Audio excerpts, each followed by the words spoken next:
Welcome back to Tampa City Council. Roll call, please. Carlson. Hurtak. Clendenin. Henderson. Present. Vieira. Miranda. And Maniscalco. Here. We have a physical quorum.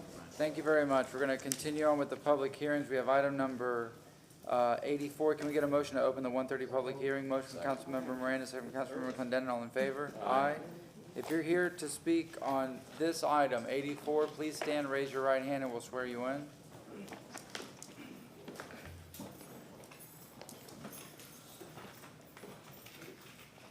Please raise your right hand.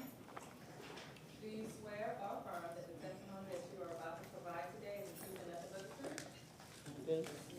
truth? Thank you very much. Yes, ma'am. Good afternoon. Kamaria Pettis-Mackle from the Legal Department.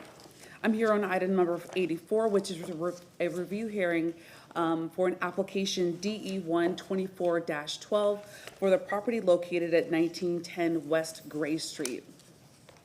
The petitioner's name is Ms. Cheryl Fennell, and I apologize if I mispronounced her name.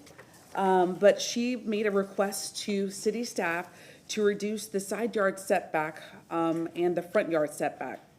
Staff denied the application on January 25th of 2024. City Council, in the packet that hopefully you've received, I provided a copy of Code Section 27-61, which governs the provisions for a review hearing. Also, I provided staff in their staff report should have provided you a copy of Code Section 27-141, which are the West Tampa Overlay District Standards. I've provided sample motions and the rules of procedure for City Council to use in order to conduct this hearing. The standard of review for this matter is a de novo standard of review, which is found in Code Section 27-61. De novo means you are not limited to what was provided to staff. You are open to receive new information and documentation or evidence that could be submitted this afternoon. Staff, Mr. David Hunter from the Zoning Department, Development and Growth Management, will do a presentation to go over the basis for staff's denial of the decision and an overview of the application that was submitted to staff. Once City Council hears from all parties and members of the public, City Council can take the following actions.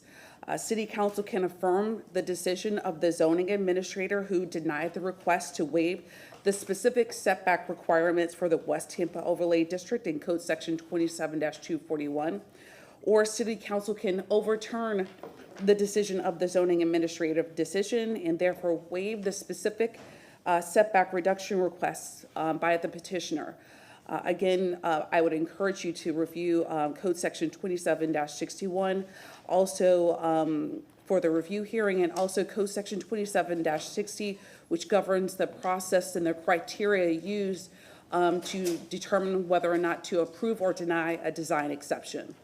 And with that, I'll turn it over to Mr. Hunter. Thank you very much.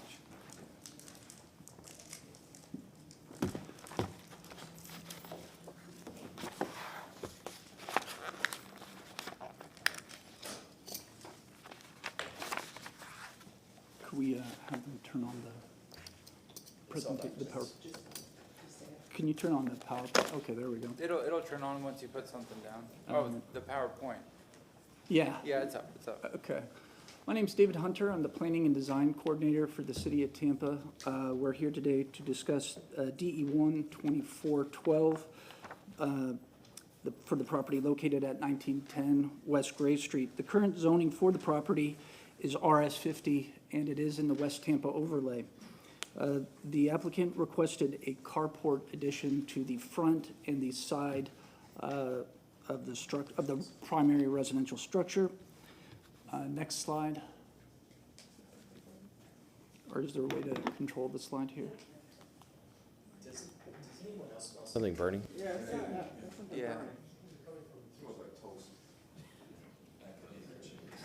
As long as it's not Yeah, fish. you should. Yes. Go check it out. Sorry. Smells like toast. Yeah, it's not electrical. Or I'm having a stroke. Is that a sign of a stroke? No, no. Fire alarm drill. Put that away. I know that's what y'all do. son. Torture those poor kids.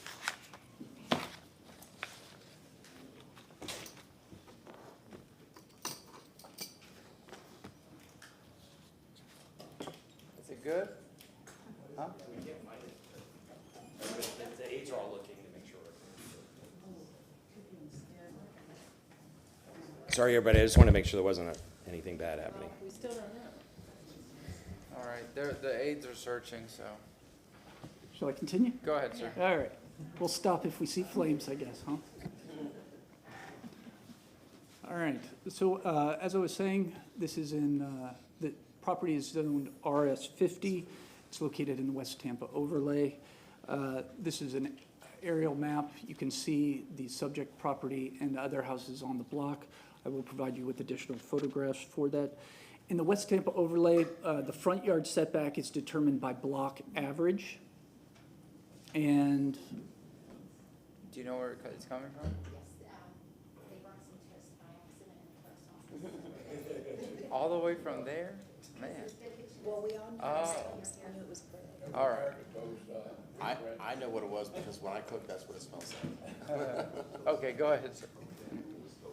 I'm going to say it wasn't me. So in West Tampa, the overlay, the front yard setback is determined by the block average, meaning you look at all the houses on the block, and that's how you determine your front yard setback. The side yard setback is 5 feet. This is another aerial shot. If you look closely, this is looking overhead and then also looking south. The white roof structure is the carport in question. It has already been constructed. And so you can see how it comes all the way up to the property line. This is a photograph taken from Google Earth Street View. I'll provide you additional photographs as there is a code case against this, and they have provided additional photographs. You can see, though, it goes all the way to the side property line as well as to the front. This is the survey and the site map that was provided for us. They don't necessarily correlate to each other, but so we look at really what's there, and the survey holds more weight here. Our standard for review, as been indicated, is we look at section 2760, where we require the applicant to provide justification based on this criteria for approval or denial of that design exception. In this case, the staff determined that they did not provide an adequate justification per that criteria for the reduction of the front yard setback to 0 and the side yard setback to 1 feet. The site plan was not clear, and again, the justification was not adequate. Speaking of that, can we switch to the overhead here?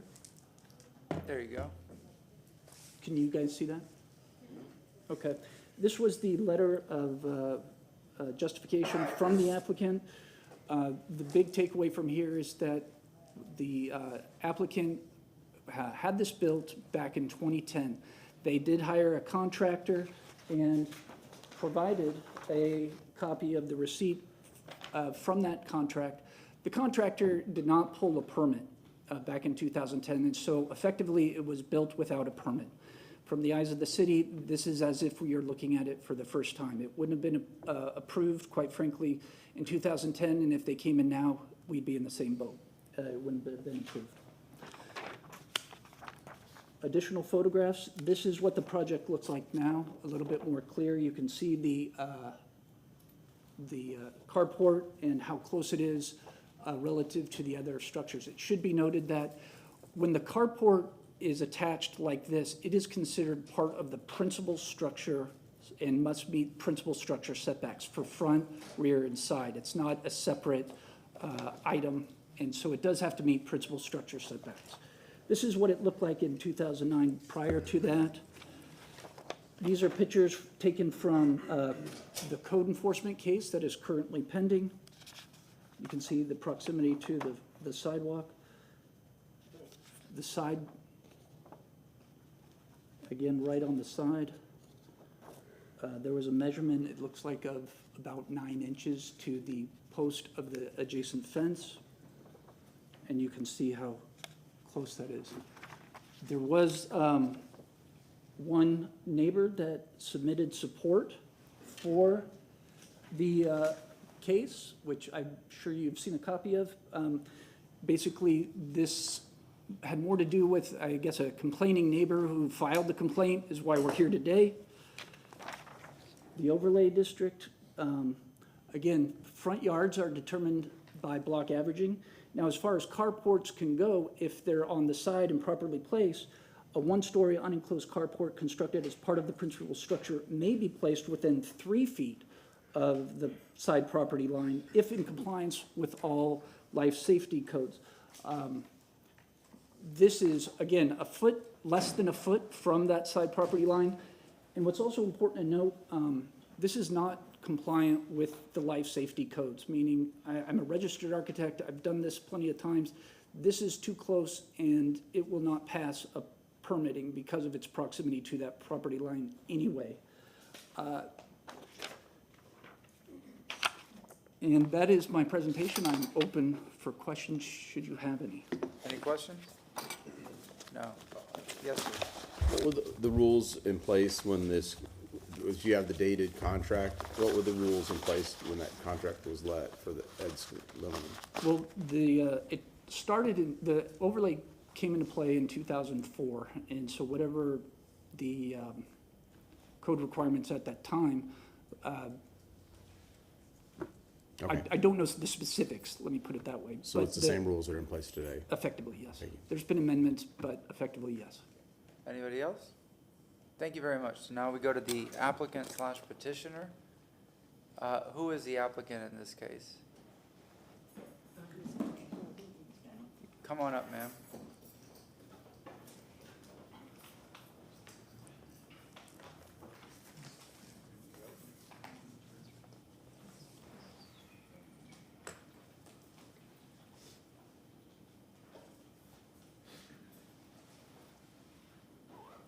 Hi, how are you? Please state your name. My name is Cheryl Grove Fennell. Yes, ma'am. Go ahead. Okay. And I currently live at 1910 West Gray Street, the home that I purchased in June 1980 for myself and my son. Even though I was a single mom, I was able to work and save to maintain upkeep on our home and make enhancements to my property. In August 2010, I contracted and paid Ed Aluminum Construction, a licensed bonded company, to build a carport at my home. I provided Ed Aluminum with the survey of my property and relied on the company to build my carport within City of Tampa guidelines, which would include being in compliance with the city's setback rules. In April 21, I meant to show you a copy of the, for Ed's. Okay, in 2021, the City of Tampa widened the 1900 block of Gray, replaced sewer pipes, and added sidewalks. My existing driveway was dug up and replaced by the City of Tampa.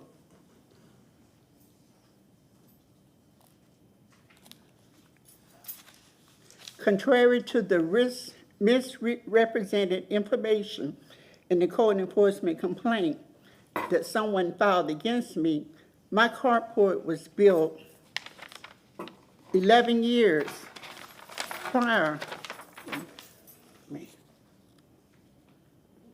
Okay, that's the complaint. Okay, my carport was built 11 years prior to the road widening and sewer replacement work the city completed in 2021. This process has been very stressful, starting with the fabricated complaint filed against me with the code enforcement having to complete design exception process, which included mailing my letters to my community, paying fees to apply for the design exception, spending over $200 for posters and then finding out at the 12th hour the design exception was denied due to being given the wrong sign to post in my yard provided by the city, which it was also stressful to be told that I would have to complete the process all over again due to the sign error, but thankfully, the mistake was acknowledged and the issue was settled.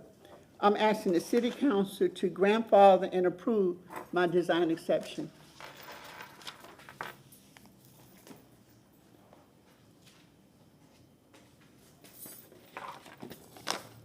Thank you very much. Okay. Sir, are you part of the presentation? Are you with her? Yes, from this person. Oh, okay, okay. Thank you very much. Any questions from council members? No? At this time, I'll go to public comment. We have 3 minutes per person unless there's a speaker waiver. If you're here to speak on this item for or against, please come up and state your name.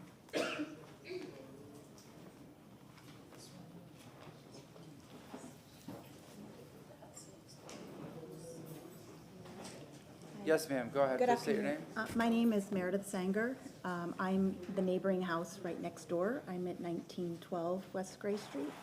I am the individual that filed why we're all here today. I filed the complaint. May I put some Yes. photos on here? Go ahead. Okay. And I realize I only have 3 minutes, so I'll keep it strict to the point, because I think photos speak pretty clearly.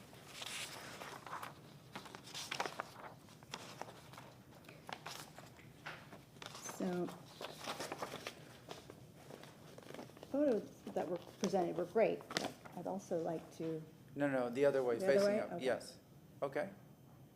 all right, so this is a different angle, which was excluded, and you can see that the top edge of the edge of the carport sticks out further than the post that was mentioned. It actually runs over, as you can see, over the fence.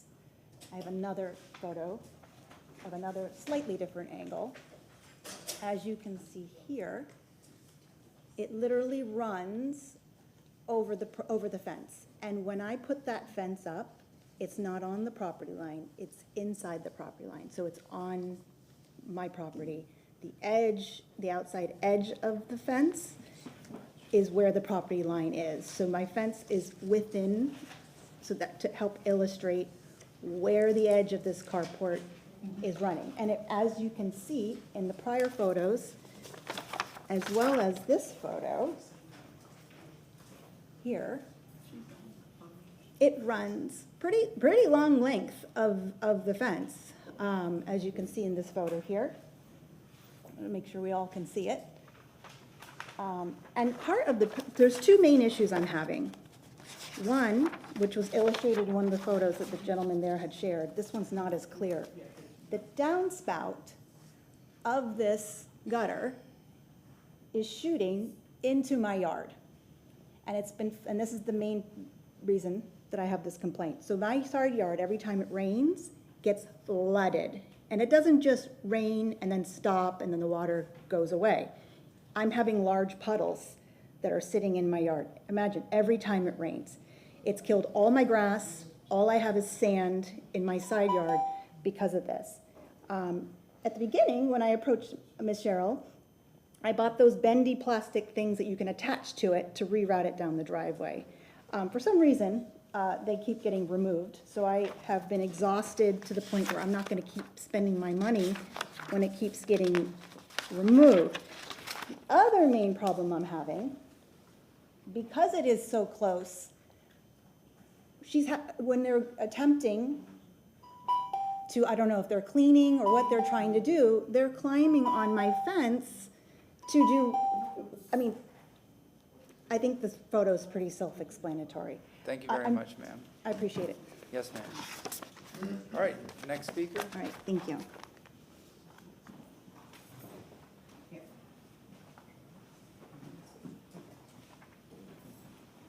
Yes, sir, please state your name. My name's Michael Carlson. I reside at 1908 West Gray Street.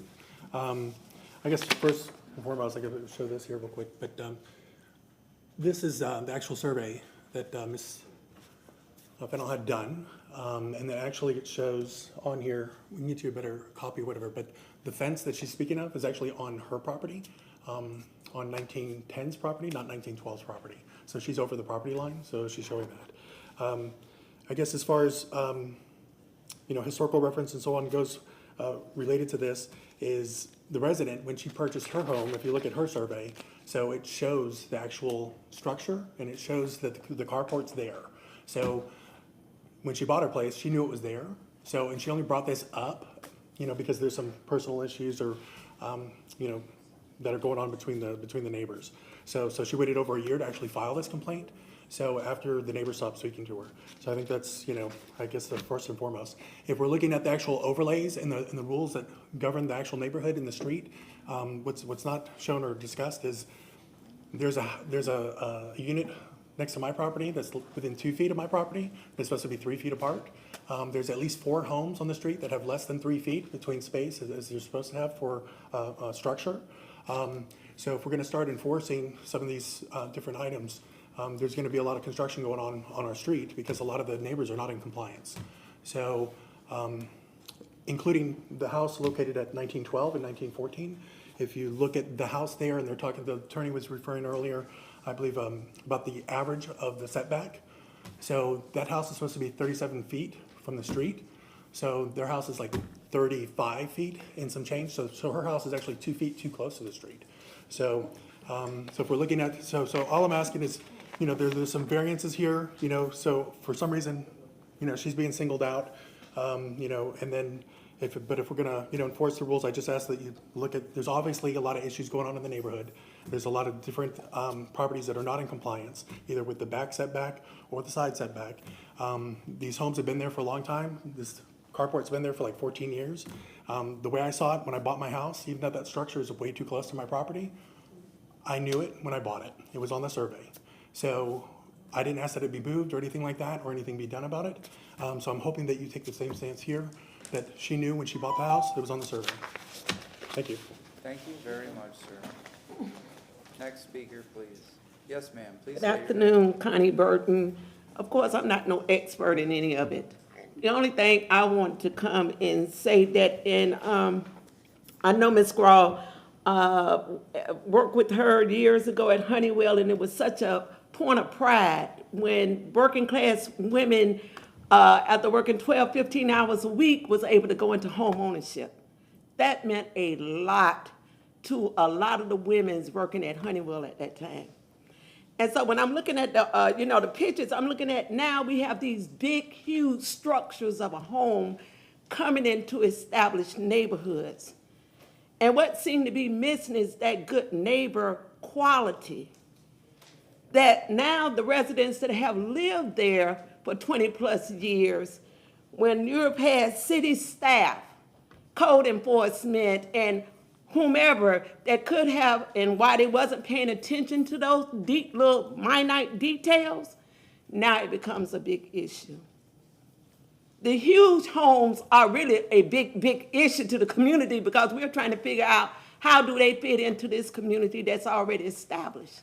They have a right to build whatever they want to, but at the same time, I would hope you would set the tone of how we can have a good neighbor by neighbor policy. You can't make me like you, but for 14 years that I have been established, 20 plus years in that neighborhood, and in good faith move toward establishing the upkeep of my home, the improvement of my home, now one simple complaint can turn a whole community upside down. I'm hoping that you would agree with Ms. Fennell and move to grandfather her structure in as far as the neighbor to neighbor. How do people all get along? But we simply can't not have, because newer people welcome to the neighborhood come in and can set complaints that can turn a whole community upside down. Thank you. Thank you very much. Next speaker, please. Yes, ma'am. Please state your name. Robin Lockett. So the gentleman with the design exception, he indicated that I think he only received one letter from the community I have 7 or 8 of support, her neighbors that support her and want the council to grandfather this carport in. And I'm piggybacking off of Connie. You know, there's a lot of new construction that's going on, bigger houses that's going on, that's coming into a community. They're not creating a community. The community is already there. And with one complaint, and to be honest, that's all it takes, right? But now what is that, what happens after that? Do other people start complaining so everybody can be in compliance? They've moved into the community. She try to do things right, and council have spoken about this before. Councilman Miranda has. What do we do when a person does everything that they need to do right? Get a contractor. She didn't get Joe Blow off the street. She got a contractor, and that contractor didn't do his due diligence to pull permits, to follow the guidelines of the city. And it was, back then, it was a lot of money. Today it's a lot of money because she had to save for it. So with that contractor not doing his due diligence to do what's right by the city, by the codes and the guidelines, now she's suffering from it.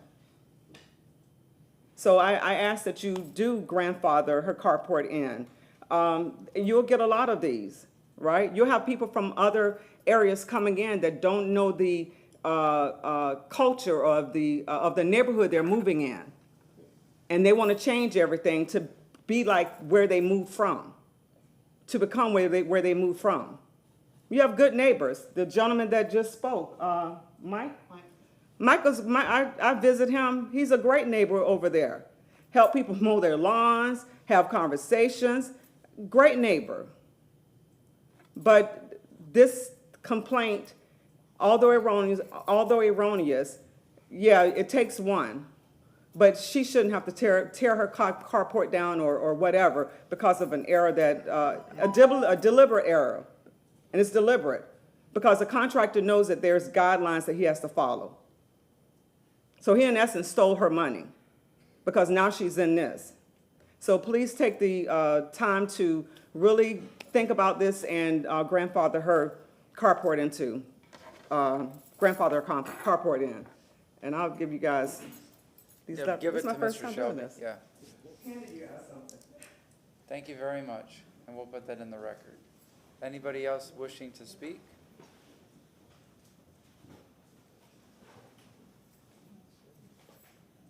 Yes, ma'am? Please state your name. Delphine Jones. I'm representing West Riverfront Crime Watch Group. We're in favor and supporting her concerning the property and the carport getting grandfathered in. Now, everybody else who spoke sort of took the words out of my mouth, especially Ms. Burton, because I've been in that neighborhood for 65 years, okay? Now, this is the thing, how I see it. The neighborhood's changing, we all know that. We're currently trying to revive some things on the overlay. But when people come in the neighborhood, we have people who already have established and kept that neighborhood stable in the way it is. So it's crowded, the density is, one area is one thing, another area is the other thing. So you can't just come in and think that you can get what you want because everybody gotta work together. When we were raised, neighbors help neighbors. Everybody saw about everybody. So you can't have one person who come in here and then think that their ideology is gonna overrule the whole neighborhood. So you gotta be sort of lenient and try to work with people. Because if we're gonna make the neighborhood work, we all gotta work together.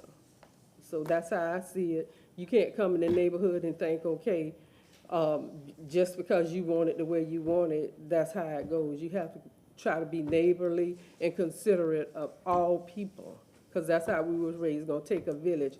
And we have a lot of UT students there. I don't like everything they do, but that's somebody's child. So I'm trying to see about them, and I'm teaching them the right way, and that's how it's supposed to be. Thank you very much. Anybody else? Yes, ma'am?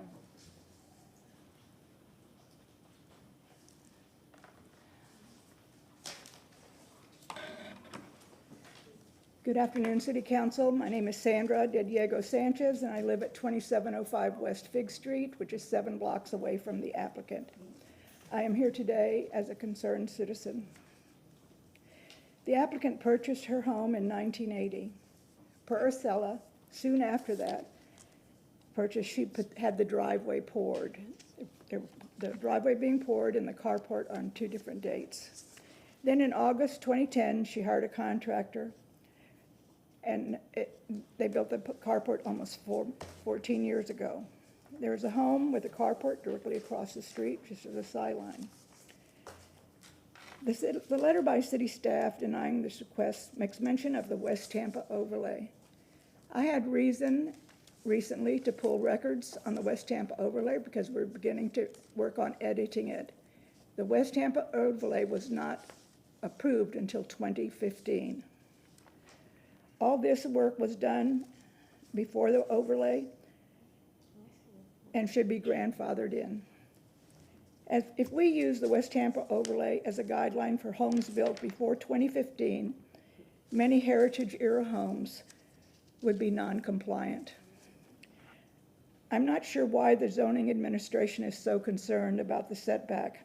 Just down the street at 407 North Albany is a house completed in 2022 with total disregard to setbacks, legal setbacks within the city code or the West Tampa overlay guidelines. Permitting did not notice it. It is 5 houses away.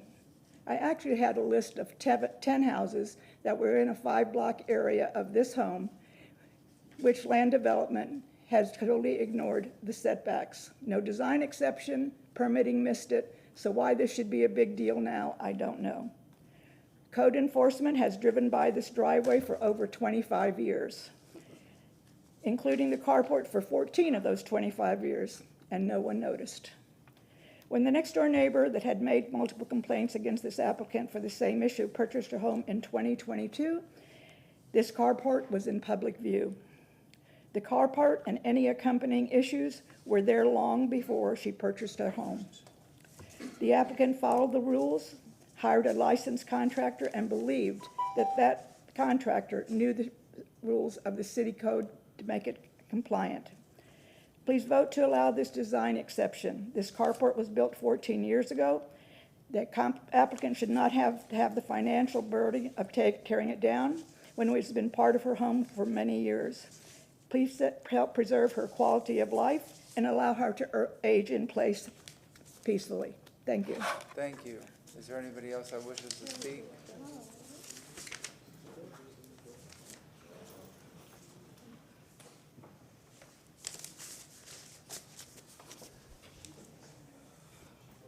I have to be sworn in. Ma'am, if you could raise your right hand, we need to swear you in. Yes. Yes. Yes, ma'am, please state your name. Yes, my name is Harriet McCrae, and I'm one of the original members, along with Delphine Jones, that helped write the West Tampa overlay. We spent 2 years writing the overlay, and one of the things about the overlay and why we did it was to keep the neighborhood intact, so that it's recognizable. So when you go to West Tampa, even though we have the new houses, you can see that the old parts of West Tampa are still existing.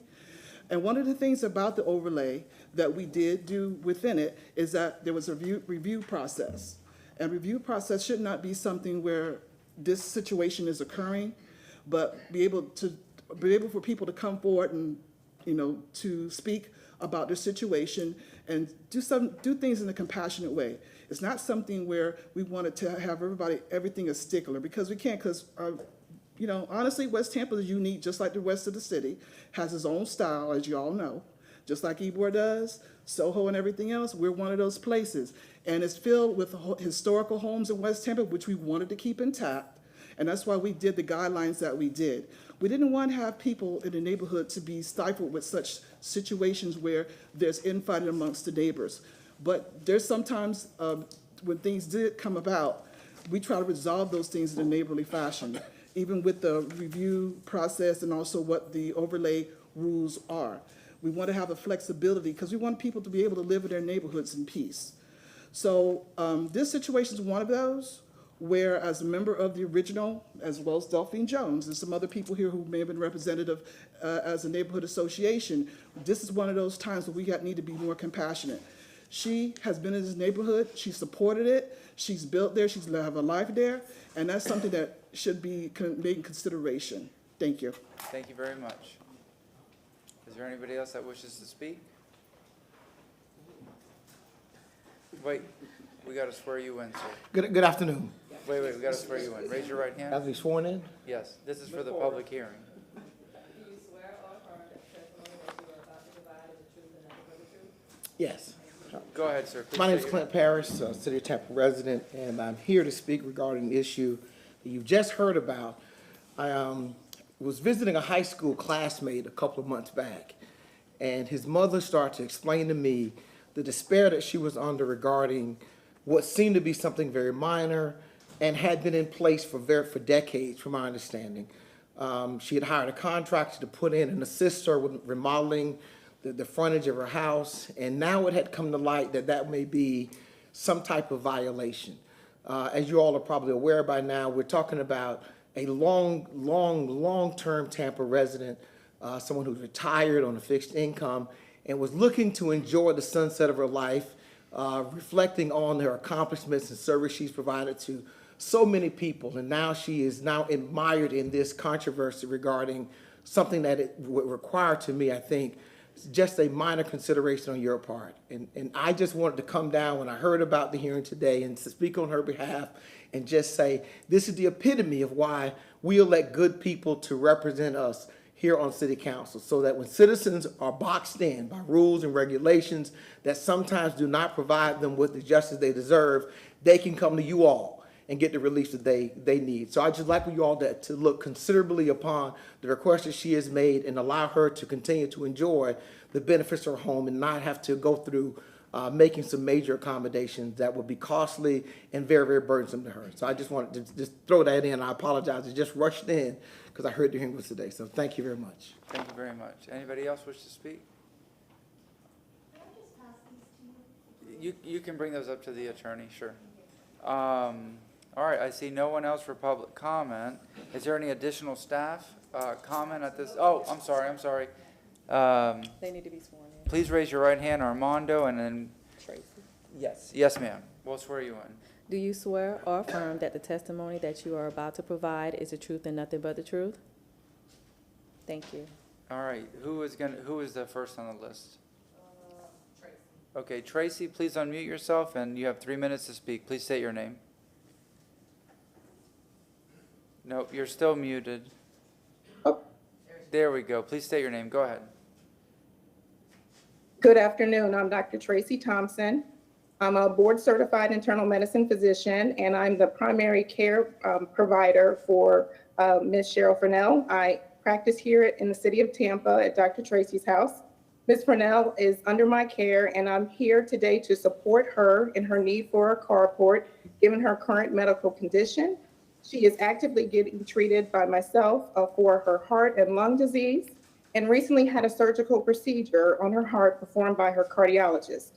The carport assists her in providing her coverage as she enters and leaves her home, and allows her to walk safely to the car, from the car to the door, not rushing, which could exacerbate her heart and her lung condition and risk her from falling. The carport protects her from being exposed to the elements, and it also, as she has to carry her portable oxygen, protects the oxygen machine from getting wet.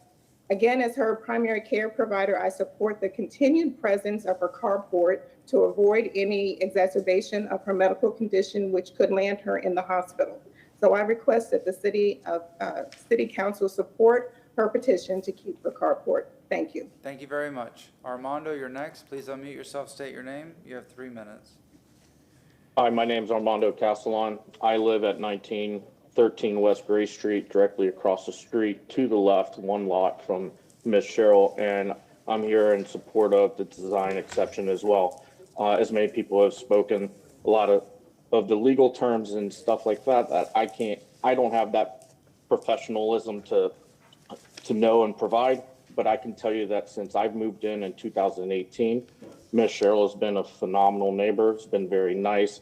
During the process of the road construction that was done for the stormwater drain, we've gotten to know each other a little bit more. And, one of the things that I did in my research and in my letter I provided is in 2006, one of the complaints was that there was an expansion of the driveway in 2006, which is the latest photo you can see on county property appraiser website. The driveway has never changed in size. The structure between photos in 2010 to 2012, you can see that it's been erected. Obviously, Ms. Fennell has the receipt that shows that it was done in 2010. So the timing of the pictures obviously don't do justice.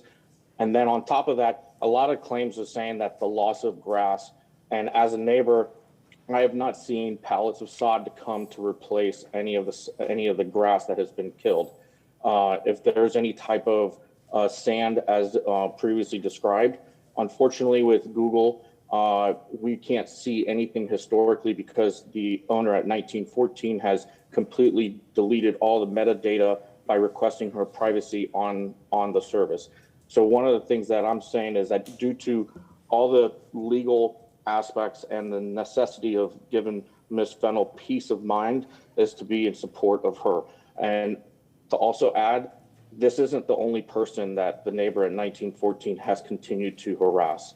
And so as a neighborhood, we're all behind Ms. Fennell, and I hope we continue to show it and ask for your support. Thank you very much. That concludes public comment. Is there any additional staff comment? Yes, sir. David Hunter, Planning and Design Coordinator. One thing I did want to emphasize is, again, in the West Tampa, the overlay is determined by the block average. So should this get approved, that will affect any future development because this will be taken into consideration. So it does have ramifications on the rest of the block as well. Yes. Councilmember Hurtak, were you going to turn your mic on? No? Councilmember Clendenin. Before you question, so there was, during public comment, there was contrary testimony to the West Tampa Overlay District and the timing and what rules were applied during the time of this construction. Can you speak to that, please? The West Tampa Overlay was approved as part of Ordinance 2004-2. So it's been in play for years. Had they come in for a permit in 2010 up to today, they would have been under the same scrutiny where it would have been permitted based on the zoning code, the overlay code, and furthermore, the building code. Okay, and so within the power that you have as staff, could you have granted this design exception within your power? Could I have? Technically, I could approve anything as long as it meets the justification criteria outlined. I think that's what I'm speaking to. What was the justification criteria that prevented you from granting this? They provided inadequate justification. The justification that their driveway gets wet is not acceptable. It's not a permittable justification. And this is the type of thing where, had we approved this, we would have more people probably here saying, how did we ever approve this? And so these are the determinations and the questions that we have to ask ourselves when we're reviewing these for the design exception. In this case, we felt this was just too much of an egregious violation of those setbacks. It doesn't meet the letter of the overlay district. It doesn't meet the intent of the overlay district. And again, does the city have any recourse with contractors if we have evidence that they conducted and did work without pulling a permit? No, what we would really encourage the applicant to do is, this is a civil matter at this point, and they would be better off contacting the DBPR, that's the Department of Professional Business Regulation through the state, and reporting that contractor. But at my level, there's nothing I can do other than encourage them to seek recourse elsewhere. Thank you. If I may, before we vote, I want to say something on the record. As I walked in, it was three ladies sitting in a bench downstairs in the hallway, and I stopped to greet all three of them. And one lady whispered, "Have you started?" So let me clear what that means. that means if I started on my memoirs that Miss Ruth McNair and the lady back there have been wanting me to write for 5 years ago. So I'm not here to say that part of this, but I want to make clear the air that that's what the conversation was about. Yes, sir. The word grandfather was thrown out just now. If we approve this, is it a one-time exception for this particular, or is it an entitlement? If somebody builds a new house, can they still build the exact same structure and the same dimensions? It would only be this property. But if somebody takes down this carport, can they build another one that's to the same dimensions, or would they have to build to the code? My understanding is that it would be in perpetuity, but I would defer to council for verification of that. Maria Pettis-Mackel from the legal department. So if city council overturns the zoning administrator's denial of this application, you are approving the setback reductions that were requested by the petitioner that runs with the land. Okay, thank you. Yes, sir. I'm not trying to be argumentative in anything else, but you learn things as you get older. And if this is what they want, there's 100,000 driveways in West Tampa that all of them are illegal because they was in the 50s and the 60s. So what are we going to do with them? That's all. Thank you very much. Yes? We're still open though, right? We're not, we Yeah, haven't closed. Mr. Shelby. So is there anything else we motion We to have close? a rebuttal by the applicant. Ma'am, is there anything else you wish to add? Ms. Fennell? Fennell, her name is Fennell? All right. Motion to close. We have a motion to close from Councilmember Clendenin, second from Councilmember Vieira. All in favor?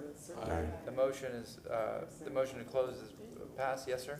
Yes, Martin Shelby, City Council Attorney, and I don't know whether Ms. Pettis-Mackel wants to comment, but she did provide you, as she said earlier at the start, with two potential motions. They both make reference to Section 27-60E5, and that's what I've provided to you. You are actually standing in the stead of the zoning administrator. It is being de novo. But whatever decision you make, you notice either one references the criteria in 2760E5. So my suggestion is that you craft your motion in such a way, based on the evidence as you heard it, that would fit into the sections there, and you can cite to that whichever motion you choose. Yeah, and can I talk about this issue Yeah, now? go ahead. So, I mean, my heart goes one way and my brain goes the other. I understand everything that you people have described, and I've heard, people come up and talk about, the community and all of the things and, the unfortunate circumstances that got us to here today. But like your neighbor or not, that adjacent property also has rights. And I look at Section 5, and what I see is that number one on that is that the exception neither interferes with the rights of others as provided in this chapter, nor does injurious to the public health, safety, or general welfare. Number C was that the exception achieves the general intent of this chapter and the Tampa Comprehensive Plan. I just want, this is interesting because one of the persons in public comment that was supportive of granting this is somebody who's been arguing about design exceptions, and because I'm not a fan of big design exceptions either. I'm just not a fan of them. I don't necessarily agree with the concept of it. We have certain sets of rules that people apply, and whether somebody's a new property owner or an old property owner, they still know what the rules are. It's unfortunate that this contractor came in and did bad work. I appreciate the city staff pointing to the direction of where the applicant could go for recourse, other opportunities that applicant has for recourse. But again, when we're making these decisions in accordance with the section that has been brought to our attention that we have to use as guidelines, there's not a lot of latitude for us, and which obviously is the same lack of latitude that the city staff had when they made this decision. Because if you look at if you look at the rule is what the rule is. And if the situation was reversed, I think the folks would actually want us to hold to that same level of standard. If the same applicant was living in the house, and somebody else had done something to be injurious to their property, they'd want us to hold them to that same standard. So I'm probably not going to, I'm going to vote, I'm not probably, I'm going to vote to uphold the decision of city staff on this decision. Thank you. Councilmember Hurtak.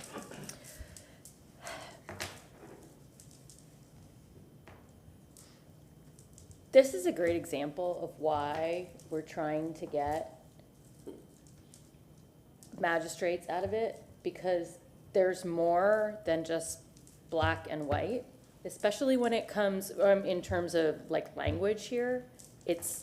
There's gray, there's nuance. And to me, the fact that this is a carport that has been there for 14 years before the next door neighbor's house was built is an issue. That neighbor has had that carport for so long that it's basically a part of the landscape, a part of the house. And that's why you're hearing from the neighbors, because they're used to it. They're used to this space, and a new construction came in, and the person who purchased that new house had the chance to look at the lay of the land and knew what was there. So I completely disagree with you. I believe that in this case, grandfathering in something that has been there for 14 years and is not a problem. But under what authority would we have that? But under what authority would we have that? And again, I agree, my heart is there. I'm just saying, what authority do I have to do that? I say 5C. It achieves the general intent of this chapter. Fair enough. Yes, Mr. Shelby. I don't want to get into minutia here, and I certainly don't have any intent to sway council one way or the other. But part of your decision, whenever you face these, is you have to look at the evidence and make findings of fact. And if the findings of fact, as you find them to be, are applicable to something there, and a majority of the council agrees, then when you make the findings of fact, you can base your decision, whether to uphold or overturn, you can base your decision relative to your findings of fact, whatever you find them to be, as a result of the evidence that you've heard at the hearing. Thank you. And it's not as difficult for me because I served on the Variance Review Board for 2.5 years, and there that's a lot of what we did was preserve people's setbacks and their housing, especially old houses. And we got carports, it was not uncommon to get carports that needed to be, I forget the name of it, not vetted in, but vested. Thank you. I knew it started with a V. Appreciate it. To be vested. And so that's something that, as on the Variance Review Board, we did with regularity because of the age of something and how it fit with the character in the neighborhood. So I'm willing to listen to what other people have to say. I'm willing to support overturning the denial and approving it. So whoever makes that motion has my vote. Councilmember Vieira, Councilmember Miranda. And yes, and I'll vote to overturn as well. I did want to, Councilman Clendenin's words, obviously I think there's some sympathy we can all have there, but I did want to just speak to what Councilman Clendenin said, because obviously he's standing on principle, just as everybody is on this. But what may, if I'm reading the room up here, right, may be an unpopular position, and I do salute that. I think that's very, very important to say. And Councilman Clendenin obviously has a wonderful heart, including a lot of principles. So just wanted to salute that. But I will be voting to overturn. Thank you, Councilman Miranda. Thank you, Mr. Chairman. Every case is different, and things are just not always one color. They're gray in this matter because they're surveys. I'm sure that when the parties bought their house, both the lady who built the carport that is now illegal, that wasn't illegal because it was never caught in the beginning, there was a survey done of the property, of the size of the property. When the lady next door bought the house, well, the lot to build, there was a survey there. Well, what happened to the surveys? Can anybody tell us? Was there a violation that shed was over, the carport was over the property line? I don't know. There's a lot of things I don't know. I know one thing, I can't get arrested for something that was not illegal if I had done something 14 years later. I know that for a fact. That's all. Thank you very much. Anybody want to make a motion? Well, can I have a Yes. question for my. Wait, Councilmember Henderson, then you.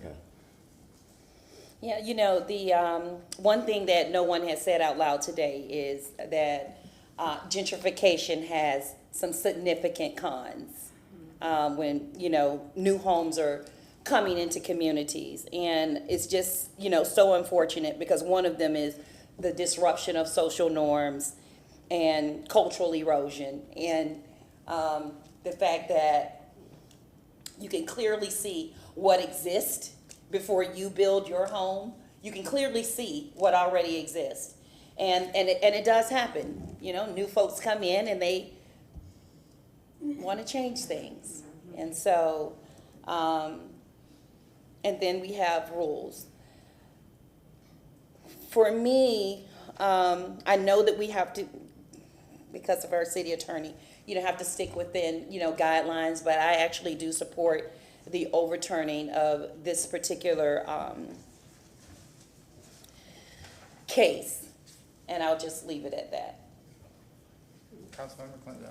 Yeah, again, I want to say, again, my heart is there, and I want to be there on that decision, but I have a question for our attorney or the city attorneys on this, is that under what condition, because there's another property owner, so when does one property owner's rights supersede another property owner's rights? So you have one house that has certain property rights, and let's say there's water damage caused by the water that's coming over that was in testimony.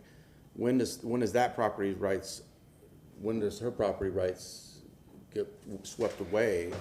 When the rules clearly state that, you know, what the setbacks are, and you know, and that's I mean, again, my heart says I want to be in the overturning side of this, but I'm trying to intellectually get there, and I can't get there. And not that it matters, because clearly the vote's going to be there, but again, I'm working on that. Is there? I mean, are we as a sitting board able to sweep away the rights of one property owner over another like that? Is that?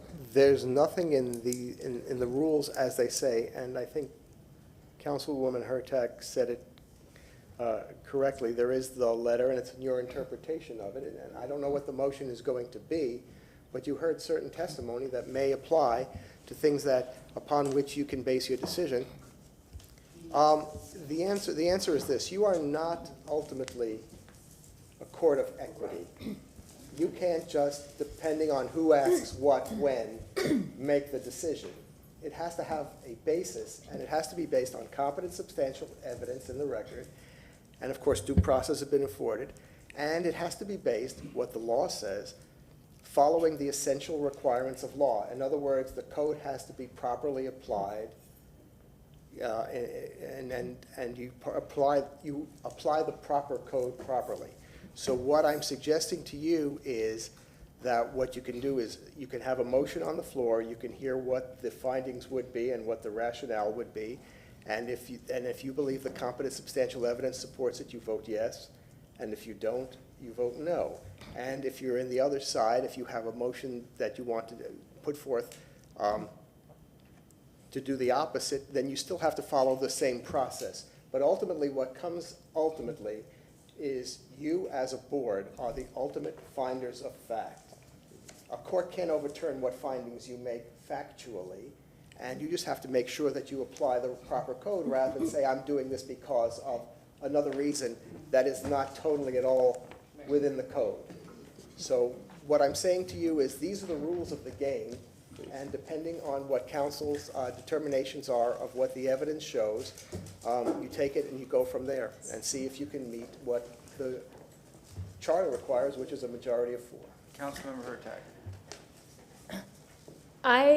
I agree that there is a concern about stormwater runoff, but that's not what we're here for, because technically the owner of the property has to handle her stormwater on her property, and that is a separate issue.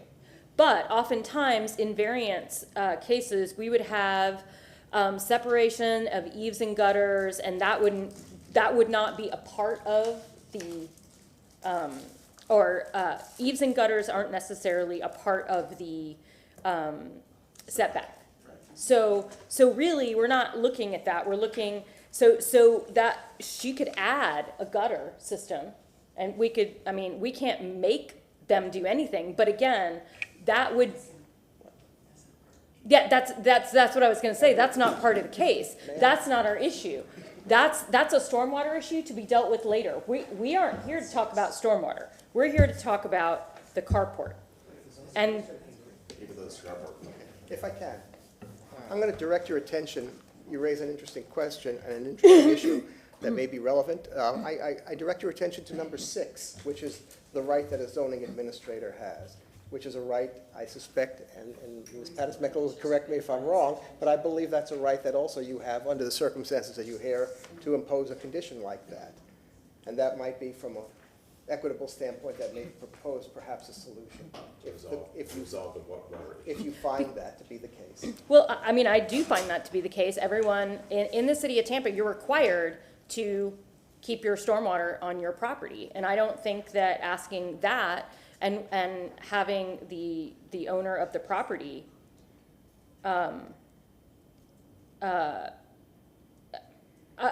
I don't know that we need to do a reasonable condition, Mr. Shelby. I really don't feel like that's what we're here for. I just think that that's something that the applicant's gonna have to do, because that's just. This is a mechanism for it to be done, actually.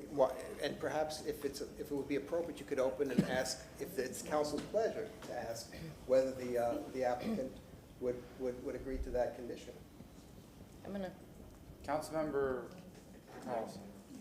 Yeah, I asked the question earlier about whether this exception goes forward as an entitlement, but my question, Marty, is if we do this number 6 and can we put a condition in to say that it doesn't go with the land? So if somebody, we cannot do that. No, because The hearing is closed. Because the legal effect of your decision is that it runs with the land. You cannot decide that it doesn't. Anybody like to make a motion? I'll make a motion to reopen the hearing because I think that she wants to say something. I'll make a motion. So, I mean, if you would like to say something else, I'll make a motion to reopen the hearing. We have a motion to reopen the hearing. Is there a second? Second to reopen the hearing. All in favor? Aye. Please state your name. My name is Cheryl Grofinell. I do have a extension on my gutter don't run on her property. I have extension, it stays on my side. So. Okay, motion closed. Thank you very much. Yeah. Motion to close from Councilman Clendenin, second from Councilmember Carlson. All in favor? Aye. Okay, who wants to make a motion?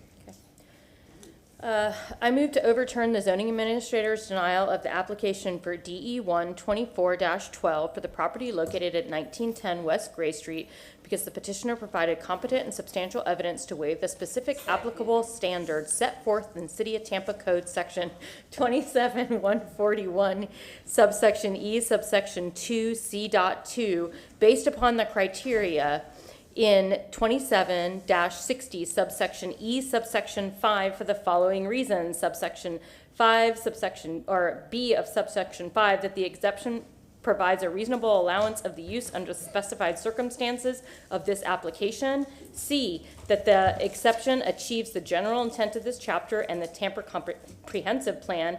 F, that the request clearly demonstrates that the exception is warranted due to the unique circumstances of the property, such as 2, the existing building or structure, and that the fact that this existing structure has been there for 14 years. That's it. We have a motion and a second. I'd like to make a motion to amend to include the condition that stormwater is, that the applicant ensures that stormwater is retained on the property. I mean, I accept that amendment because the applicant already said that was something. Well, that's so just because I think if we let it go without saying that, then if it wasn't, there's no recourse because we've approved it without it. So it's the motion. I'm sorry, the hearing's closed. So is that a second? Can you? That was a motion to amend. Do you approve the amendment? I approve the amendment. Okay, we have a motion and a second with the amendment. Roll call vote. Miranda. Yes. Carlson. Yes. Hurtak. Yes. Clendenin. Yes. Henderson, Yes. Viera, Yes. and Maniscalco. Yes. Motion carried unanimously. Thank you very much. We don't allow happiness in this chamber. Joy has been outlawed. All right, next up, we have items that have been pulled. Item number 14 was pulled by, well, we'll hold 14. Let's go to 57 and 58, then we'll go back to 14. Because the person that requested it is not in the room, so. She is? Okay. So 57 and 58. Yeah, I had requested to pull these items. I understand that, was speaking with staff, this is a grant, and the staff had elected to divide this grant amongst these two entities. I pulled them because I wanted to make a statement, because I know fiscal 25 is coming, and I know in the last presentation I was concerned about the monetary expense versus the return on that investment last time around, and I just wanted to highlight that again, that if money from the general fund was going to be, again, this was grant money that staff had allocated here, but if money was going to be pulled from the general fund in 25, I wanted these applicants to understand that at least myself, in reviewing the budget, was going to look for a higher rate of return for the amount of money, City of Tampa taxpayer money that was being expended. You just want to make the statement? Yeah, that's kind of what I wanted to do. Yeah, that's kind of what I wanted to do, because I know there's been some concern about, again, what we're actually getting for the dollar figure for these, and making sure that we're getting what we're expecting as far as affordable housing and as I like to say, how many people we got sleeping in beds, because that's a big agenda item for the administration and the city council, is ensuring that we have affordable housing, and that every dollar that we're spending is being spent in a wise way to get the most amount of people housed, specifically housed. And I think as we look at that, I think that there needs to be a more concerted effort by not just these nonprofits, but other nonprofits, of reaching that end result. Yes, ma'am. But how? Councilmember. Oh, I'm so sorry. No, go ahead. No. All right, Hurtak and. Somebody wrote something recently, a friend of mine writes a lot about housing and economics, and his comment is, economics is housing. It just is. Like, we can't have a growing economy without housing, but we also can't just put people in houses. What these organizations do, and it's really hard to attach dollar figures to it, they help people get the housing and then maintain it. For people who have never owned a home, who don't know people who own homes, they don't know how to. They don't know, they need this assistance to learn how to save. They need this assistance to learn how to improve their credit score. They need this assistance to then figure out, okay, once I own a home, what do I have to do? The fact that you have to maintain reserves in savings so that you can fix things. These are not things that we are born knowing. I get what you're saying. I think the end result was, I feel like when you have these matrices that you say, okay, the ultimate result is, again, getting people in beds. And what is the end result? To me, when I saw the statistics last year, I understand what they're doing, I get that, but the production and actually the end result wasn't reaching what I would consider acceptable as far as the dollar figures that we're seeing. In other words, I think they have to have a more concerted effort of actually achieving that ultimate goal. I get that they're putting the work into getting there, but I don't necessarily know that the end result, that we got the numbers that we'd expect for the amount of dollars that we were investing. Because it takes years to get through those. Some people, it will take years to get to the point where they're able to buy a home. Well, let's look at it in 25 and see where they're at. Hopefully this is, and they'll be able to bring that statistics forward. Hopefully, but we also need to be able to have affordable housing. I'm just saying that this is not one of those, you give X money, you get Y result. This is a spend X money, you get a, you can't really quantify it. This is not a quantifiable. Oh, see, everything's quantifiable. See, and I disagree because person A is going to need 2 things to get them into that house. Person B is going to need 4 things to get them in that house. Person C is going to need 6 things and 2 years to get them in that house. But I would say that persons A, B, and C are all deserve to get a house. If they get the houses, but if only 1 out of 10 is actually getting the house, is that a good rate, or is that a good return? Well, the other issue is, we don't have By the way, affordable I just houses. threw We that don't have figure out of my, houses. that No. figure is not an accurate figure, I just threw that out. No, but we also don't have, we have a Right. bunch of people who now qualify for houses, but they can't find a house. Yeah. So there are all these different issues, and so that's why I'm saying it's not an X versus to Y Would it be better to correlation. spend, would it be better to spend $500,000 in other ways to get people into houses? No. Yeah, I don't. And I think, but We'll have that discussion in 25. well, no, because the issue is, you all have talked about wanting to touch every single way of housing. You cannot just put money toward one bucket and expect it to work. You have to talk about it in every single way possible to get people into housing, and every person is going to be different. And that's right. Yeah. Councilmember Henderson. Thank you so much. This is, okay, I thought somebody was behind me, sorry.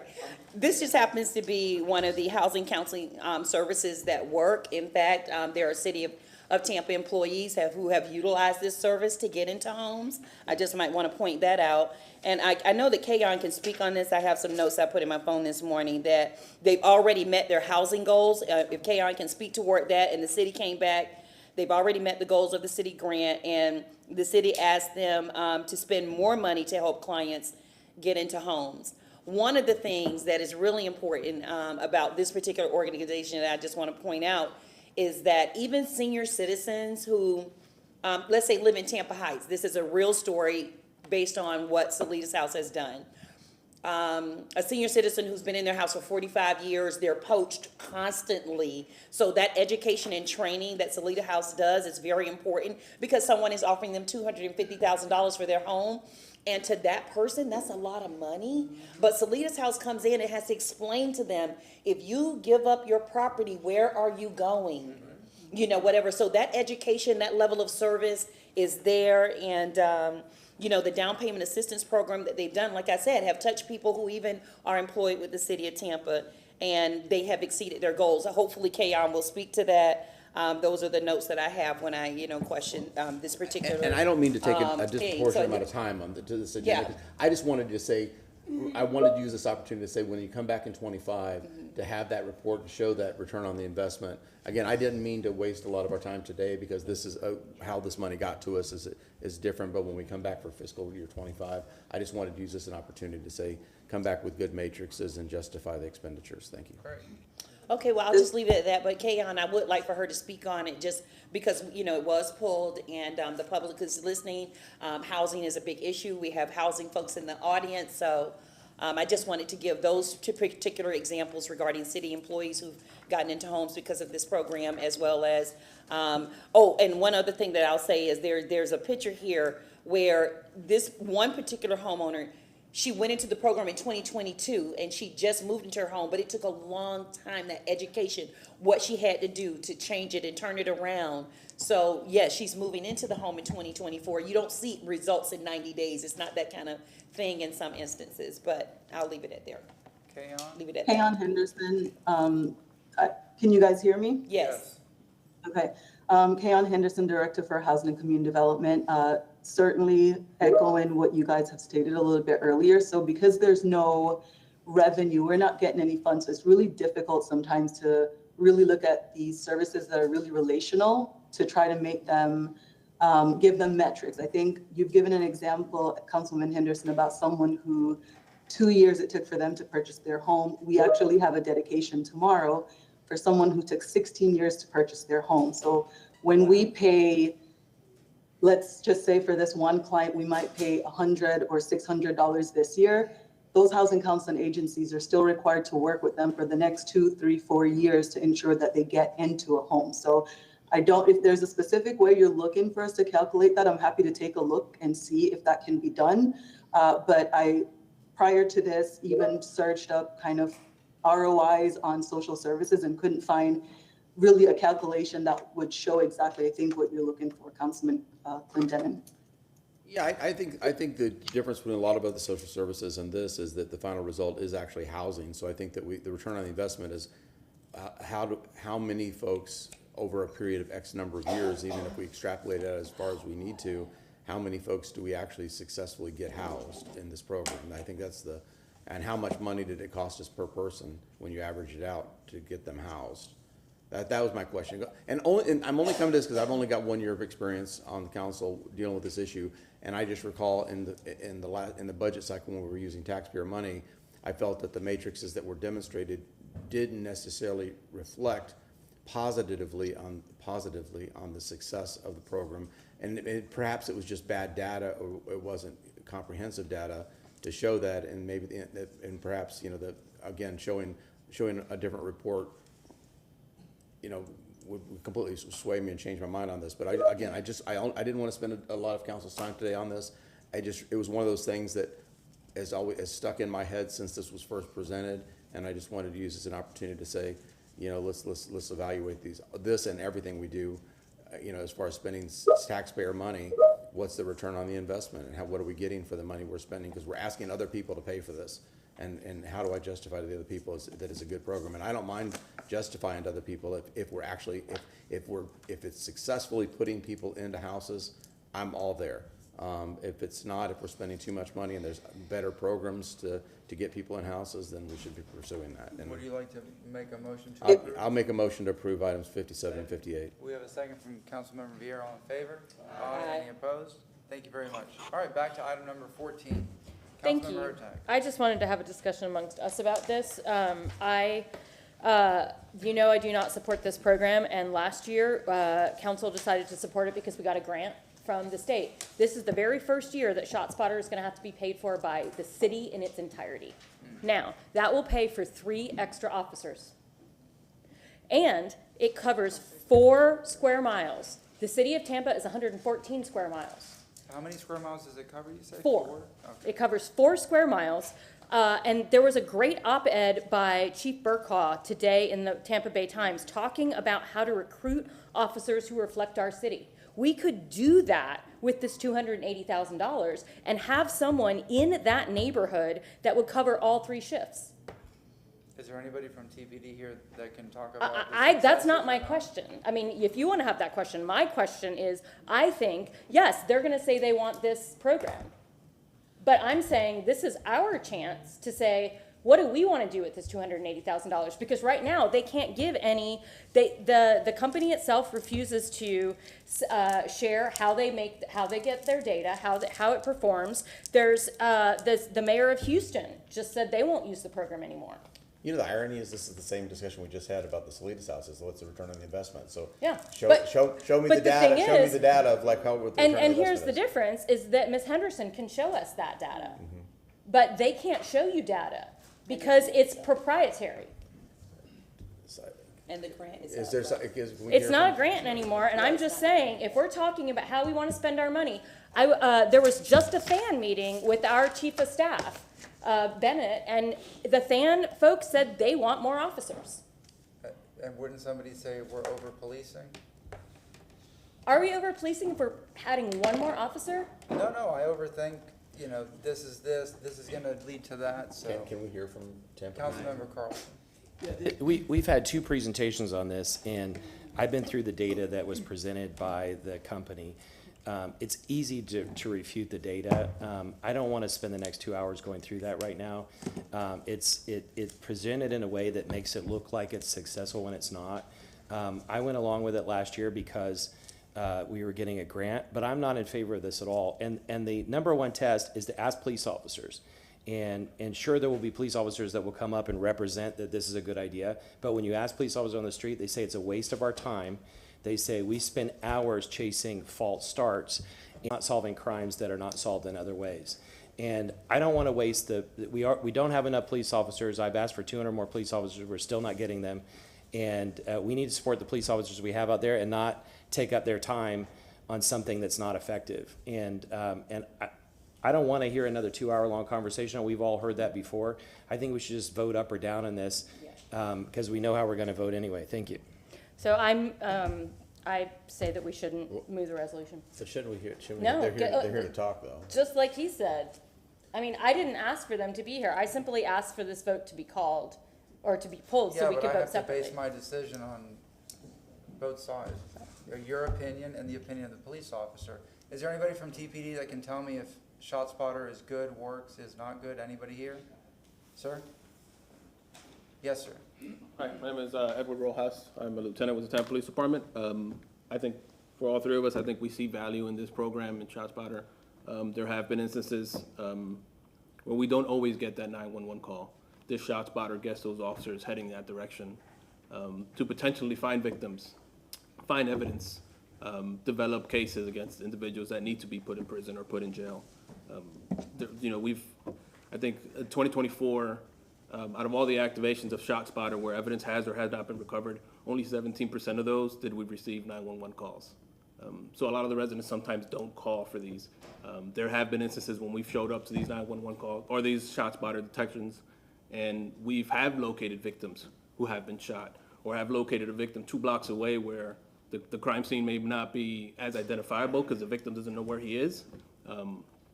But ShotSpotter has been able to direct these officers to these locations to where they can find evidence, shell casings, blood, clothing, vehicles.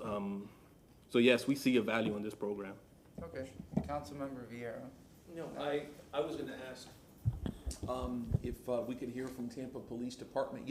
It's interesting, because, funding for more police officers, obviously, I mean, my record on that is like I think everybody here is obviously very clear in terms of supporting that. I remember last budget, I even proposed a very tiny 0.3 millage increase to hire more police officers and get fire stations, right? I strongly support that. Had we capped the downtown CRA, we could get more money to hire police officers. So I'll think about what to do in terms of this vote. I better think fast, right? Because it's coming up, right? I've supported this in the past, and this appears to me to be another tool in the toolbox for Tampa Police Department to help to fight crime. We obviously want to equip them with everything we can. And if we're concerned with hiring more police officers, then we ought to look at additional ways to fund that throughout the city of Tampa budget. Just my rambling thoughts. Councilmember Clendenin and then Carlson. So question, you were in the room when we had the previous discussion, and that's what are we getting for the taxpayer money? So this is $250,000. What's the duration of that contract for $250,000, and what are we getting for it? Currently, it's budgeted for this 1 year. It is not shown to be budgeted for the following year. We are exploring other options of how to pay for this service. So this is 1 year from this month, so not fiscal years? It's budgeted for this year, correct, from starting June 20th, I believe, our new contract would start. So June to June? Correct. Okay. And I remember well the briefing that we got when we approved with the grant money. Has there been anything new to add to that about the success? Have you had any successes since the last time Tampa PD was here using this program? As far as? Like solving crimes, getting perpetrators, I mean. Yes, like I kind of went into briefly, I can go to one example where I found was shot detection went out, officers came on scene, they didn't locate no 911 call came in with it. They didn't locate the defendant on that time, but they found the vehicle that was connected to the defendant. They found the victim. As far as, since we got the shot detection, officers were able to start expediting their approach to this location. So officers were able to get there in time to where the defendant was still in the area. They were able to get a description from the victim of this defendant. They were able to locate the defendant within a few blocks, do a show up and get a positive ID and arrest the defendant for an aggravated assault with a firearm. Okay, and I would just like to say, into full disclosure, I did have, previously I had a discussion with the president of the PBA, and they had expressed support of this program. So just in full disclosure, that the president of the labor organization that represents police officers had supported the program. Councilmember Carlson. Yeah, I don't want to spend a lot of time talking about the data, but every year, this is the third time we've heard, there's always one exception. The prior 2 times, the person was deceased already. Maybe this one was too. But if we could have 3 police officers right now, or 2 police officers versus this, we would be a lot better off. But the biggest problem is that there are hundreds of cases where a police officer is called And police officers tell me sometimes they're even split up from their partner, but they spend between 2 and 5 hours going to a scene, looking at shells if they find anything. A lot of times there's nothing. And then if they find a shell, then they have to call forensics. That takes several more hours. And then they have to spend a couple hours writing a report. Instead, we already have a shortage of police officers. They need to be in the field solving crimes. And so for one exception where the person was deceased already, where someone eventually would have called 911, we should have more police officers in the field. And we have thousands of hours of police time wasted because of false positives on this thing. And that's not worth it. We have actual crimes going on in the city, and we need police officers out there to help prevent actual crimes. Thank you. Mr. Schmidt. Mike Schmidt, Assistant City Attorney and Police Legal Advisor. Just a couple of points I would make is, one is, as was testified to, ShotSpotter has shown to allow police to respond when 911 calls aren't being made. So that means we are finding people that may not have been found alive had ShotSpotter not existed. So because of ShotSpotter, I think we said, what was it, how many 911 calls total have not been? 17%. Only 17% were 911 calls of ShotSpotter activations. That means the remaining 83% may not have located that suspect who had been shot and was in the process of dying or may have been dead. That's not accurate. When you look at the number of, I don't want to go through all this data. If you look at the number of people that were actually charged, there weren't 500 charges filed against cases. There were 500 charges and only 17 of them got 911 calls. That would be different, but that's not the case. And so, anyway, you all probably know how you're going to vote already. It disappoints me that we're presenting half data, and I respect the police department and I respect our police officers, which is why I'm voting against this, because I think this wastes a lot of their time. All right, someone going to make a motion? I make a motion to not approve funding for that this year. We have a motion from Councilmember Hurtak, second from Councilmember Carlson. That's Yes. Yes, for item number 14, And- Sorry. It's a resolution. Can we? It's a resolution, so the question. Yes. So with reference to this particular resolution, your motion should be reflective of what's on the agenda. Okay, so I'm moved to not approve the resolution. Second. For file number PS 24-5503. We have a motion and a second. Councilmember Villa. Yes, sir, thank you. And I'm glad Councilman Clendenin brought up the police union because, you know, I obviously speak to folks at the police union. The biggest thing they always say is we want more police officers. And, you know, if they were to want to get rid of ShotSpotter to fund police officers, I'd have a reckoning. I would have gotten a call yesterday on it, or they would have been here today. So, and again, obviously well-intentioned and whatnot, but I respectfully will not be voting for this. Thank you. You will not be voting For the motion to. Oh, okay. They're also not here in favor of it. When I've spoken to them, they said, well, it doesn't hurt, it's not, if they cared about it, they would be here to ask us to vote for it too, but they're not here to vote for it either. All right. We have a motion. Councilmember Miranda, do you know the motion? We don't want to read it. The motion is to vote against funding ShotSpotter, basically voting down item number 4. And we can also just try it for the year and see what we think about having one extra officer for every single shift in that district. But this doesn't, even if we did this, it doesn't ensure that we're going to hire an officer. But actually it does, because we can simply just move that money there. No, you Now, can't. if the officer. No, not in the middle of fiscal year. But we can move that money for next fiscal year. Next fiscal we could, yeah. But, I mean, actually, we can move it if the mayor approves. We're allowed to move money throughout the year. The mayor has to initiate. Yeah, and if she doesn't want to have more police officers, I would have a hard time believing she wouldn't want more. But again, it has to be, like, I think it has to But be again, I initiated, mean, yeah. so in the future, when we have things that we can't get done, I want you to say that. I want to be like, oh yeah, that's fine. We can't move money in the middle of the year. We absolutely can move money in the middle of the year. It's our job. I'm never gonna do that, you know that. Well, and then so I don't know why you're having that argument now. I'm not arguing. We have Okay. a motion and a Yeah. second. I don't This is the motion to deny, motion to vote down item 14. Roll call vote? Carlson, Yes. Hurtak, Yes. Clendenin, No. Henderson, Yes. Vieira, No. Miranda, and Maniscalco. Yes. Motion carried with Clendenin, Vieira, and Miranda voting no. Yes, sir. Motion to approve 14. He has a motion to approve 14. The motion. Oh, geez. The motion of denial. Yeah. Could you please announce, I'm sorry. And you're the lawyer of the group.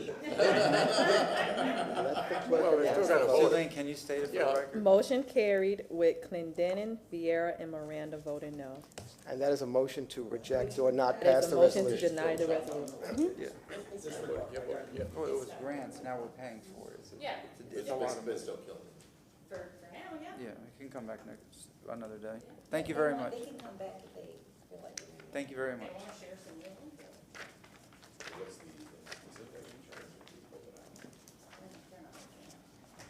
All right, item number 86 is next under staff reports. Afternoon, Council, Vic Day, Director of Mobility, here to address item 86. This was continued from May 16th to now.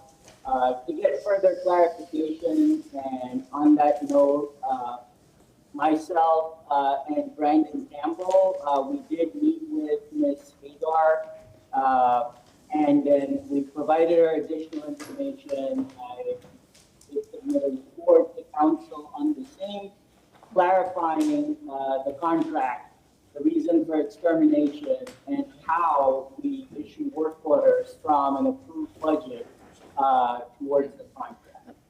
I'll be happy to take any questions. Do you have a microphone on, or are you using the laptop or the computer microphone? We're having a hard time hearing It's very you. muffled. Oh, let me see. I'm using the same microphone that I usually use. Can you hear me better now? A little. Yeah, I'll just. It's very echoey. Yeah, that's really what it is, as an echo. The echo. Do you have someone Oh, else in wow. the room who's listening to this? No, there's no one else here. Let me see, I'm gonna move all of my devices out and see if we can hear better, and if not. You know, when you're faced that direction, I think it's a little clearer, so the microphone must be where you're facing. Because now when you're facing us, it muffles again when you turn a little bit. Is the microphone over there, maybe? Can you hear me better when I do this? I can hear you. I'm just focusing. Go ahead, sir. Sure, so I'll start again. So this item was continued from May 16th. This is related to a paving contract, a citywide roadway improvements contract awarded to Ajax. We are recommending that this contract not be renewed, and the pending invoice of about $12,500 be paid. Council had requested additional information on the same. So subsequent to May 16th, Brandon Campbell and I did meet with Ms. Hagar, and we did provide information. I believe that she did submit a report to City Council clarifying the nature of the contract, the upset limit itself, and I'll be happy to touch upon that, and how it's a work order contract where work orders are issued based on approved capital budgets. And we use several projects to fund different works under this type of a contract. And I believe that report also mentioned why this contract is not being renewed. And should you approve the termination of this contract, which is all parties, at least staff as well as the contractor, are in agreement with, we do intend to issue a similar contract and get a different contractor on board that we can work with. Any questions? I'll be happy to take any questions. Anybody? No? If there are no questions, can I get a motion to move the resolution?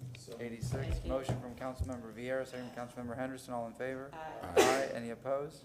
Can I say I want to thank you to our financial analysts for providing, and I know as Vic has just said, had got the briefing, and I think part of the reason why this moves so quickly is because of the information that she provided, and so thank you very much. Thank you very much. Next up, we have item number 87, which is to be heard with item 27. Yes, sir. Good afternoon, Council. Dennis Rajero, Chief Financial Officer. Good afternoon. Hello. Thank you for taking the time today, and of course, thank each of you for the time and attention you've taken to all the myriad aspects to what we're asking for today. I also appreciate your indulgence in moving this item to abut number 87, because they kind of go together, and I apologize for the confusion. They were supposed to be a part 1 and part 2. We can, from our perspective, tackle this item a couple different ways.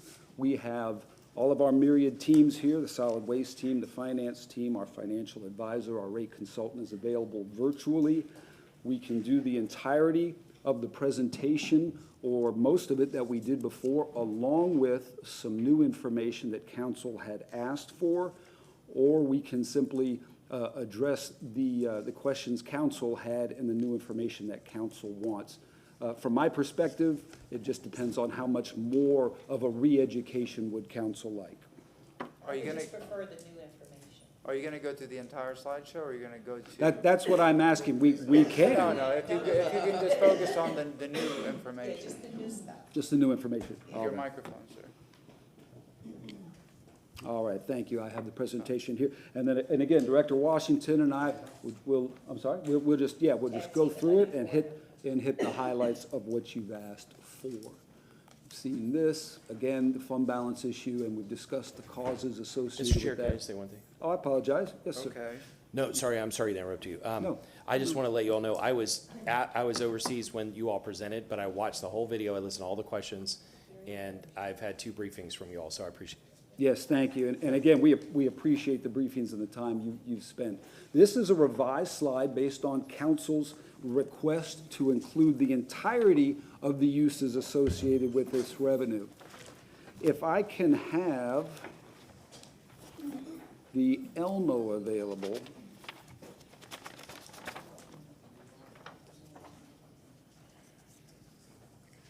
There you are. You recall this was the previous slide, and thank you, council, for your suggestion. This made it look like we were actually charging more than was required. It looked like we had a surplus. So I appreciate y'all asking for a revision, and if I can get back to the presentation. Yep.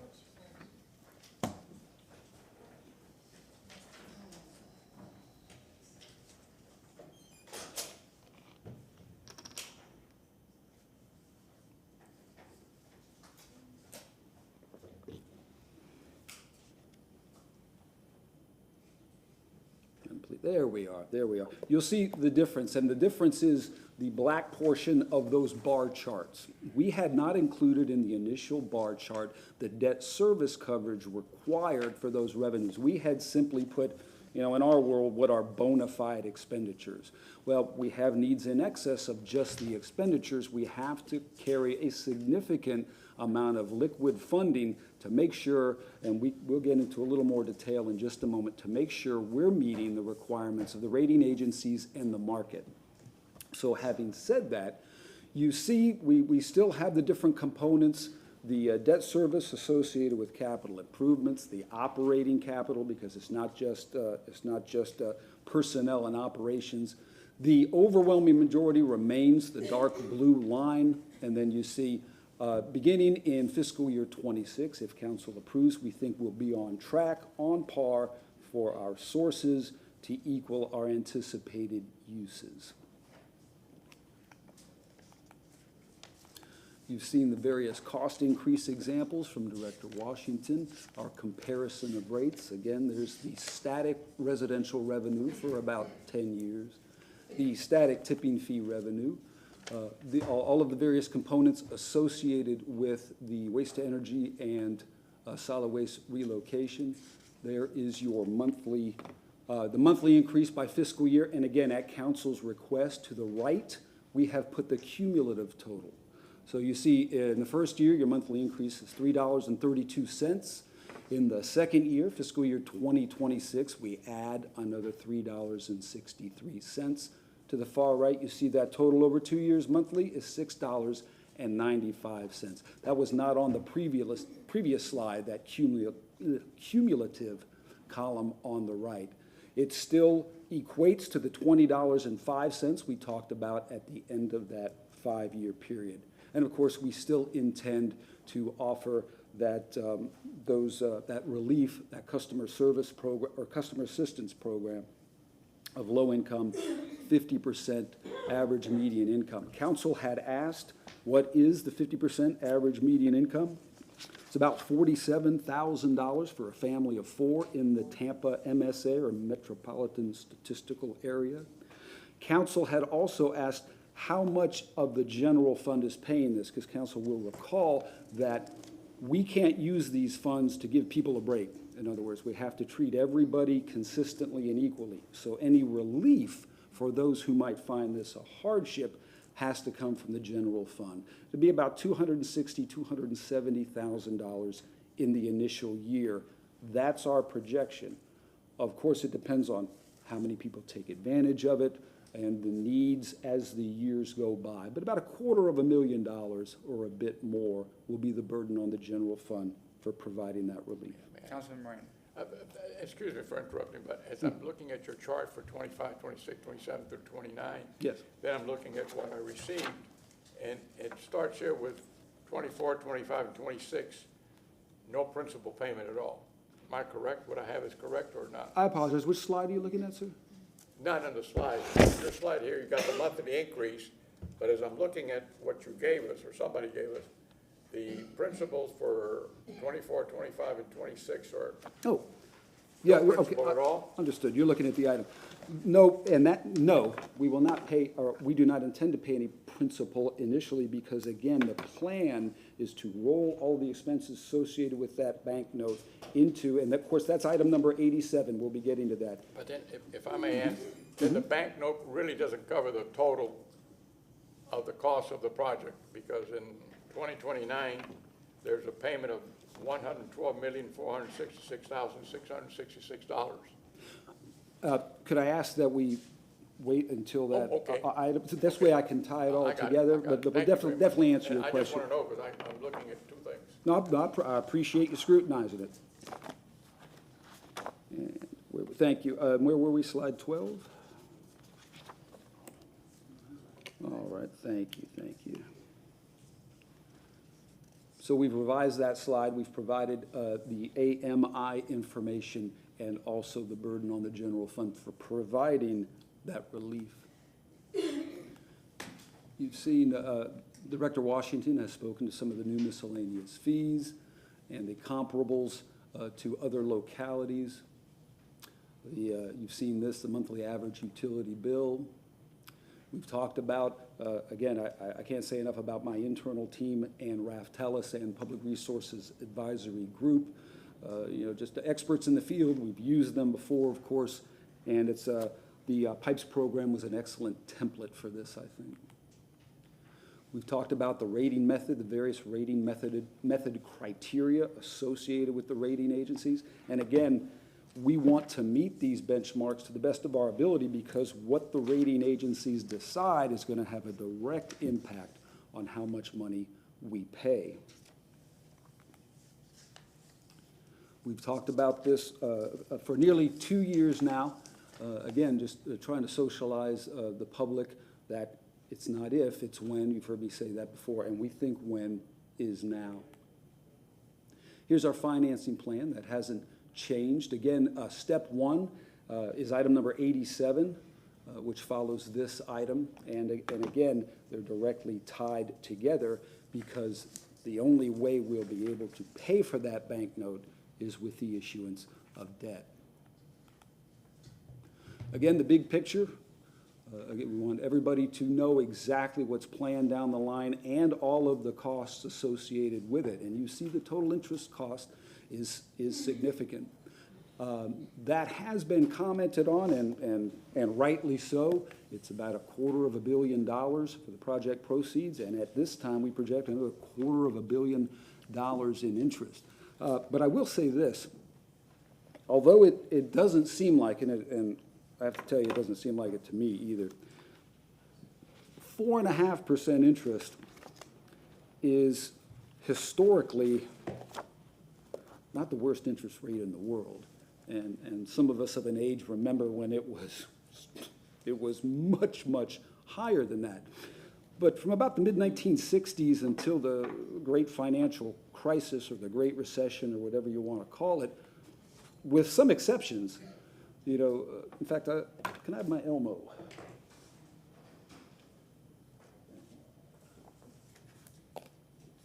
Just to provide some context, if I can have the Elmo up, please.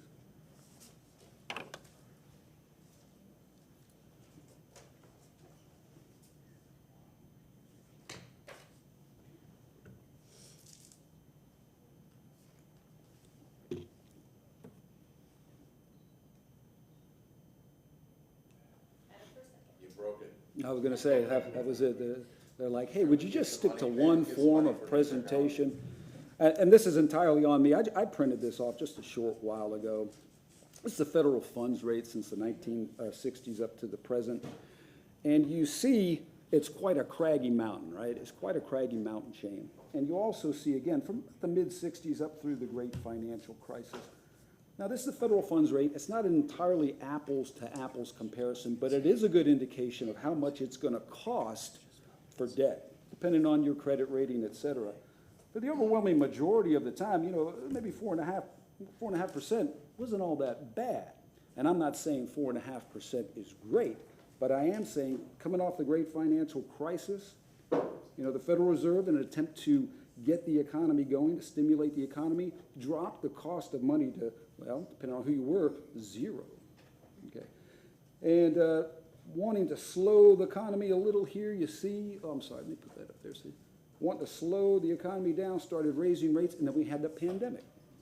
So again, in an effort to keep the economy stimulated, dropped those rates to 0 or nearly 0. Of course, we're not there now. I forget how many consecutive increases the Federal Reserve has done. But all in all, we've gotten used to very, very cheap financing. And when I say we, I mean the entire world. You know, whether it's the Federal Reserve of the U.S. or the European Central Bank, which just cut their rates for the first time, I don't know how long, I think today. So we've gotten used to very, very inexpensive money. Will we get back to that scenario? Shoot, I hope so, but I don't know.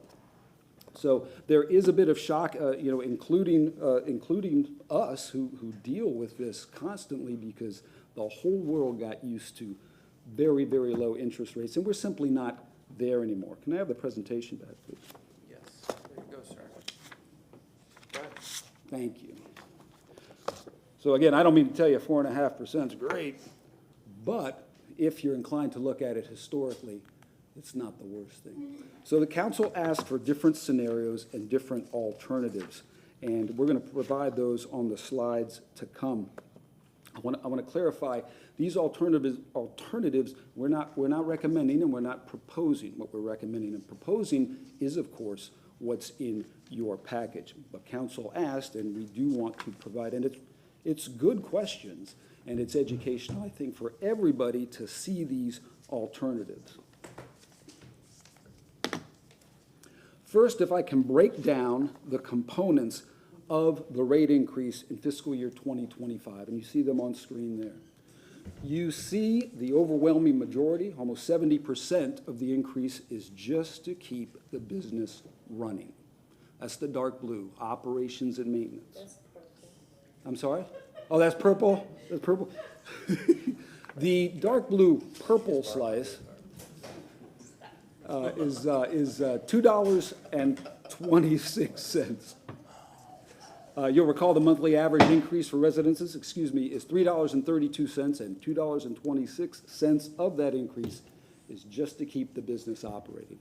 I would submit to you and the public that we really have very little flexibility in voting for that particular component. You have heard the alternatives actually, I'll get into that in waste to energy in just a minute, but you have heard the solid waste experts say that they are running as lean as they can with the, you know, given the current and anticipated workload and growth associated in the city. So again, I would submit that there is no flexibility on $2.26. And we have pulled that out for you from a schematic perspective so you can see the slice on the right and then all of the expenses that are encompassed in operations and maintenance on the left.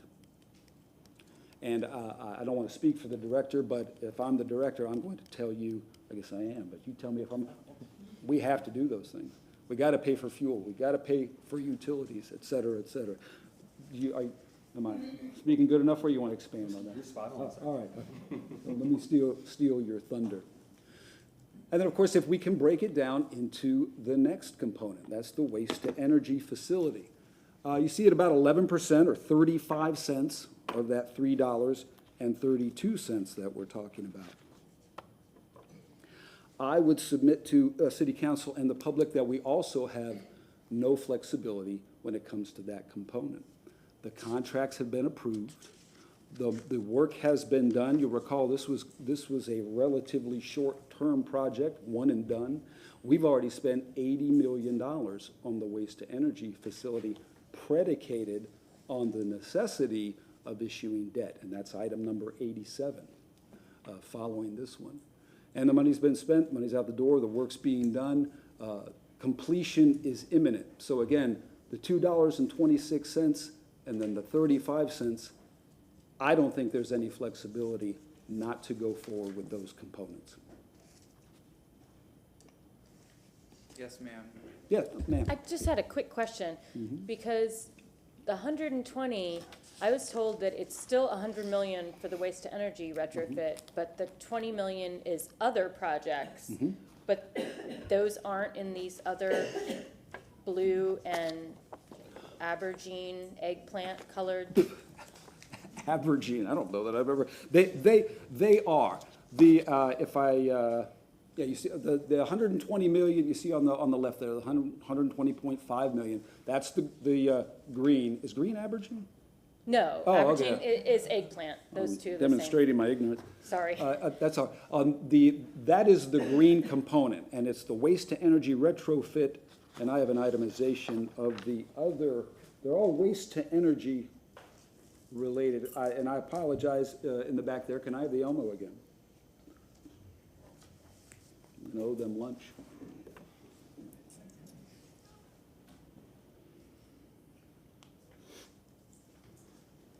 Okay. And yeah, and we've broken it down there. And apologies for confusion. Again, you see the retrofit. That's the overwhelming majority of it. We have talked about some other waste to energy projects, which Director Washington can expand on. Here's the what we call the CMEX property we've talked about. This is the, I'm not making this up, bullnose water wall tube replacement. That's a contract that's been approved and the money has been spent, again, out at the McKay Bay Waste to Energy facility, and then a relatively small amount for closing costs. And there's your 120.5 million, not to exceed amount that we have for the bank note. Okay. So I guess my question, the 5.2 million, Mr. Washington, can you expand a little bit on what those $5.2 million other projects are? Okay. And so Larry Washington, Director of the Solid Waste Department, Solid Waste and Environmental Program Management Department. So those additional, the 5.2 million encompasses the periodic maintenance that we've had to push forward and pull out of the projects that we can't really do when the plant is running full capacity. So that's what it is. And we've been able to do the bullnose, like you saw earlier, for $2.8 million since the plant has already shut down. Since the plant shut down, so we have our 55 employees focusing on concurrent maintenance.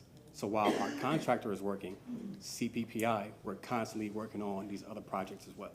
Okay, so the 5.2 million is working on other projects that are just probably faster and easier to do when the plant shut down? Yes.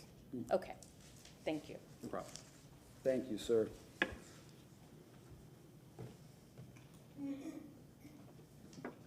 And if we could keep the Elmo, no, if I can get back to the presentation. And we are there. Thank you. The next component is the solid waste relocation complex project.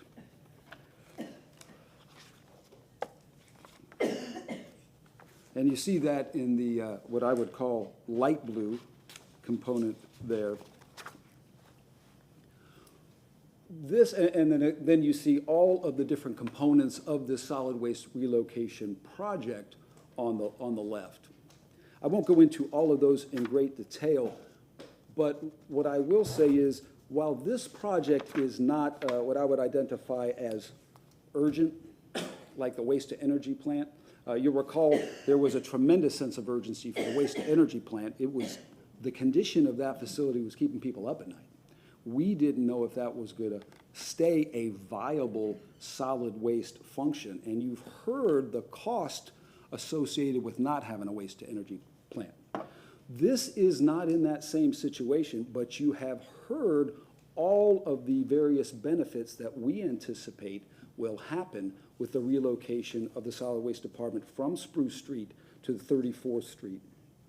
So while I wouldn't classify it as urgent, we would identify it as a great advantage from the business perspective. Now, I know there's other advantages, perhaps if you're in the neighborhood, if you live in that neighborhood, an industrial use right in the middle of a neighborhood.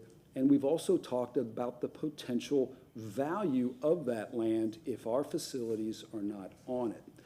We're not able to quantify it right now, but the general consensus is it's a very, very valuable piece of property. We have, similarly, but on a smaller scale, we have also already spent funding on this project, about $6.4 million, primarily on design and associated expenses. So we're not neck deep like we are on the waste-to-energy plant, but we have taken a bit of a jump into this project, again, predicated on rate increases and predicated on a debt issuance, and we'll get more into that in just a moment.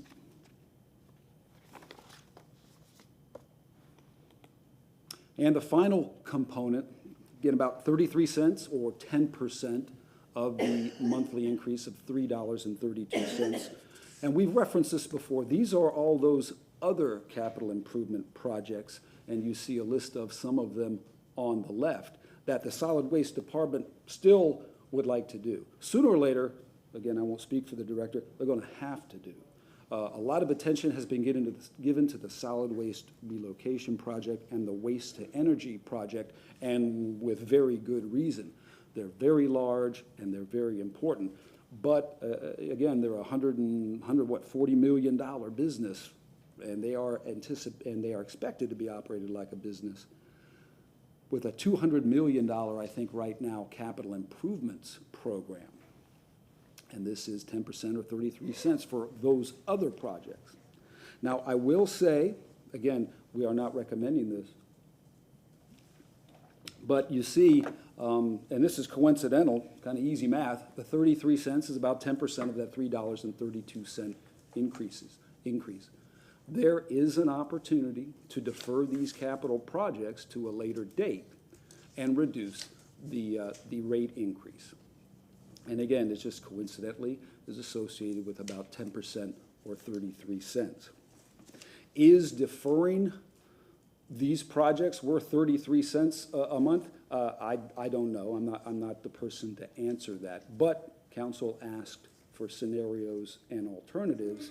And the same logic, if you will, is applicable to the solid waste relocation. It's about 11% or 38 cents.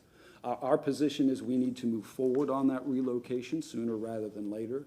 But again, it's about 38 cents of savings.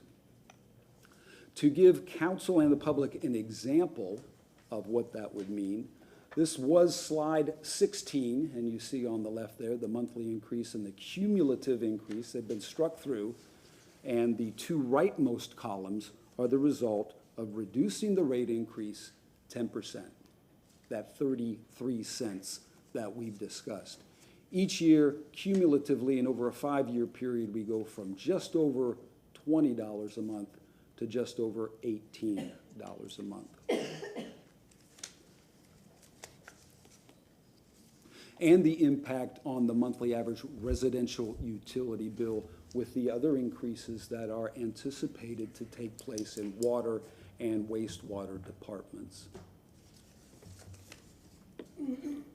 So if I can just recap. So you see the various components. Okay, again, I would submit to you the dark blue or dark purple and the green pie charts are compulsory. Okay. We have no other way of proceeding as a business entity, nor proceeding with the paying for the waste-to-energy facility without an associated rate increase and debt service for the waste-to-energy facility, item number 87. The blue, the solid waste relocation complex, and the light purple of 33% of the other capital improvement projects can be discussed.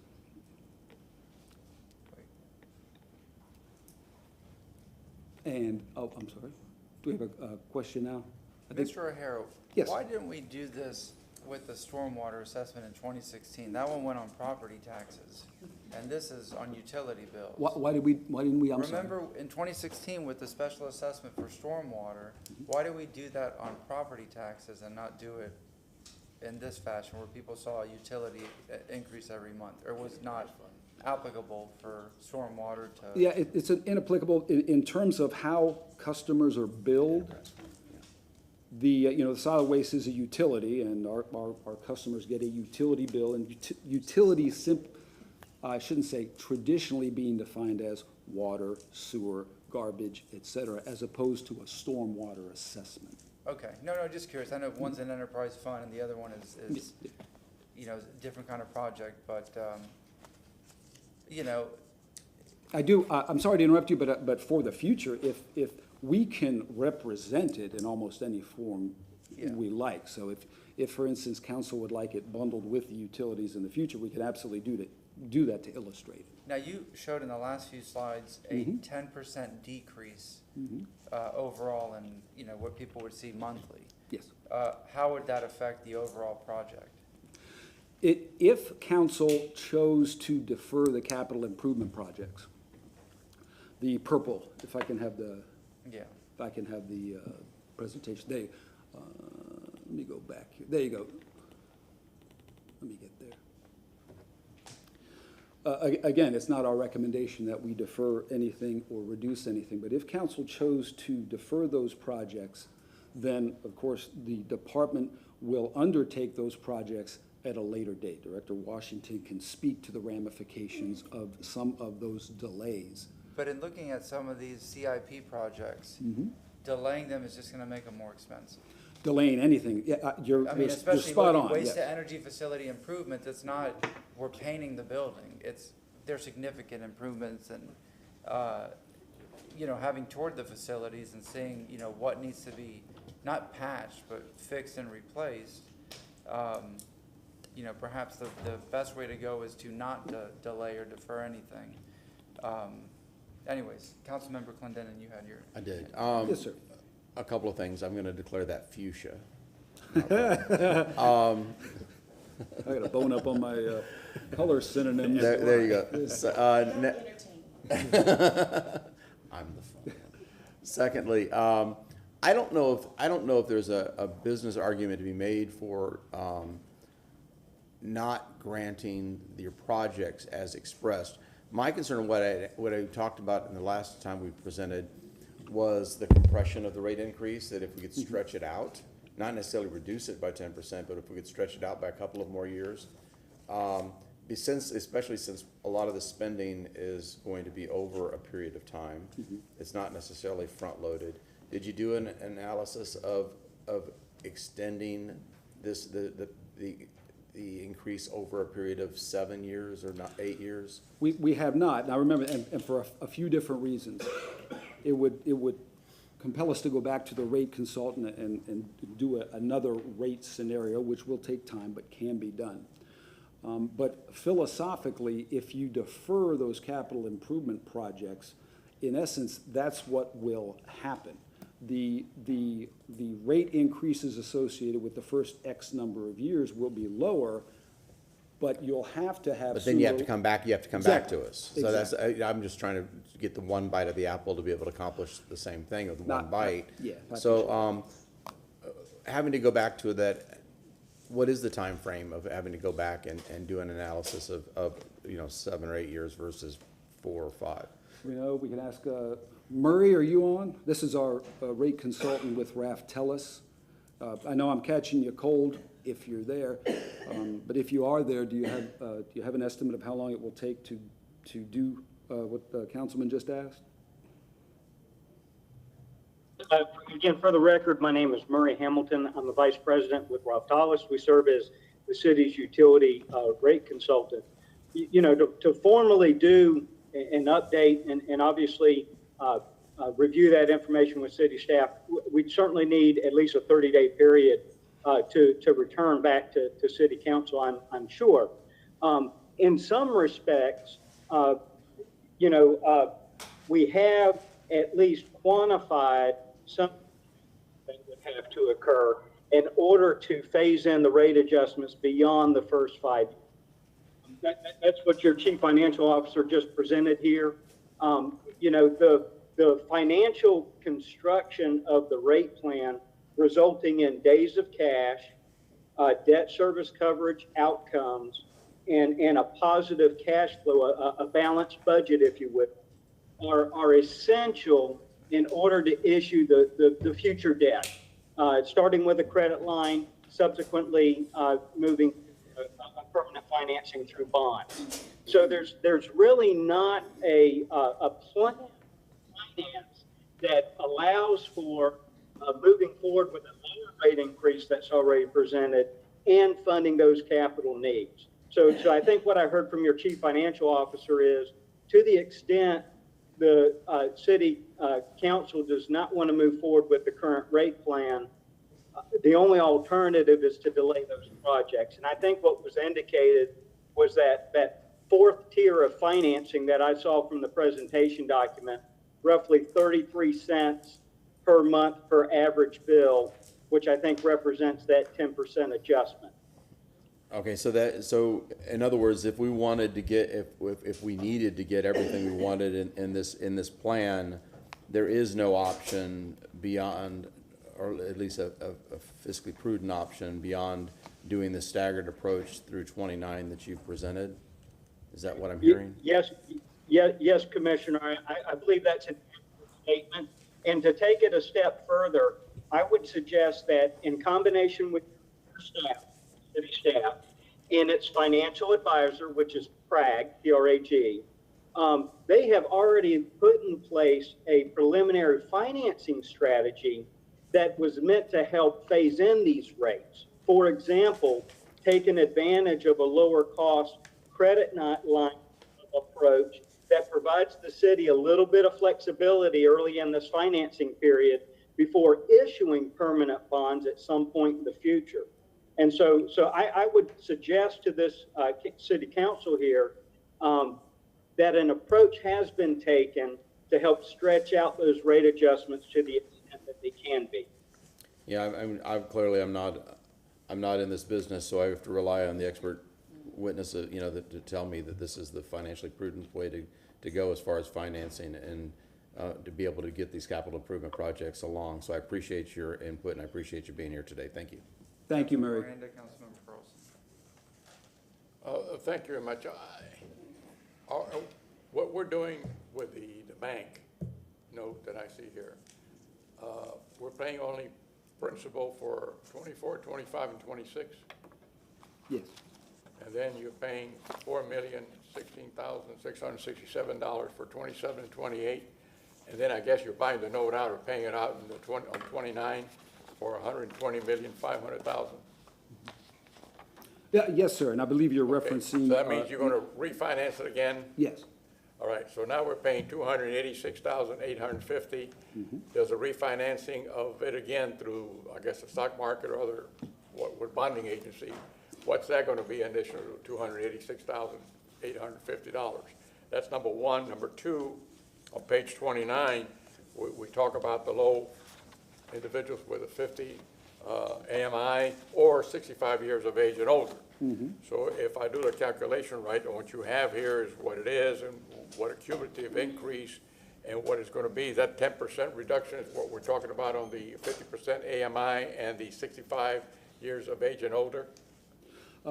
No, and I'll break it down into two components. And first, I want to reiterate that it's kind of like disinflation and deflation. They sound the same, but they're not. It's a 10% decrease on the increase. The increase is simply less. But the low income and the 65 years of age or older will be what they will be based upon the hardship. That's what I was asking, because one is 48 cents less, and the other one is $2 less. So I'm saying if I'm trying to pay it off, I'm not going to pay it off that way. Oh, no, you are correct, sir. You're not going to pay it off that way. Now, if I can, let me go to the Elmo again real quick. And this may be more than anybody.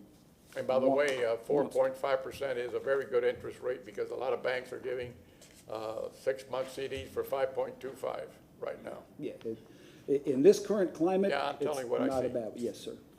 If I could go back to the Elmo, and now I owe them lunch and dinner in the back.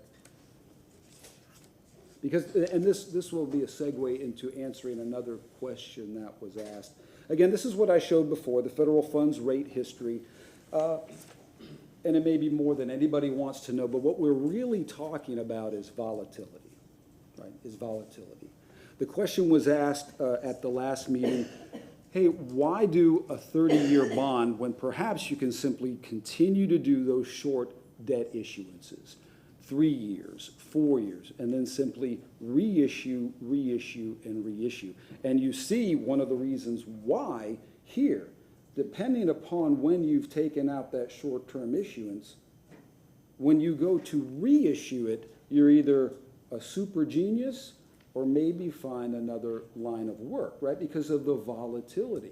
You don't know what that interest rate is going to be if you can't pay it off in cash, and we can't, you don't know what that volatility is going to be when you have to reissue that debt. So the tried and true way of financing large capital projects is with a 30-year bond with a component in the bond covenant that allows you to take advantage of positive economic developments. A refinance, very similar to how some of us refinanced our house, or refinanced our mortgage. We have a very good history, and I credit my team, including the financial advisors, with taking advantage of positive economic developments by refinancing and saving money. But if you're betting against or for the volatility, well, you can see from that history there, it's anybody's guess. So, and the reason I bring that up, Councilman Miranda, is, again, the plan is to finance the waste-to-energy facility for a relatively short time and then roll it into that long-term best practice debt financing. Councilmember Carlson, and then Hurtak. Yeah, first I want to thank Dennis and Larry and all your staff. The presentations we're getting out of CFO's office and also Waste Management are fantastic. They're very detailed. I mean, you've gone out of your way to answer questions and look at options and things, and I really appreciate it. Hopefully the public appreciates all this transparency. Thank you. Can you go to page 9 on your slide, please? When I was listening to the video, listening to my colleagues speak, there was one message that came up. So when we're talking to the public about why we need this, if you look from 2014 to 2023, there was no rate increase. And my colleague said things like, if we just had increased 50 cents a year or something like that. And so that's the boom economic time. And so that is the time when people were making more money and they felt richer, and it would have been easier to push this through. Now we're in a situation where folks are more concerned about the costs and they're worried about recession and things. But I think the consensus last time from my colleagues was, had somebody increased it 10 years ago, on a gradual basis, we wouldn't be in this position. And so we have two things. One is, how do we deal with growth going forward? And you put a CPI inflation indicator in there, which I think is a good idea. The other thing, though, is we have to play catch up, and that's the part that Councilman Clendenin was talking about.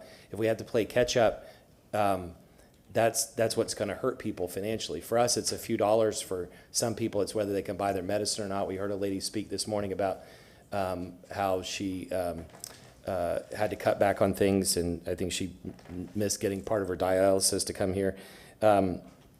These small dollars could really mean a lot to folks. So the way I look at it, there are three things. One is the lack of an increase over a long period of time. The second is that, was it 4 years ago, the city took over the waste energy plant, which had been run by a private developer. And in the private sector, if you don't have an ongoing contract, you don't invest a lot for the future. And so it's understandable that we would have to go and invest. The problem I have with it is that when we finally got the number from when you all looked at it, when Public Works looked at it, the number to renovate was a lot smaller than it is now. And not necessarily anybody's fault, but I just want to make sure that those numbers don't continue to grow, because as the numbers grow, we need to really look at what we need versus what's nice to have. And we need to do that across the board in the city. And the other thing is that you're doing some consolidation because it will be more efficient. So anyway, that's the backdrop. I have two questions. One is, you presented a few months ago our bond capacity on the general fund and on the enterprise side, and we're at about 41% on each. Was this $120 million in debt included in the 41%? It was not, and so what is that? What percentage did that take us up to, including, when we include this new debt, what percentage are we at? Do you know? I'll have that calculated and circle back to you. And the second thing, as I understand it, talking to your colleague yesterday, the Spruce Street operation, which is part of the cost, we're relocating that, and there's some brownfield issues there. Yeah. But that land is valuable. It was paid by, as I understand it, general funds in the past, and it's considered a general fund asset. Yes. One of the objections I have to this is that I think a reasonable expectation of the public would be that we would take, I don't know what the cost of that, what we could sell it for, but let's say 20 million. Mm-hmm. 20 million would lop off 1/6 or whatever of the debt. It would also potentially reduce the amount, a burden of the catch-up. But if that money is only going in the general fund, sure, it'll be used for something else, hopefully not frivolous. But I would be okay with this if we put in some way to guarantee that that property would be sold at market value, and that money would be put in to either reduce the debt and or reduce the payments. Yes, and thank you, sir. And I appreciate your observations yesterday during the briefing. Again, Mr. Perry explained it to me, or back briefed me on it. Yeah, the debt capacity, we'll calculate that for you. And of course, I'm sure you've drawn this conclusion, but solid waste has no debt capacity. You know, in the absence of a rate increase, they're using their savings. What's the possibility of attaching the Spruce Street funds to this so that we can reduce either the debt or you might say that the bond markets wouldn't want us to reduce the prices if we're going to build them in. I don't know why we couldn't just promise them that at the beginning and say we'll offset it if that comes about or whatever the number is. But it seems like we could at least reduce the debt, because I'm very concerned about the addition of the debt. I bet this puts us over 50%, and that's not including whatever else we've added in the last few months. It may, and we could, and unless someone knows, especially someone in legal knows the answer offhand, or a financial advisor, when the time comes and the decision is made, or if the decision is made to sell that property, and we get, as you said, we'll use $20 million as an example. To the best of my knowledge, it will be up to the mayor and city council at that time to decide what to do with that funding. I don't know offhand if we can isolate it specifically for an enterprise fund. I see exactly what you're asking. I don't know that we can make that commitment. I bet we could, but it depends on whether we have the will to do it. If that's included to offset the debt and or the cost, and it would be sold at market value, then I'm okay with all this, because I think the public has some relief. But the problem is that land is being used for solid waste now, and we're going to sell it and spend it on something else. And I have a concern. I think the ratepayers have a reasonable expectation that we're going to use facilities that are under waste services to offset other costs. Thank you. Miranda. Thank you. Or wait, were you Just a first? couple of quick things Wait, here. sorry, sir. No. Her time. Yeah, I'm and sorry. then me, and then Miranda. Yeah, I just turned off my microphone, Her so we time. didn't. Henderson, Miranda. I mean, if you want to go in order. Thank you for this. I had a similar question that really goes to debt ratio. And what I'm curious about is technically this is an enterprise fund. So it is not really part of the city's debt. It is an enterprise debt. Am I understanding that correctly? You are correct. In fact, it gets a little more granular than that, in that each particular enterprise unit is viewed independently in terms of their capacity and what they can pay for. We habitually lump them together because they're businesses or enterprise, but from a rating agency and a debt issuance perspective, they are each entities based on their capacity, what they can pay for, what they can't pay for, et cetera. So. But we will provide the total enterprise, but yeah. No, and I appreciate that, because to me, it's a completely different thing. If it's 41% is our debt ratio for the city, that to me is city general fund, not including enterprise funds. Mm-hmm. Enterprise funds, I look at in a totally different manner, because that's, I'm gonna point to Mr. Washington, but that's his debt. That's not Right. your debt. You know what I mean? Am I looking at it correctly? It's just a pretty solid wall between that debt. Now, however, if solid waste can't make that payment, then it would land on the city to pay it. You're reading my mind, ma'am, because, and again, I don't want to get too wonkish, but our plan is until we issue that 30-year bond, we won't be pledging Director Washington's revenues to pay the debt. We're going to use the revenues, but we'll be pledging the full faith and commitment of the city absent raising property taxes. So we're the co-signer, if you will. The general fund is the co-signer. That's a good way. And the reason is, right now, we don't want to use the solid waste revenues as a pledge because their rating will be lower based on their financial situation right now. If all goes according to plan and the rate increases are put into place, by the time we issue that bond, it'll be a very, very strong credit. So that's probably more than you wanted to know, but yeah, the general fund is the co-signer right now until they get on their feet. No, I think that's actually a very good way for people to look at it, because we look at the amount of debt that we're going into.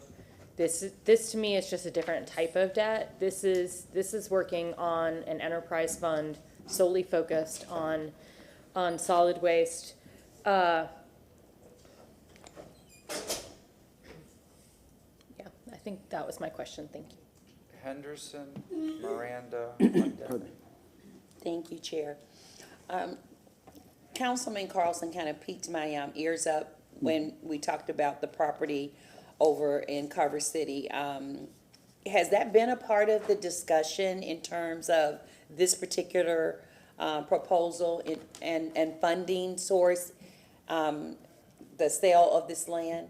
It has not. We, and I'm no real estate expert, but we don't know what we don't know in terms of what the brownfield requirement will be, in terms of what parties would be interested in buying it, and then, of course, what would become of the proceeds of the sale. About the only thing we know is that the experts tell us it's a very, very valuable piece of land. Yeah, you're right. It's an extremely valuable piece of land in an African-American community. And so that conversation, we're not prepared to have it today. I don't believe that we're prepared to have it today, and it has nothing to do with this particular proposal in solid waste. And I just want to put that out there to the public. Thank you. Councilmember Miranda. Thank you, Mr. Chairman. Three things really real quick. When 2024, the year 2050 seems a long way off. That's 26 years ago in the future. And the city of Tampa, from what I saw, I don't know what bet, but how much accuracy they have, say it's gonna grow by 100,000 people. I don't know if that's factual or not. I saw that yesterday when I was having lunch with two gentlemen. They showed it to me on their phone. If that's the truth, are we anticipating anything that's gonna happen between now, not to 2050, but 8, 10 years from now, and what more equipment you're gonna need, what you're gonna need to cover that? Then secondly, are we looking at all the charges that we're gonna have on these rate increases? This is a subsidy that takes care of themselves, one of the 4 in the city. So are you looking at expenses regarding salaries, insurance, things of that nature that keep growing up every year by, I know the insurance rate is sky high and it could be higher, but we've taken our own risk by starting our own clinics and things of that nature. And thirdly, when we talk about the sale of the property in a very, very popular area in the city between Del Mabry and Spruce and so forth and Lewis, all that area there, let's say that just for sake of land is $20 million. But you're also going to have from the future from that a lot of what? Revenue and ad valorem tax that we're not counting on. You got to look at wholly what's going to be. But there's a lot of cost in doing those things also. But I know this is accurate to some degree, but are we thinking way out, 2050 or 2040, whatever, as to what we think is going to happen to be prepared? If not, the increase doesn't mean anything. It's an excellent question, and we are, and those are the considerations that have led us to today as part of the rate study, the feasibility study associated with the rate study. Again, it's one of the reasons we team up with a rate consultant, Raftellus, with our financial advisor. I've got a great team, but Raftellus specializes in this long-term view. And sum it up, every X factor that we can possibly count, we've counted. Yes, I'm sorry? I said, so do I in long term, that's why I'm 83. That's right, exactly. But I think it's a good question, and yes, to the best of everybody's ability. Councilmember Clendenin. So for the public that's watching and the news reporters that are watching, because I know they are, you look at this screen, and this council's basically being handed a bag of crud from over 10 years of not raising rates, and shame on that now we're faced with the decision as a council to impose what is really a horrible rate increase over a relatively short period of time on the individuals in the city of Tampa because of, again, Councilman Carlson said, you look at all this, I mean, since April 1st of 2012, there's a negligible increase for the first couple of years and then nothing for all these other years. And I know we've had, economic cycles and we had a pandemic, but no rate increase, and we all know the cost of everything has gone up sky high over the years. I think Councilman Carlson asked about other needs. I mean, we're just really, even what we're doing now with the waste energy plant is putting it back together. It's not a complete replacement, and then as the city grows, and 20 years from now, it won't be you and I, Charlie, but 20 years from now, somebody else is going to be sitting here faced with the decision to build and invest $1 billion in a new waste energy plant. We're taking, and rightfully so, Mr. Washington and his crew are taking positive steps to prepare for that inevitability through land acquisition and other things today, so that maybe people won't be holding the same bag of whatever 20 years from now completely. But there is going to be greater needs as the city grows and these pieces of infrastructure age. So this isn't the answer that's going to solve us through the next X number of years. There's still going to be more to come. But I hate the fact that I'm sitting here in this situation, and that it's a no-win situation. The plan that our staff has presented is reasonable as far as what people expect from the city. People expect that their trash is going to be collected, and that we're going to be able to process it in a responsible way. Just like they expect water and all the other enterprise funds, they expect these things from the city. This is basic city services. Some of the other stuff we deal with in the city every day is a lot of wants. This is a need. This is basic what the city has to provide. You know, obviously, I'm going to support this. I hate it. I wish that over the last decade plus that we had you know, reasonable increases so that we weren't faced with the decision that we're going to be faced with today. But it is what it is, and you know, they elected us to make these tough decisions, and I'm going to point fingers backwards and say, this is why we're here. It's not today. This is why we're here. We went all these years without increases, and now we're having to pay for it. And if I could speak to that, Chair? Charlie, it's all your fault. To manage the waste stream in the future, since we have all these people coming into the city. So buying the property, which was the CMAX property, which is roughly 6 acres, Right. 4 acres that we can really build on right now. So by buying that, now we have the ability to set up different provisions to ensure that we can take in all that waste. So whether it's a mixed waste processing facility where we catch the waste on the forefront before it goes over to the waste and energy facility, or we have a facility where it's a MRF, which is a recycling facility. So we'll have the ability to manage all that waste from the forefront to take out some of the waste that's going to the waste and energy facility, which gives us the room to ensure that we can process all the waste. In addition, we're anticipating roughly 3,000 tons, per year, and that's just not garbage. So that's garbage, that's recyclables, and that's yard waste into the system. So we have the space to capacity. I was under the impression, because of our conversations, that the life expectancy of these plants was somewhere between 20 and 30 years. That was the life expectancy of the plant, no? Oh, no. This plant has been around since the 80s. Because in our previous conversations, we talked about how long this was going to buy us, this amount of investment. It was 20 years was the figure I was told that was going to give us 20 years of life out of this thing. And then with the periodic maintenance, we'll be able to extend it. Okay. So 20 years from now, I'll hold you to that. I'll be here. Councilmember Carlson, let's wrap this up. Councilmember Carlson, and then Councilmember Miranda. Let's beat this dead horse. It's almost Friday. Go ahead, sir. Yeah, I just want to add a couple more points. It was about 2 years ago in the budget process that we discovered that the department was losing money, and I'll oversimplify, but it depends on how you look at the numbers. Technically, the enterprise fund was not losing money, but solid waste was losing money. And the difference was that there was and I won't get the numbers exactly right, but there was a enterprise reserve fund of like $20-30 million, and there was a loss of like $8 million. And so we weren't subsidizing with the general fund yet, but we were subsidizing with the fund, and the same thing last year. And so when we saw that, we started pushing, and then this rate study, which took a long time, went in with that. But had we just looked at it from the point of view of is it neutral for the enterprise fund, we still would be way behind on this. The other thing is talking about the property on Spruce Street, and I wish that Councilmember Henderson, because you grew up in that area, I would love for you to put on the agenda sometime a discussion about that, because I want to know, we can't talk about it outside, but I would love to know the sensitivities and the experiences that you and your family and friends have had in that neighborhood. That would be lovely.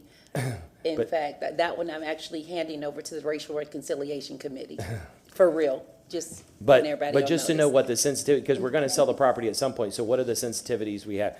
So the thing I want to tell you all is when. Well, wait a minute. Wait, we didn't say that we were going to sell it.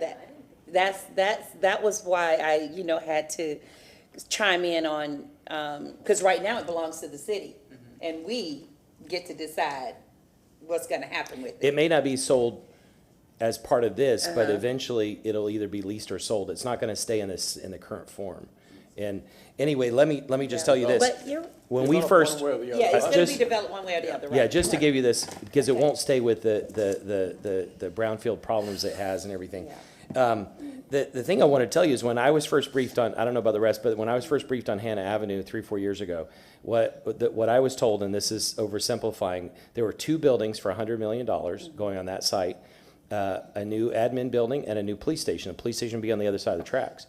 And then to offset that, we would be selling the blue building here, and we would be selling the building on Spruce. And if I recall, somewhere around that Spruce building, I was told was somewhere around 23 million. The blue building was like 17. And so it would be 100 million for 2 buildings minus 40 million. Then when it came back, it was 108 million for one building, but with no $40 million offset. And then it went up from there to 121, et cetera.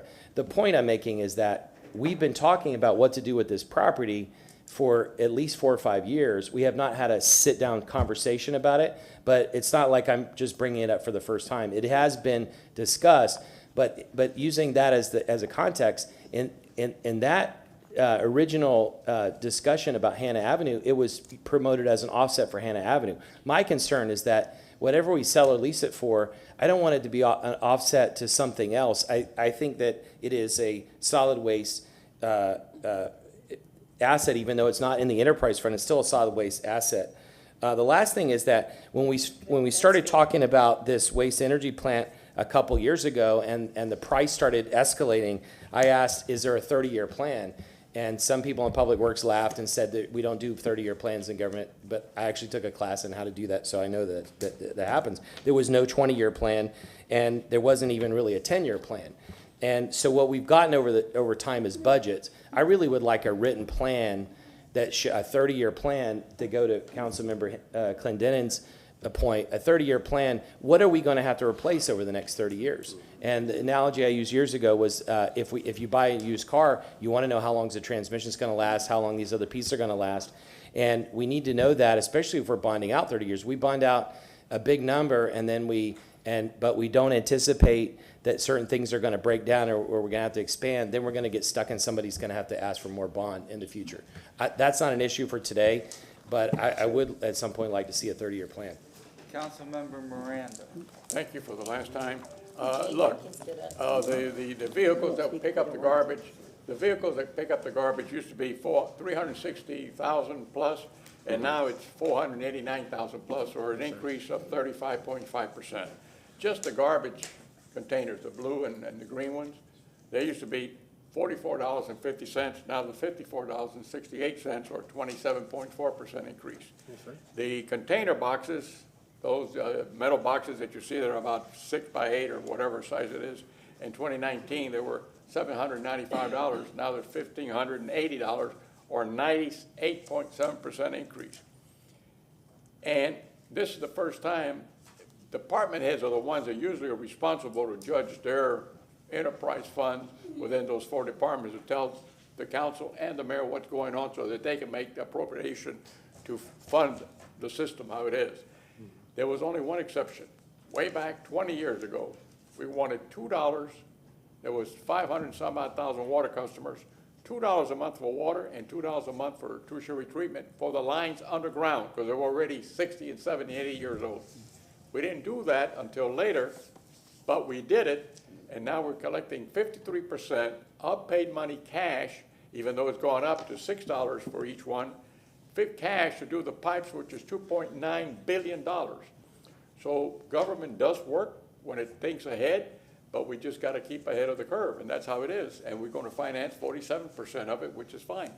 Now, I don't like it, but I mean, you have to do it. Would you like to move the resolution? I move it. Second. 87. Oh, no, I'm sorry. 27 first? Yeah, we would prefer the rate first, First, and then So the this committee statute. is 27? Charlie is I think the finance. lesson is we all need to be manufacturing blue trash cans. That's Councilmember true. Hurtak, it's your committee. Item number 27 is yours. Yes. Would you like to move it? I'll move item number 27. Second. We have a motion from Councilmember Hurtak, second from Councilmember Henderson. All in favor? Aye. Any opposed? I don't support this or the bonding in their current form, so I'm going to say nay. That's 6 Motion to- carried Is there with, alternative how to do it? motion Yes, but carried, it Carson just voting passed, so no. we don't need to. The what now? It just passed, so we don't need to go through that right now. I'm sorry, I didn't understand that. He said it just I said there are lots of options, Oh, but I see. but it just passed, so we don't need to. Oh, I see, so you don't have an answer then? I'm serious, I'm not playing around now. Sure, no, I have plenty of answers. I just Okay, well, proposed some let of me know when them. you find out. Thank you. I just proposed several of them. Thank you. And No, no, I including, wanna hear 'em now. including offsetting that building. But I don't support it in the current form. I think we need to control costs, and we also need to control debt, and I don't see that happening. Read the vote, please. Motion carried with Carlson voting no. All right, and item number 87, who wishes to move? Charlie moved that one. Charlie, Councilman Miranda with moving 87 with the second If from you want to move Councilmember. it, then you want to move it, it makes no difference. I'll move 87 under the circumstances. Although I may not be 100% in favor of doing this, it has to be done. Because there's no other alternative. Money doesn't rain. When it rains, you don't get money. That's right. You get flooded. Yeah. We have a motion from Councilman Miranda with the second from Councilman Vieira. All in favor? Aye. Any opposed? Motion carried with Carlson voting no. All right. Congratulations. Thank you, All council. hard Thank work. you. Good job. All right, item number 88, no staff was requested. May I have a motion to move 88? So move. Second.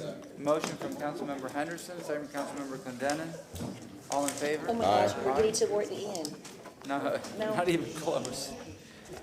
We're still in a meeting. Item number 89, can I get a motion to move the? So moved. Motion from Second. Councilmember Hurtak, second from Councilmember Henderson. All in favor? Aye. Aye. All right, item number 90, may I get a motion? So move. Motion from Councilmember Henderson, second from Councilman Vieira. All in favor? Aye. All right, item number 91 was continued. By request, we're going to take item number 99. And then we're going to go to Mr. Shelby. This would be Andrea Zellman, our city attorney, for item number 99. 99 legal staff, citizen review.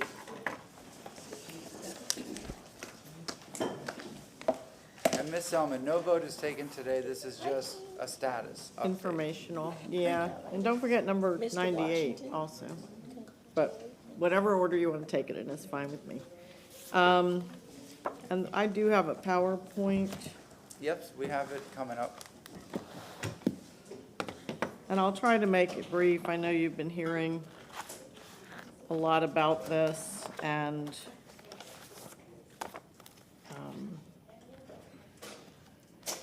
hopefully reviewed it prior to the meeting. Yeah, but it hasn't come up yet. It is? Oh, I don't see it here. Oh, so confusing. So quickly, you had asked us to just report on the impact of House Bill 601, which has actually now been codified in the Florida statutes. It's been approved been signed by the governor, and it will take effect July 1st. So the main reason, I'll skip the legislative intent. You already heard from one of the legislators today. So this is the provision that has generated a lot of confusion.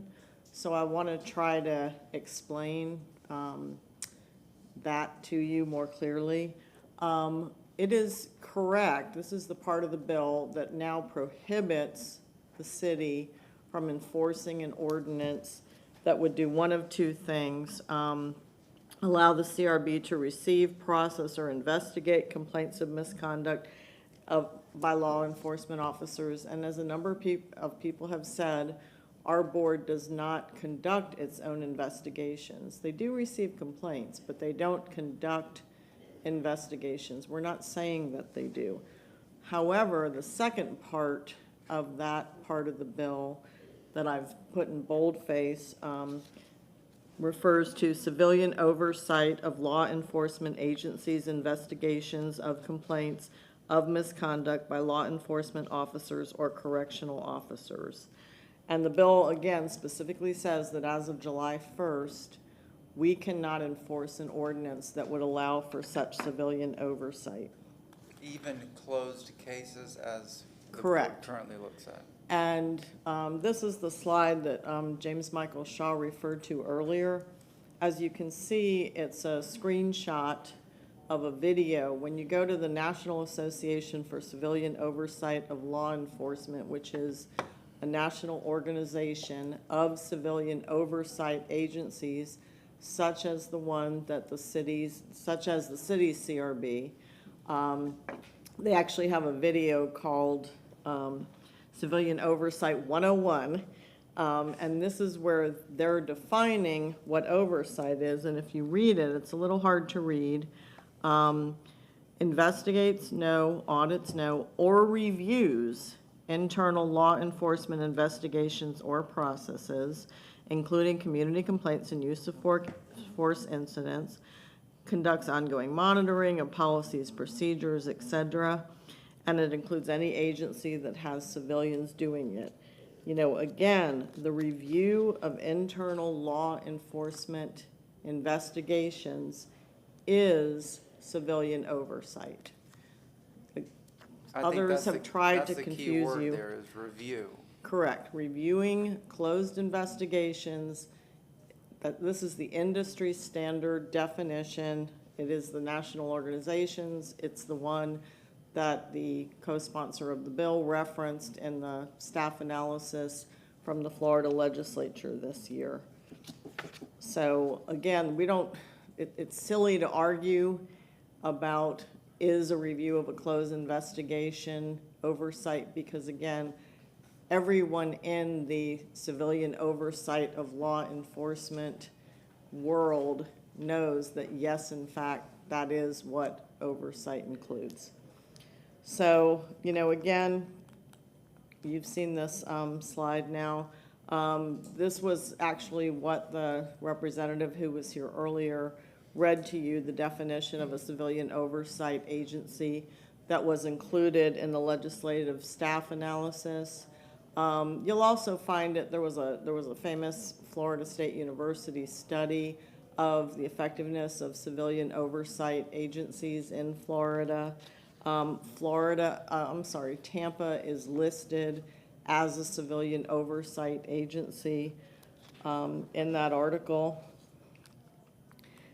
And this is sort of what I consider the key slide, is we went back and looked at our ordinance, which is ordinance number, or chapter number 18-8 of the City of Tampa Code.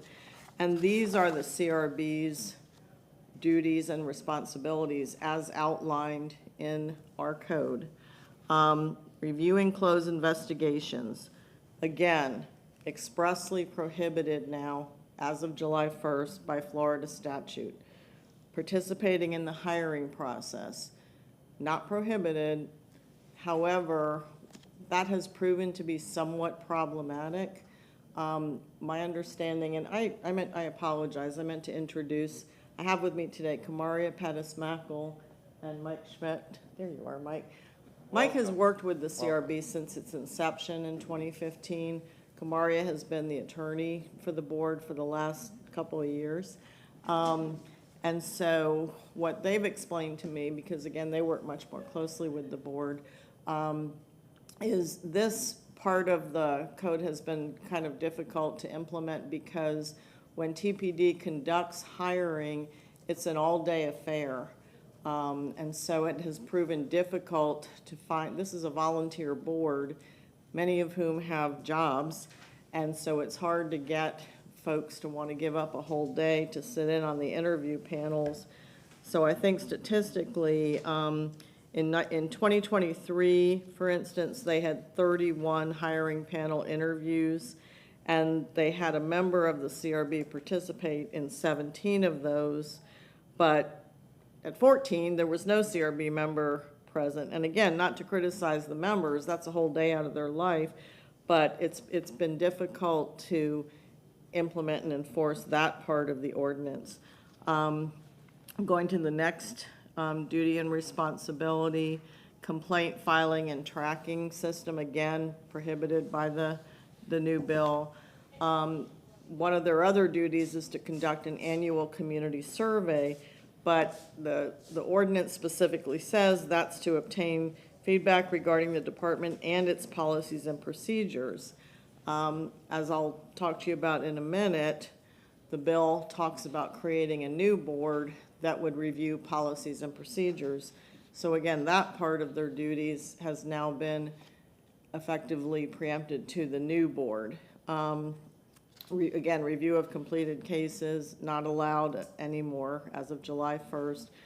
Review of matters of importance or interest, you know, again, if that's relating to a closed investigation, that's now preempted by the statute.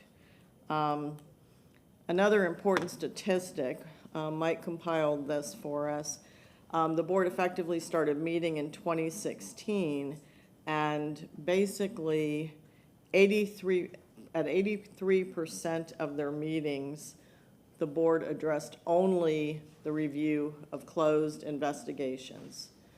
So the vast majority of their time has been spent doing something that they are now prohibited from doing as of July 1st. The silver lining, if you will, is that the legislature did say that police chiefs in cities, sheriffs in counties may now create a new board. However, in our case, it would be the police chief that would pick the members. Neither the mayor or the city council would have any say in that. It's a 7-member board, one of whom must be a retired law enforcement officer. And again, the express purpose is to review policies and procedures of the office. Of the department, the Tampa Police Department. It's important to remember this would be a sunshine board, so the public would be able to attend meetings, have an opportunity to speak. It's not, just some committee that would meet in the recesses of the Tampa Police Department with the chief and no one else. But again, that's the new oversight board that could be created. And Chief Burkaw, when Kamaria presented this presentation to the CRB, asked her to say that the Tampa Police Department is committed to transparency and working in partnership with our community to make Tampa safer together, and looks forward to establishing a new board, and has encouraged the existing board members to participate. Just a couple of other things I wanted to say. We have been looking at other cities, and so far to date, every city that Mike has contacted has, frankly, their boards have stopped meeting. Our board has continued to meet even after this bill was passed, but he's talked to Tallahassee, Miami, North Miami, we found their information online, Sarasota, Orlando, St. Petersburg. Everyone he has talked to so far that's working with their own similar review board is in the process of repealing their ordinance. They don't feel that the new bill gives them any other choice. The Miami board that we all heard so much about, they actually, I think, had like a $2 million budget and full-time staff. They've disbanded. So this isn't a question of our office disagreeing with the ACLU and having a fight over legal interpretation. This is, to date, we haven't yet talked to anyone in the state who feels other than we do, and that is that we really have no choice in this matter. The legislature has given us no choice. But to stop our board, we cannot, again, as of July 1st, we can't enforce an ordinance that would allow the CRB to do that which they are now prohibited from doing. So it is our recommendation that we repeal our ordinance. Obviously, we would have to come back to you with that. That's a legislative action. But it's clear that as of July 1st, we can't enforce it as currently written. So I'm happy to take, I wanted to clear up a couple of other comments based on some of the comments that were made during public comment today. The ACLU attorney that spoke talked about, well, the statute says you can't enforce an ordinance, but the CRB in Tampa was created by executive order.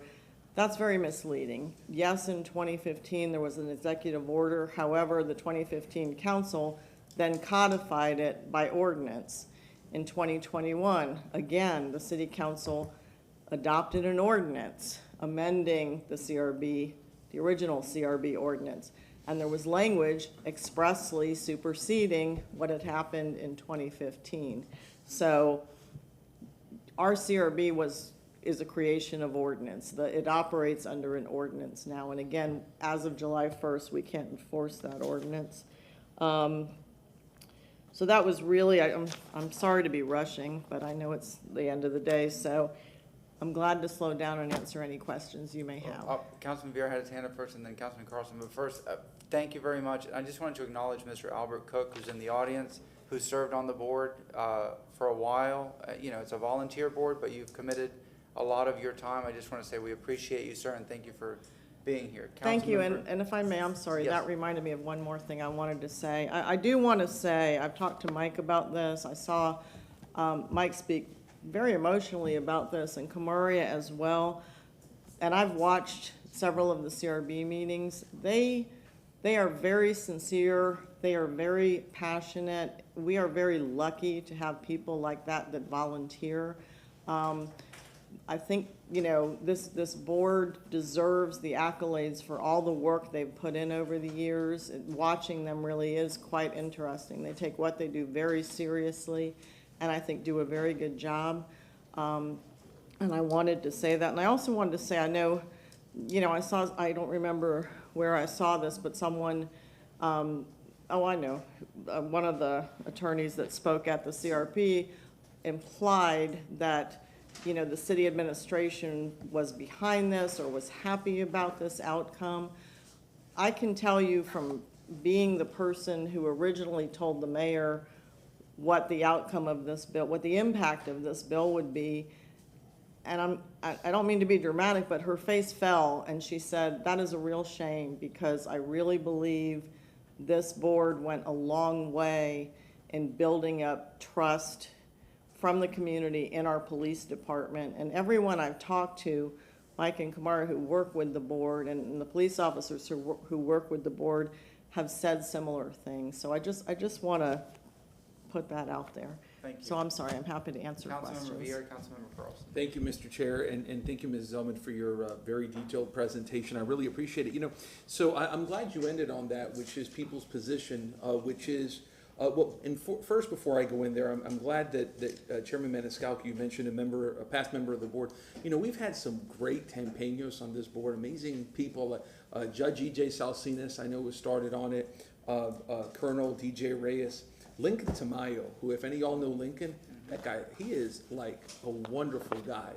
With Academy Prep, I've known Lincoln for 20, 25 years, and just one of the finest people I know, et cetera. So really, really good people. But we do start with the premise that our hands are tied on this, whether we support this or not. Obviously, I'll speak for myself in saying if I was in the legislature, I would have voted no on this legislation. I think it's awful.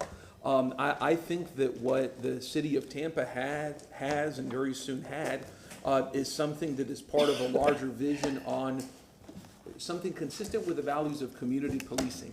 Not the radical term community control of the police. I oppose that. I think that's all that Portland, Minneapolis stuff. I don't support that. But getting the community involved in law enforcement, that is something that is so important. Having boards like this that are sensible, having things like the traditional idea of community policing, going out into the community.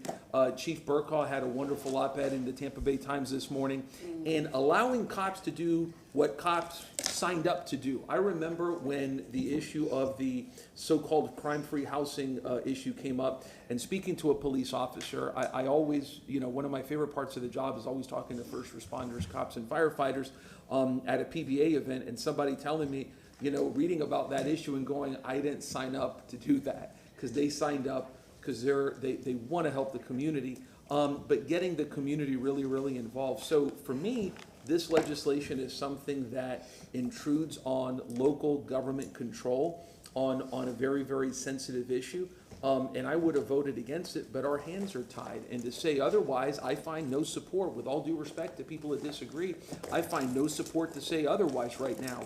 I think it's very, very clear in terms of going forward on this, what we have to do. Not what we want to do. I think on this council, if in fact we actually there were some changes to the CRB that were proposed that I found to be not the best. Subpoena power. I had major issues with having concurrent subpoena power from a potentially ongoing criminal case in circuit court than with the board, but then looking at a separate attorney for the board that is a private sector attorney, I voted to support that, and that passed 4-3. So again, there were some improvements to the board because I believe in the board. And I think if we were to have taken a vote up here on, if we were all in the legislature, we would have all voted against this. But unfortunately, this ties our hands. So again, Ms. Zellman, thank you for your hard work. Sometimes it's not easy as an attorney to tell people what it is, but that's part of the attorney's job, and you wear it well. So thank you. Carlos. Yeah, thank you, Mr. Chair. Just for the public or anybody who doesn't know, in 2015, Tampa Bay Times did an investigative story that was then called Biking While Black. And the members of the community came forward. I was not on council yet. I was an activist and business person. But members of the community came forward and wanted to stop that policy that they considered racist and oppressive. And there were 22 civil rights groups that got together. ACLU was one of them, but there were 22. And they got together and went to the mayor and chief of police at the time and tried to stop it. They got intense pushback, and so they started looking for other remedies. And one of the remedies they did was they went to city council and asked for CRB. And there was a big fight over that, which everybody remembers. But the idea was if they couldn't stop the racist policies at the mayor level, they would stop it at the police officer level. I was in favor at the time, but and I've worked to support the CRB over the years.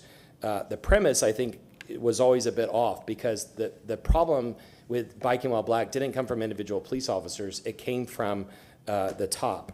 And so then as we roll forward, that changed some over time, but then the Tampa Bay Times did another investigation. Now, these are only two things that they found. Who knows what else is out there, but they found renting while black.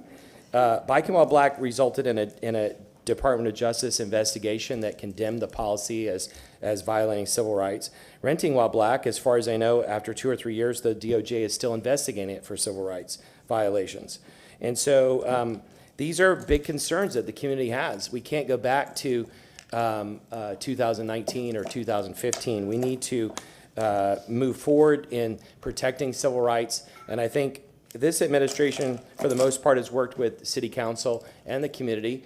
I remember a conversation where I had James Shaw on the phone with Gina, who was the former city attorney, and the mayor was okay with those conversations going on and allowed changes to be made that would help protect citizens. And the mayor, working with police chiefs, as Chief Burkall said, got rid of Biking While Black and got rid of renting while black. And so I think we've made a lot of progress in the last few years, and that takes away some of the need for this, although there's always a need to watch out. My point is that I've been very supportive of protecting civil rights for years, but especially starting with that incident in 2015 and worked to get rid of these policies that the DOJ condemned. But you heard the state representative this morning. He believes, and his colleagues believe, that this is very tight and that the legislation shuts down the CRB. And he said at the end, and I asked him to say this because I figured that was his policy. I said, if this is true, say it. And he said, if you all find some way narrowly to keep it up, I'm going to go back and change the legislation again. Therefore, it's a waste of time to move forward. And I don't want good people like the gentleman in the audience, the other good people on the board, to waste their time. I don't want to waste legal time and others fighting this. I think there might be some different solutions that could be, and I would encourage the 22 civil rights groups to reconvene. Maybe there's a charter amendment to prevent civil rights violations or something like that. But I think that there have got to be other solutions to protect the public other than this, which is now illegal. Like my colleague said, if I was at the legislature, I would have voted against that legislation. But now that it's there and they're determined to make sure that this goes away, it's a waste of city time and resource to keep it going. Thank you. Thank you very much. Thank you very much, Ms. Selman. We appreciate your patience. Again, the next step, and we'll bring you back an ordinance, is we will have to bring back an ordinance repealing it. So, again, if no one has any other questions, thank you for your time. Pardon? Thank you. We need to make a motion to bring you back, or? Do you want, would you, yeah, if you could make a motion for us to bring back an ordinance repealing. Okay. I'll make a motion to have you come back with a draft ordinance. On what date? Oh, first reading? Yeah, July I 18th? think, I was gonna say, I think June 20th is too soon. I know, but I don't, what day is today? Yeah, we could do it by June, we could do it for the June 20th meeting, yeah. There's gonna be a lot of public comment if everybody hasn't watched this. August 1st? Yeah. Okay. Don't forget, we're getting the budget presentation on July 18th. Oh, that's right. Let's do August 1st. I'll make a, Yeah, I mean, we do, July 1st is when we can no longer allow the board to go forward. But again, other cities, they stopped their meetings prior to repealing the ordinance, so that may be what we'll have to do. so I make a motion to bring back ordinance for first reading on August 1st. And again, for comment for anybody watching, I would not do this other than for the legislation. It's just not feasible to continue this as it is right now. Yes, to amend it to conclude not to also not move forward with meetings on it. That would be helpful. Yeah. On that, I mean, if I may, yeah, I mean, it ceases by July 1st, by operation of Anyway. law. I wouldn't want it covered by law. Yeah. Yeah. So it's not necessary to amend it. My motion failed for lack of a second. Pardon? Well, that's not unusual. Yeah, we still have, I mean, there's a meeting scheduled in June. Do you, No, it wasn't. would you like the council to ask us to cancel that meeting?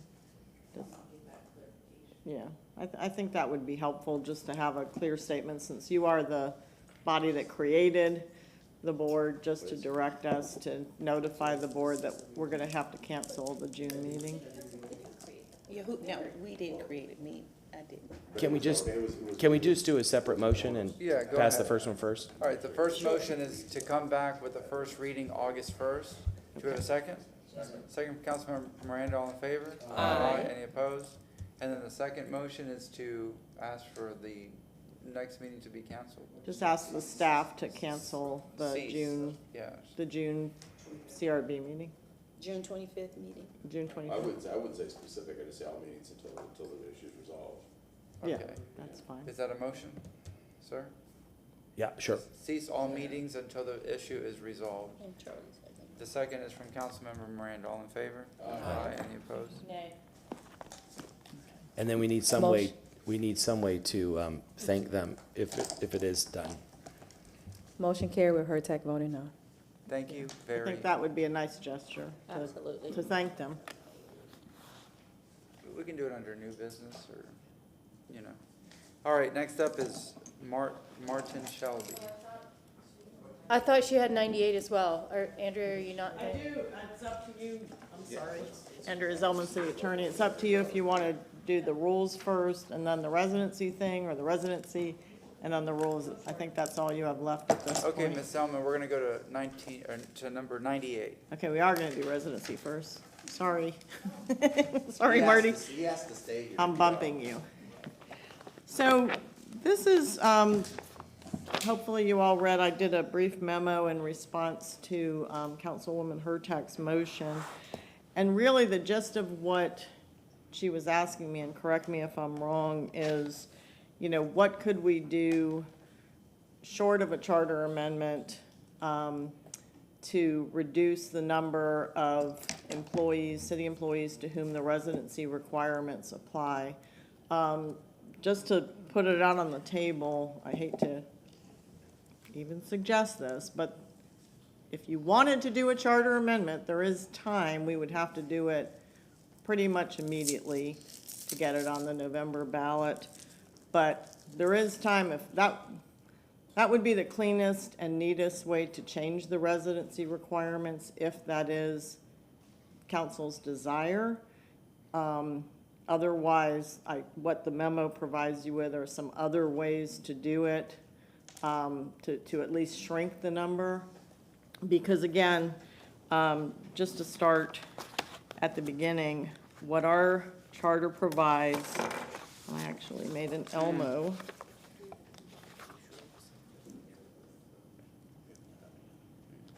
Can you see that? Not yet. There we go. Straighten it out. So that's, Okay, well, I broke it. That's section 6.01 of the City of Tampa Charter. And what the charter specifically says, I'll read the key, the pertinent provisions, is that the government of the city shall be conducted by the following named officers and boards: the mayor, the city council, a city clerk, a city attorney, the chief financial officer, an internal auditor, a police chief, a fire chief, and then we get into the boards. I'll skip those. And that all said officers and members shall be residents and electors of the city. And just for clarification again, electors means that you're registered to vote in the city of Tampa. This goes on to say that the mayor may create other departments, and the heads of those departments also must be residents and electors of the city. And then, as I mentioned in the memo, there's the other provision of the charter, section 6.03, that talks about who must be appointed by city council. The mayor nominates, city council appoints as of the last charter change. And that's any department heads, as well as anyone with authority equal to or greater than that of a department head. So since Mayor Castor took office, our office has read that liberally, and by liberally I mean in a broad sense, and said, well, since people that are equal to or greater than that, have authority equal to or greater than that of a department head, have to be appointed by council, and since department heads have to live in the city, then anyone that has to be appointed should also have to be a resident. We were trying to interpret that in the spirit that we thought city council wanted us to go with that. One of the easiest ways to shrink the number is to stop looking at it that way and say only those individuals named in 6.01 of the charter and those people who are actually department heads should have to meet the residency requirements of 6.01. That can still get a little wobbly in the sense that we have a lot of departments in the city, and we have different types of departments, and some are very large departments, some are departments of a few people. So then you get into the question of, well, if someone is the head of a department of 2 or 3 people, yes, they're the head of that department, but are they really the type of department head that this residency requirement was intended to apply to? And let me pause for a minute, since we're talking about ancient history. I went back and looked at some of the history, and I think many of you know I worked here during the Greco administration. I don't know, the residency requirements were in effect, but I don't honestly know that anyone paid particular attention to them. So I don't know whether everyone who was supposed to be living in the city was living in the city. I just don't really know. Maybe Charlie knows. When Mayor Iorio was in office, there was a Tampa Bay Times story at the time about a particular department head who wasn't living in the city. I don't know what came of it. That person continued in her job and, to my understanding, didn't move into the city. When Mayor Buckhorn was mayor, there was another incident where there was reporting about another high-level employee who wasn't living in the city. I believe that was the one where he changed the title to an interim director to avoid the residency requirement. And those were the types of things that have been going on for years, and that was why those of you who sat on the Charter Review Commission with myself and others, we talked about this and we debated, you know, has the time for the residency requirements come and gone? It's an expensive place to live. It makes it much harder to recruit good employees. Is someone in Hunter's Green that really that much more connected to Tampa than someone in Brandon? All those issues, and kind of the compromise we reached at the Charter Review Commission back in 2018, 2019 was we kept the residency requirements, but we added the opportunity for people to get the 3 years worth of waivers. So that's kind of just the background. So I guess I'm not advocating today. I'm kind of asking council, what direction you would like to go. You know, again, if the goal is, I mean, there's a few different options, if you will. If we just strictly look at the charter and say, maybe only the department heads named in the charter were the ones intended to be required to live in the city. Maybe by executive order, the mayor redefines the different types of departments and indicates which ones should have to be residents. And then city council would have to approve that by a 2/3 vote, because when the mayor does anything changing the names or reorganization of departments, it has to come to council. Or the cleanest and neatest would be to do a quick charter amendment if that was the wish of council. But with that, I'll stop. And again, this was, I think, intended to be your discussion about what you would like to do with this. Council Member Carlson, then Council Member. So last year, when we had several conversations about charter amendments, Ms. Zellman said that her preference was that we not amend the charter because it's sacred ground and we should create ordinances. And so that's my, in this case, that's my suggestion. I appreciate the fact that the administration has tried to go deep on this, but I think the titles change, and I wish there was some way that we, by ordinance or by resolution, could just define or agree to define with the mayor who is required to do this and who isn't. I believe strongly in these residency requirements. I fought for them on the Charter Review Commission. The voters have approved 3 times. The issue with under the last administration, I believe, resulted in a lawsuit from the public, and it was very embarrassing for the individual. It was an unnecessary fight, and we changed the charter to adapt because of that. My recommendation is that we define it as direct reports to the mayor. So right now, this mayor calls them administrators. I think that we don't have to put a title on it, but direct reports to the mayor. An example, and sorry to have to throw out names, but you know, Sia is an administrator.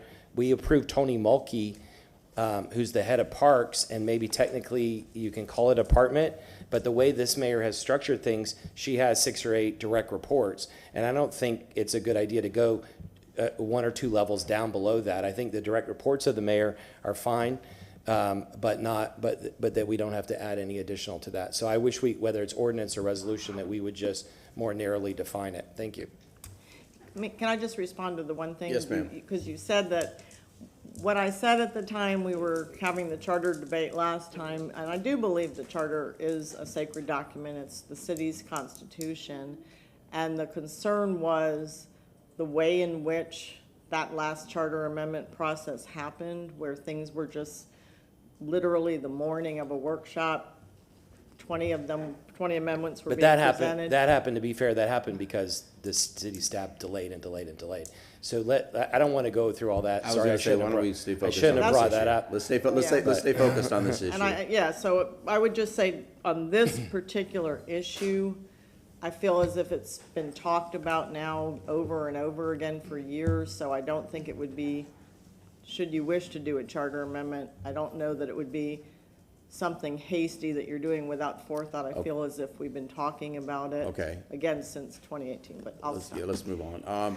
So I guess it's my turn. I want to say that I'm probably in the minority on this issue, but it's my observation since being elected and prior to being elected, just being an active citizen in Tampa, is that if you keep doing the same thing over and over again and expect different results, we all know what you are. And what we've done is, I understand the intent of this, but the reality is we routinely grant waivers, routinely, or we force these covered staff positions to do things like get an apartment in the city of Tampa, you know, and add expenses. And quite honestly, I mean, our attorney doesn't live in the city of Tampa, and he represents us well, and he doesn't live. And I think that our attorney, Attorney Zellman, stated about Hunter's Green versus Brandon. I would say Hunter's Green versus Carrollwood, or something that's even closer to the city of Tampa. And as a person that lives in this media market and drives Del Mabry or drives Howard or 275, they experience they have the same experiences in the city as the rest of us. So, I mean, as I say, as best intent as I understand about this residency requirements, I think we've outgrown them. And the city of Tampa is it's not a compact, city. We're a really oddly shaped linear city that stretches from MacDill Air Force Base up to the northeast to Pasco County in a really weird kind of way, siphoning in at USF and expanding again. So these boundaries don't really capture a community. They just capture arbitrary lines, really, not a community in the sense of your experience and how you can represent the department that you've hired to represent. And I am and we've just seen with some turnovers in the city of Tampa that we're experiencing. And not that it has anything to do with this, but I am concerned about recruitment, how difficult it is in this competitive environment to recruit talented folks with this kind of over the head. Are we eliminating people that maybe would serve the people of Tampa well by having this requirement? So I mean, I'm willing to side with that. Maybe this is something that's time has come and gone, and that we can, as we recruit new people to work for the city of Tampa, we look for the best and brightest, regardless of which side of the street they live on. Councilmember Henderson Miranda. Thank you, Chair. I do like the fact that high-level employees live within city limits. I read an article a long time ago where almost the entire police force lived in the suburbs, but they were policing inner city neighborhoods. And so there were pathways created, to encourage people to live, where they work. In this instance, with high-level staff, living within the city limits is reasonable. I don't believe that it has to be at a level below the primary, executive level, because it is very expensive to live in the city of Tampa. But maybe within Hillsborough County, or maybe we list it as we prefer that you live in the city, but it's not a mandatory requirement. And I just will leave it at that. I don't want to prolong the conversation, but thank you. Councilmember Miranda. Thank you very much, Chairman. Again, what are you looking for? The best and the brightest? They might be 1/2 block outside the city limits. That is true too. And they have to rent an apartment? Are they really going to apply? Are we telling the people, come over, we need you, but we don't want you unless you live in the city? The city certainly has to have the elected official live in the city. And certainly, when you're in the city of Tampa, you're in Hillsborough County. But if you're in Hillsborough County, you can't work in the city of Tampa as a department head. That's real close. If you live in the city of Tampa, you can work in Hillsborough County. But if you live in the city, and you live in county, and you want a job in the city as a department head, you got to rent in the city of Tampa or buy a house or something. That's the way it is. So you're really getting the best and the brightest. I don't know. But looking at all that, we're only fooling ourselves in my mind. I mean, people are looking for where to go, the best place to live, the best place to raise their family, education-wise and everything. We didn't used to be this way. We are now.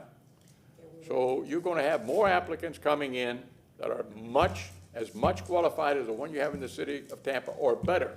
So we don't have a decision to make. I mean, we have a decision that if it stays status quo, the pot is this big. If not, the pot grows.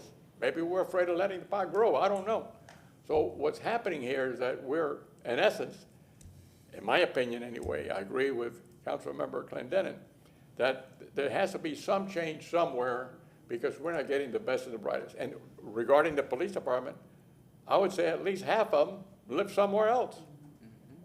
And I don't blame them in a way.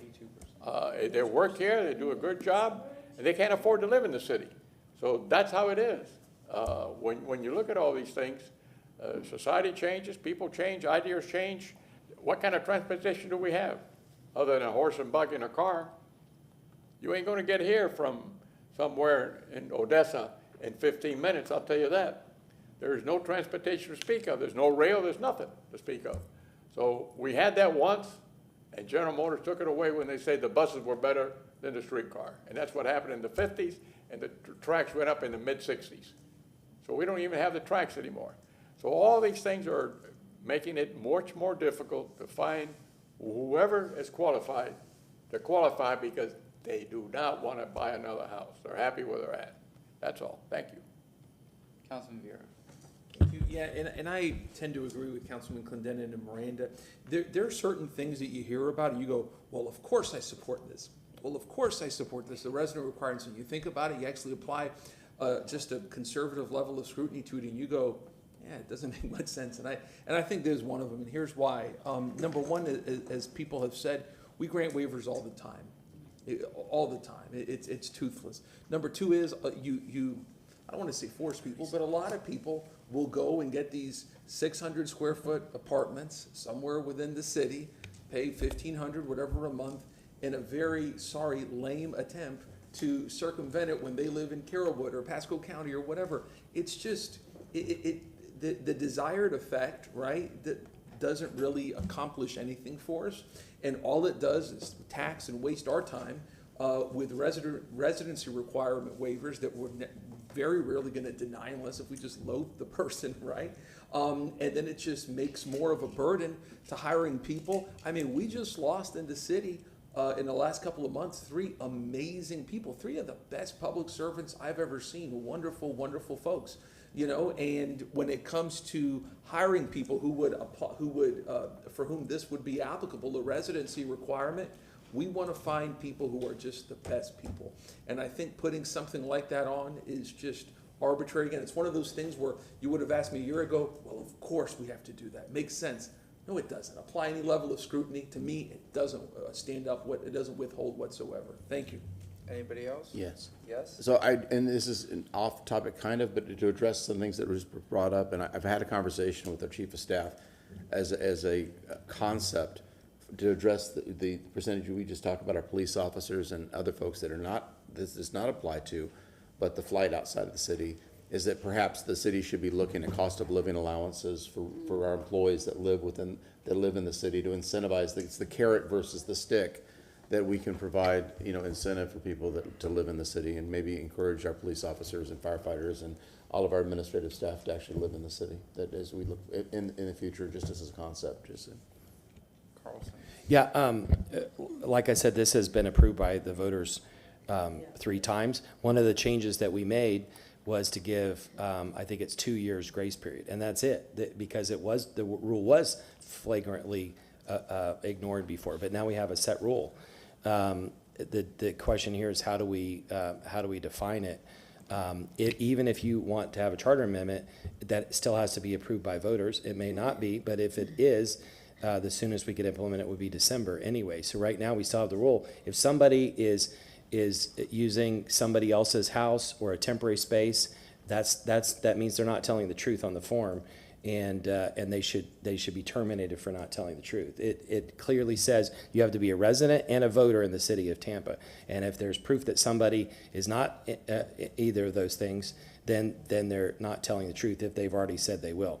But I would like to make a motion to have the city attorney bring back an ordinance or resolution, pick the date, to narrowly define the criteria by 6.01 that department heads would be defined as the people, the administrators who directly report to the mayor under the current structure.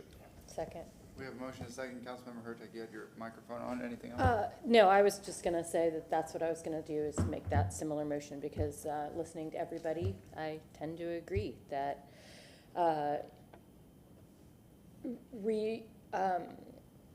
amending the charter is a very difficult and issue, and we don't know what the answer will be. But if we can simply write an ordinance and specify which officers, I think that helps. Yeah, just to clarify, the process would be, well, City Council could adopt a resolution requesting the mayor to redefine by executive order the organizational structure and those to which the residency requirements would apply, and then that would come back to you to be approved by a 2/3 vote of council. But I think we're not asking her to restructure. we're just, if she doesn't have something called a department head, or then her senior people are called administrators, not department heads. And so what we're simply doing is defining who qualifies per 6.01, and maybe you want to do 6.02 as well. But Yeah, shouldn't we pass a resolution requesting her to do that, and then she sends us an executive order, and then we can approve that too if we want? Yeah, I think the problem is that the charter refers to department heads. So that's where the mayor has to sort of reframe So what a department head is for purpose of How about if I residency do this, just requirements. instead of asking for ordinance or a resolution, I would like to make a motion that we vote today to ask the mayor to define who meets the requirement of 6.01 and 6.2 as her direct reports under the current structure. Yeah, I think probably the cleaner way to make that motion would be asking the legal department to come back to you with the appropriate means by which the mayor can reframe and the city council can approve the application of 6.01 to be limited only to those that are her direct reports. Okay, if so I that's move that what to you're come back saying. on, does it have to be August 22nd is the only, August 1? I make that motion to come back on August 1, if that's okay. And there's still a second on that? Sure. Councilmember Herter with a second, Councilmember Clendenin, and then Miranda. After the disposition of this, because I agree with Councilwoman Hurtak that the charter issue would be a maybe or an if. So I don't see the harm in going this, but I'm probably, after this is resolved, I'll probably introduce a resolution asking the legal staff to come forward with a proposed charter amendment to rectify the situation as well. Well, I can do it after we do If you want to this. do it, No, if you want to you do a need to charter get it started amendment, now. we would need to do it today we have a because. No, that's what I'm saying. You have to get it to the But we have a motion on the supervisor floor. by After this August. motion is done, I'm going to do, after this motion is dead, because again, I agree with Councilwoman Hurtak, a charter amendment is a maybe. We can just in case the charter amendment, let's say we get this through and it failed, we still have this to fall back on. So let's resolve this motion on the floor, and then my plan is to introduce another motion to ask legal to come back. Understood. Councilmember Miranda. I think first of all, you gotta define what a residency is. If someone comes in the city and has a job here, and that person has a water bill, has an electric bill, is paying rent and registered to vote here, how can you tell them he's not a residency or she's not a resident? So you gotta define what it is. And that's not going around the law because nobody defined it. So there is no operational thing what a resident is. So, I mean, We defined it about 3 weeks ago. 4 weeks ago. well, maybe I wasn't here. I think the requirement that someone be a resident and be registered to vote in the city incorporates what you're But it's saying. gotta be codified Because if in you're writing. and- registering to and we vote did. in the I'm sorry, city, I you've missed got to it. have an address in the city that you live in, so. All right, we have a motion and a second from Carlson, second by Hertak. All in favor? Aye. Any opposed? Could I ask one question related to it before we get to the next motion? Okay, go ahead. Andrea, could you all maybe look at the list, I don't have it in front of me, but the list of people who are going, we have a lot of people in the next year who are going to hit the end of their second year. And so if there's anybody who's going to hit the end of their second year before August who is below the administrator level, we should, maybe we could have, maybe. So you guys could- actually allow a total of 3 waivers? Because it's 1 waiver plus 2 after that. But, so if there's anybody who's gonna expire, let's say, Yeah. if the term is gonna expire between now and the time we vote on this, and the mayor approves it, maybe we should look at Okay. those separately. And Councilmember Clendenin, you want to Yeah, make a motion? I'd like to make a motion to request legal, report back to city council with the proposed charter amendment abolishing the residency requirements. We have a motion from Councilmember Clendenin with a second from Councilmember Vieira. All in favor? Aye. Aye. Any opposed? Motion carried with Carlson voting no. Okay. Let me ask for clarification. When you say abolish, I'm assuming you still want the mayor and the city council? Oh, yes. Well, yeah, I'm sorry, staff, yeah. Yeah. Do you want city clerk, city attorney, chief financial officer, chief of police, chief of fire? Excluding elected officials. You want to include elected officials, but all the other staff Correct. take out, okay. Yep. All right. Thank you very much, Ms. Zellman. Mr. Shelby has requested to go last, so we're going to push him back. Yeah, yes? Maybe, if I may, can we get maybe Mr. Mulkey, I see? is No, here? Mr. Mulkey likes to wait a long time. Is there any objection to bringing up the Sulphur Springs pool update? No, not at all. All right, Mr. Mulkey, I know you've been here for quite a while. Thank you for your patience. Come on up. We make these really comfortable seats for you. Made of barbed wire. All right. Good afternoon, Council. Tony Mulkey, Parks and Recreation Department. Glad to be here to provide, what's that? I said, do you live in the city? At this point, no. You probably should request legal representation before you answer those questions. Fair enough. I'm pleased to provide an update on the Sulphur Springs pool for council and the community at large. I know there's been a lot of information that's been out there. The closure of the pool was not taken lightly, and we are working toward some solutions. And I'm happy to present a few details that I think we have a path. A lot of the items that caused the pool closure were on our radar for a considerable amount of time. One positive is there's been some work being done in the background. There's been some funds that have been committed to the project, so we actually have a little bit of a road that we can take to move this forward if we can find a solution. Back in 2016, the pool deck at Sulphur Springs collapsed. It's a very unique space out there next to a spring and next to the washout that leads to the river, the spillway that leads to the river over there that caused some erosion underneath the deck that had a collapse. It wasn't a major collapse, but it was enough that had to be repaired and have some remediation. At that time, they also discovered some damage to the seawall that was through that area, and you have a lot of water moving through that space. It's one of our most unique pool locations within the entire city. It's also one of our busiest. From a 2010 report onward, it was identified as our busiest pool in 2010, and that's attributed to walk-up traffic. People being able to attend the space just by walking from their neighborhood, which is ideal for young people and people that don't have transit options as a lot of other people do. So after that pool deck collapse, the city allocated $600,000 for capital improvements to identify some fixes for this space.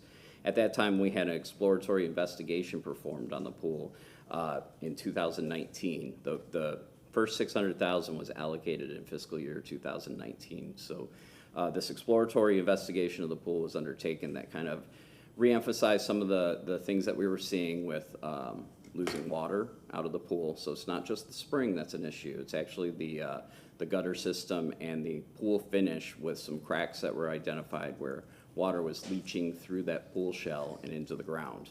Had to go somewhere, and if you see the photos, you can see where the sand has come through that seawall and into the river.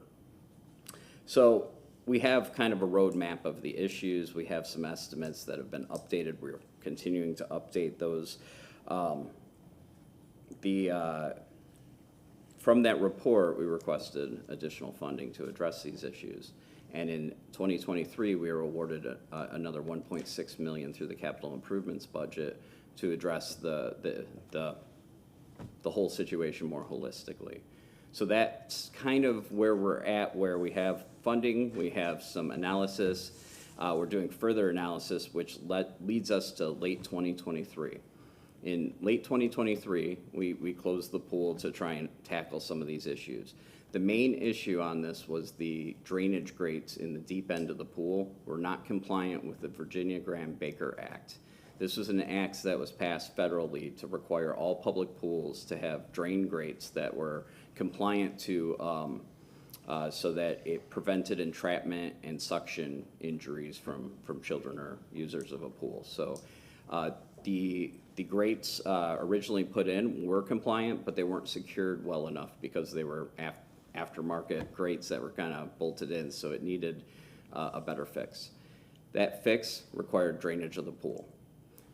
We know there's water in the ground, we know there's pressure from the spring there, we know there's voids, and we were very nervous to drain that pool. We were able to go ahead and move forward with the draining of the pool. It's still in the ground, it hasn't cracked, it hasn't had any major issues. But once we drained that pool and removed those grates, we found that water was coming up from the ground into the pool. It was to a force that looked like a garden hose. We had to put pumps in to make sure that the pool didn't fill up with the water.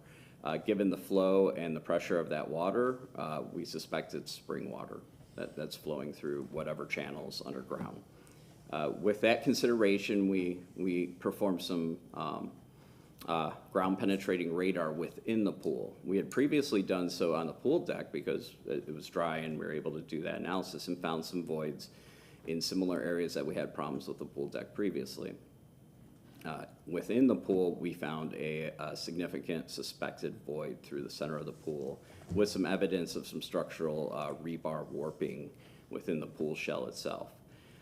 We're now going through additional analysis of core samples, climbing down storm hole drains, things like that, and we have an engineer that we've brought in to give us some additional analysis and work with the firms that did the study back in 2020, 2019 time to update everything. We also had an engineering firm working on some specs for the seawall and the deck independently of the new issues that we knew, or that we discovered. With those new issues, we're hoping in the next 30 days we can have a roadmap of what we might be able to do to bring the pool back online. Again, it's not a super easy fix. We're kind of addressing a pool build from underground up. That's not typically the ideal way to address a pool, but if we can mitigate for the factors of where the water's running underground, if it's the leaks in the pool, if it's the spring water, if it's something else, we should be able to address that. Might not be a forever fix, but it might get us till we can get to a position of a longer term replacement, which I think at some point that has to be the discussion. But for now, we understand the importance to the community of the pool. We understand the importance of people with water safety, opportunity to cool down, especially lately with the heat that we've been experiencing.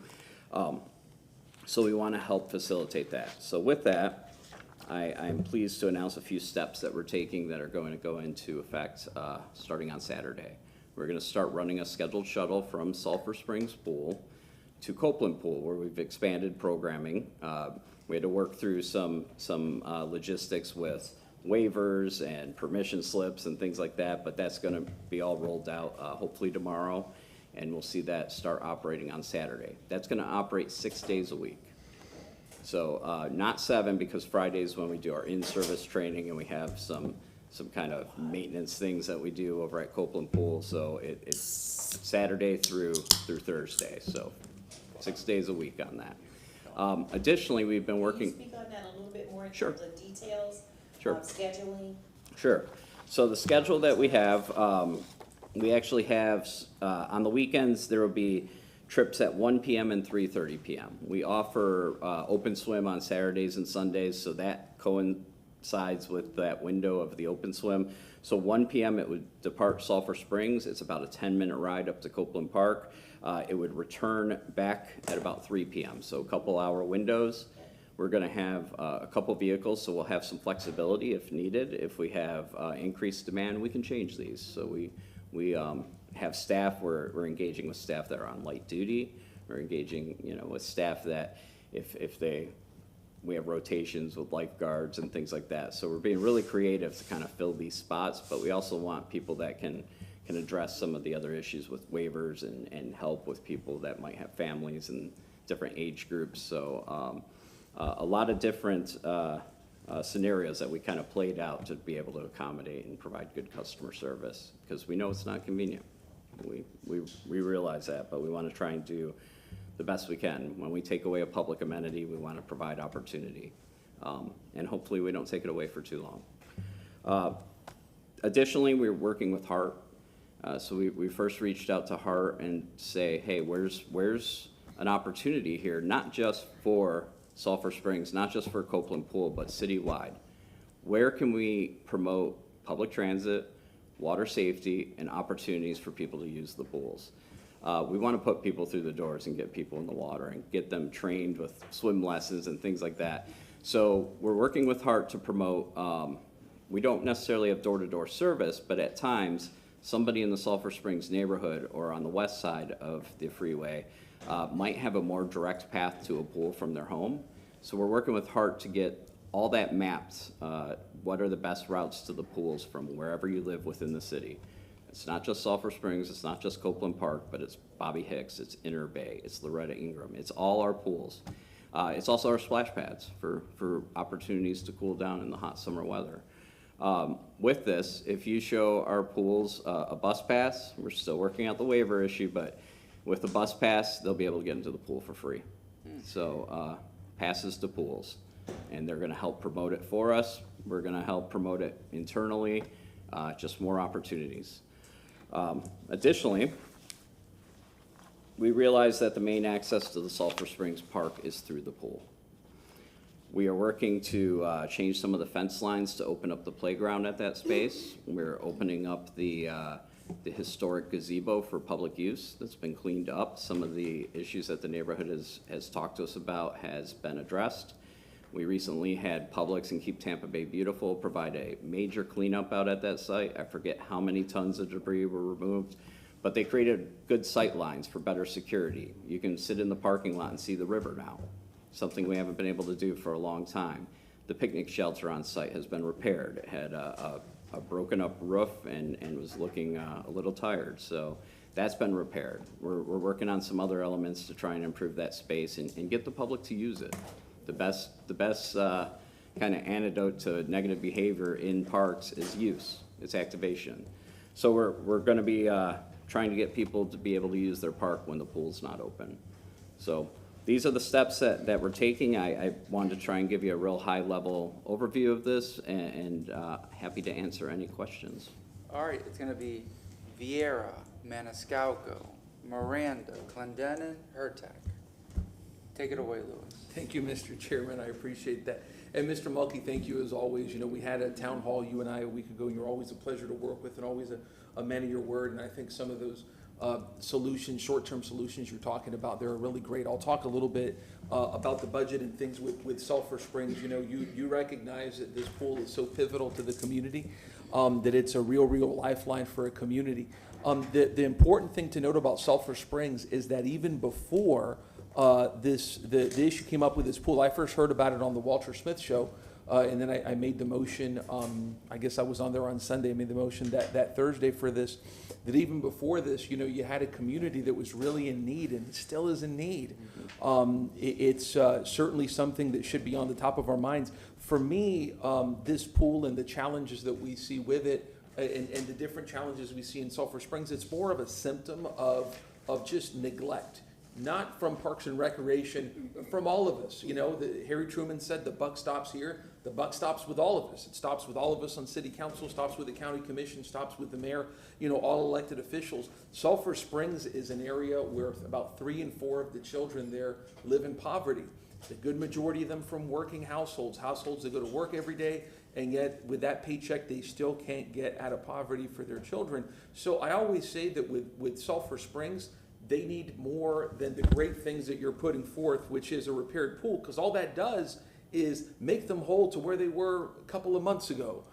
I want to have a conversation that goes beyond a pool, that goes beyond a $75,000 or whatever dollar grant, which is great, but that talks about a real structural addressing of the chronic long-term neglect that has a part of Tampa having 3 out of 4 kids and, you know, about 6,000-7,000 people living in poverty.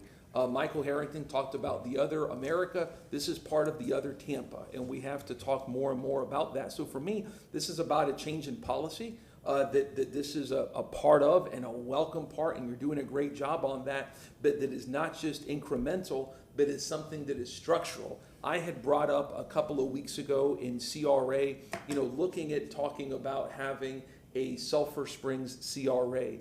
It was voted down. And I know there's people on council who maybe go, There's people who say, look, 100% against it. I respect that. There's people who go, maybe not the right time to talk about it. Fine.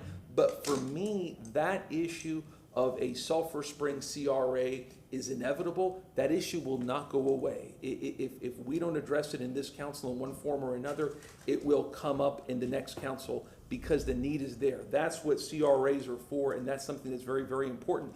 But again, Sulphur Springs right now lives with the consequences of neglect, of government neglect, social neglect, etc. And this pool is, again, just a very, very small part of this. So what I want to look at is not just the good solutions that you've talked about, and I know Councilwoman Henderson, I think it was brought up the issue of busing for folks from, and I'm glad you picked Copeland Park. They have a wonderful facility there that a lot of the community wants, but is also talking about on a bigger level, a conversation about Sulphur Springs for a Marshall Plan type investment in Sulphur Springs to make it better. And I'll say this to the administration, when it comes to the budget, they always have the slides. Either the mayor comes live or the mayor does it in a video. I would really love to see a slide that goes, they talk about Parks and Recs, they talk about, District 4, 5, 6, 7. I want a separate slide to see what we're doing this year for Sulphur Springs. It says Sulphur Springs. This is what we're doing in addition for Sulphur Springs. Because again, the tragedy of this pool is that before the pool was taken from the community by circumstances outside of your control, it was a community with great neglect, 75% of kids in poverty.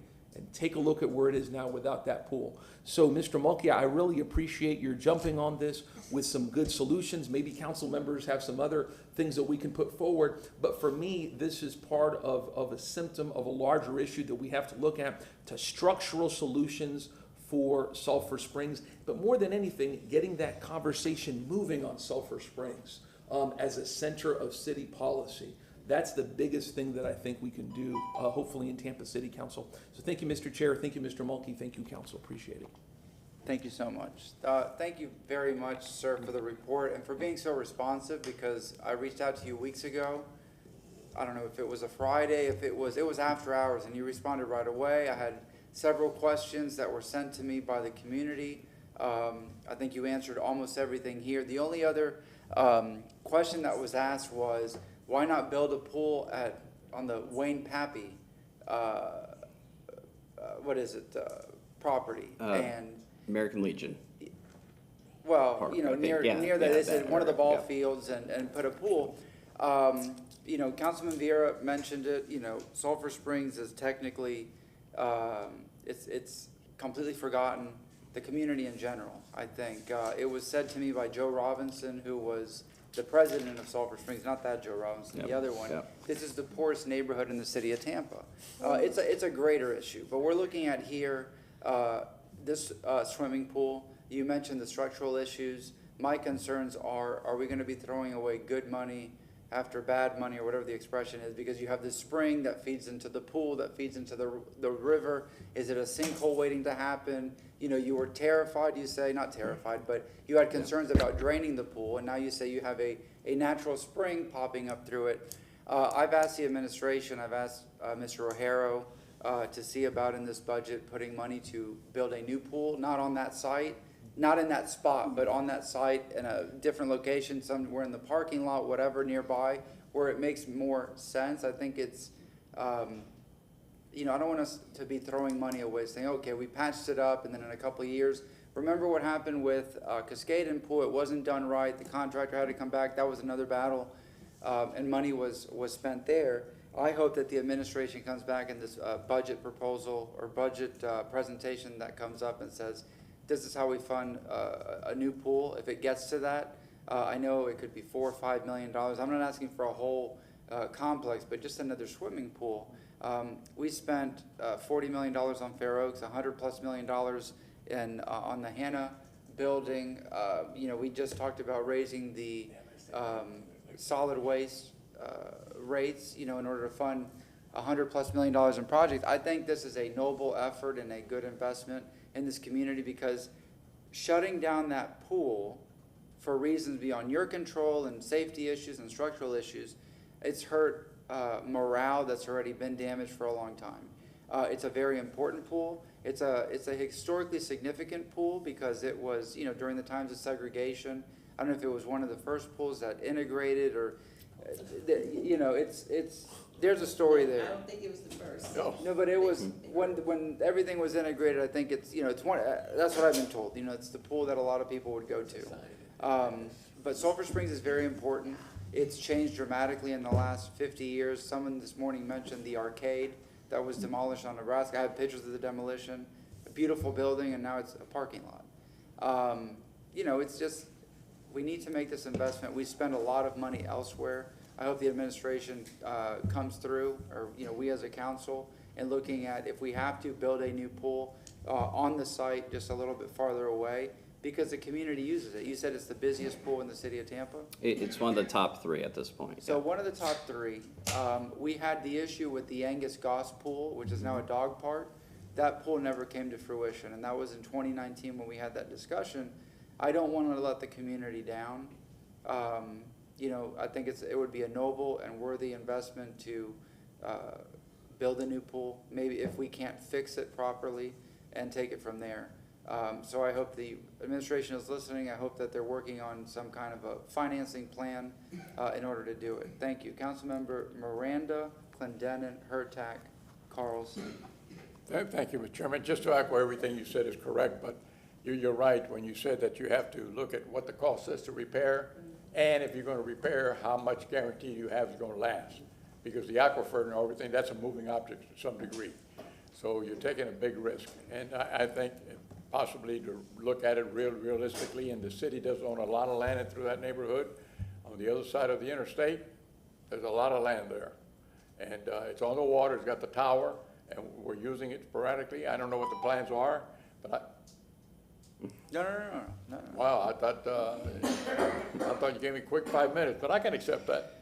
We'd have took all your time.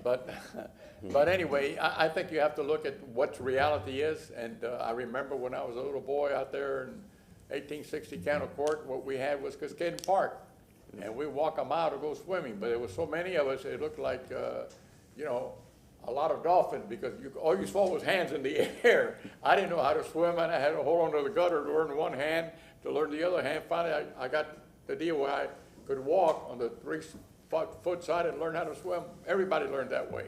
But things have changed, and you're doing a great job. You're very responsive, and we're appreciative of that. Thank you very much. Thank you. Thank you very much. Clendenin, Hurtak, Carlson. When you said 1860, I thought you meant like whatever the year you were out there. That's about close. It was 62. Okay. We used to take our horses down. Exactly. I want to acknowledge one, because you talked about the best thing about this.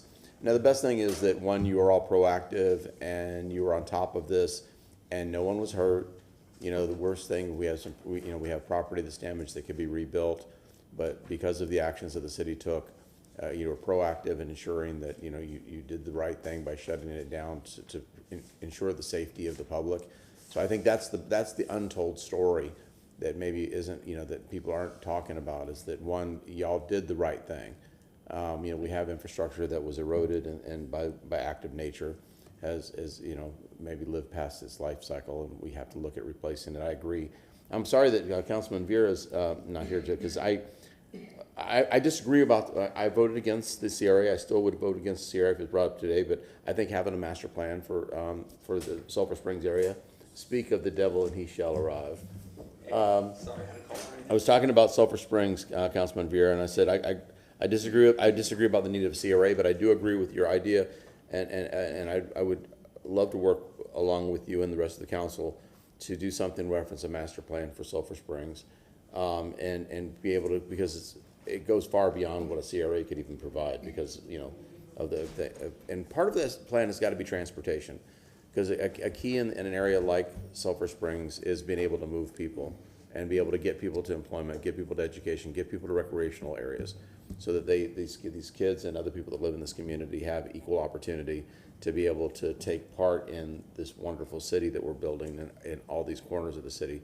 And being able to have transportation is a key element to that, affordable transportation, getting people to people's jobs. So again, we're off topic on the pool. Thank you very much for being proactive, ensuring the safety of the citizens of Tampa, and look forward to working with you to find a solution for all of this. Councilmember Hurtak.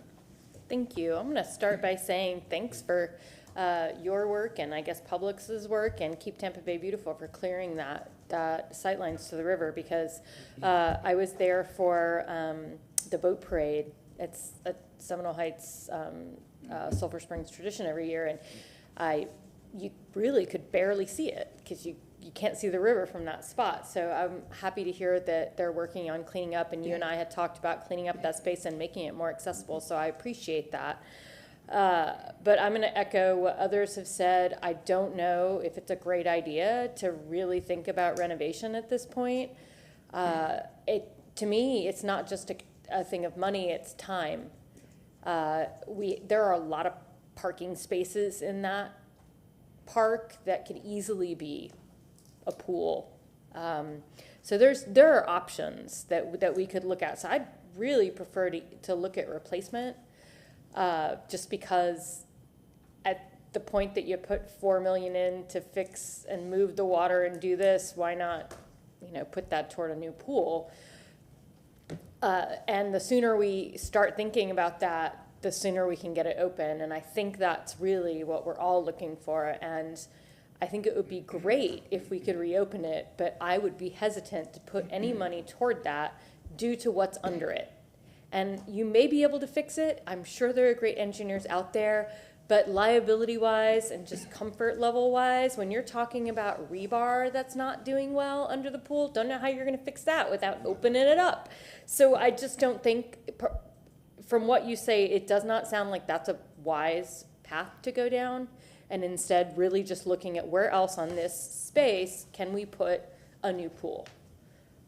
Because like you said, it's gonna be eventual, so I'd rather just rip that Band-Aid off and put money toward a new pool, because if we can start something now, we may be able to get a pool open by next swim season.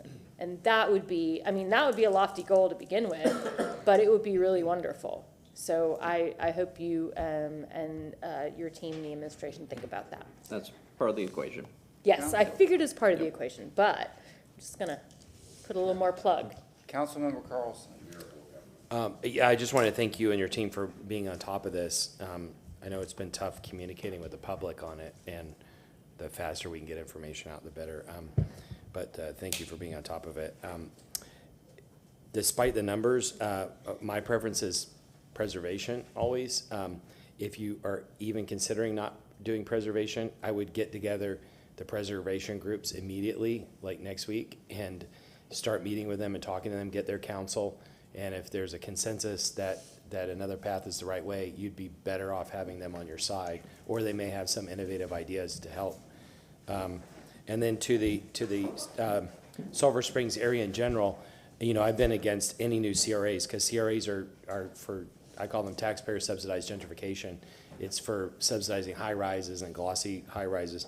But developers are telling me they're already buying property in and around Sulphur Springs. The development is happening right now.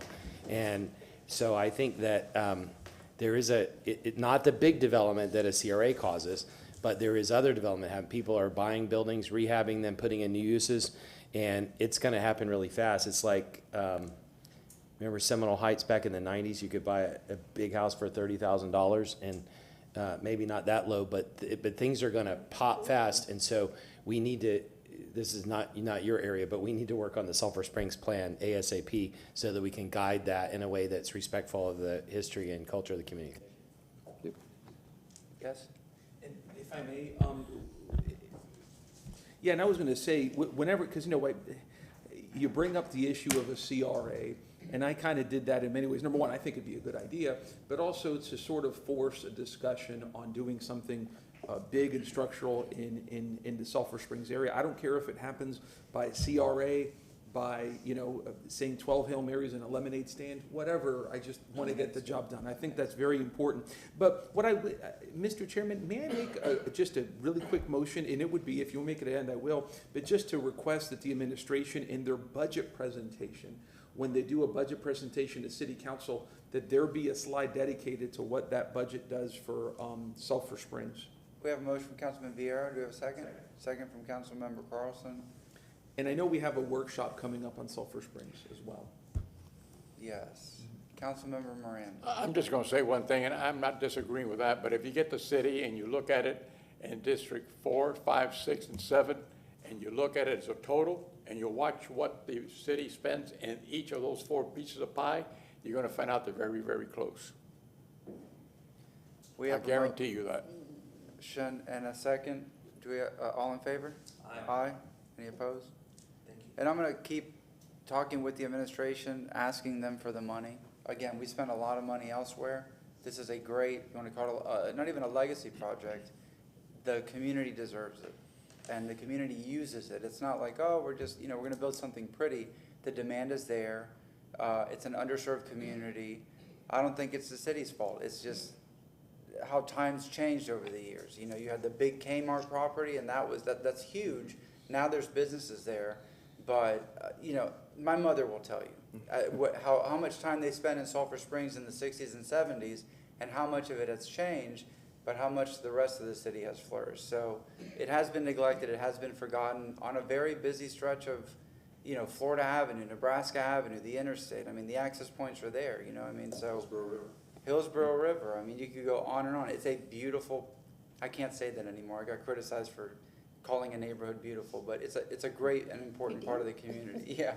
My neighborhood is called Bayshore Beautiful. I can't, So anyways, thank you very much, Mr. Mulkey. You're doing a great job as director. Thank you. And again, thank you for always being so responsive, because you go ahead. Councilmember Henderson, go ahead. It's okay. Well, I just want to say this, really is for the public. I know Mr. Mulkey has a tough job to do when it comes to Sulphur Springs Pool. But even if we get to the resolution, it's going to take money and it's going to take time. And I know people don't like to hear that. It won't be resolved probably even in 2025. And I know that that's probably so difficult for some people to hear, but the problem seems to be major enough where it's going to cost a lot of money and it's going to take time to get resolved, and it's going to have to be put into the budget.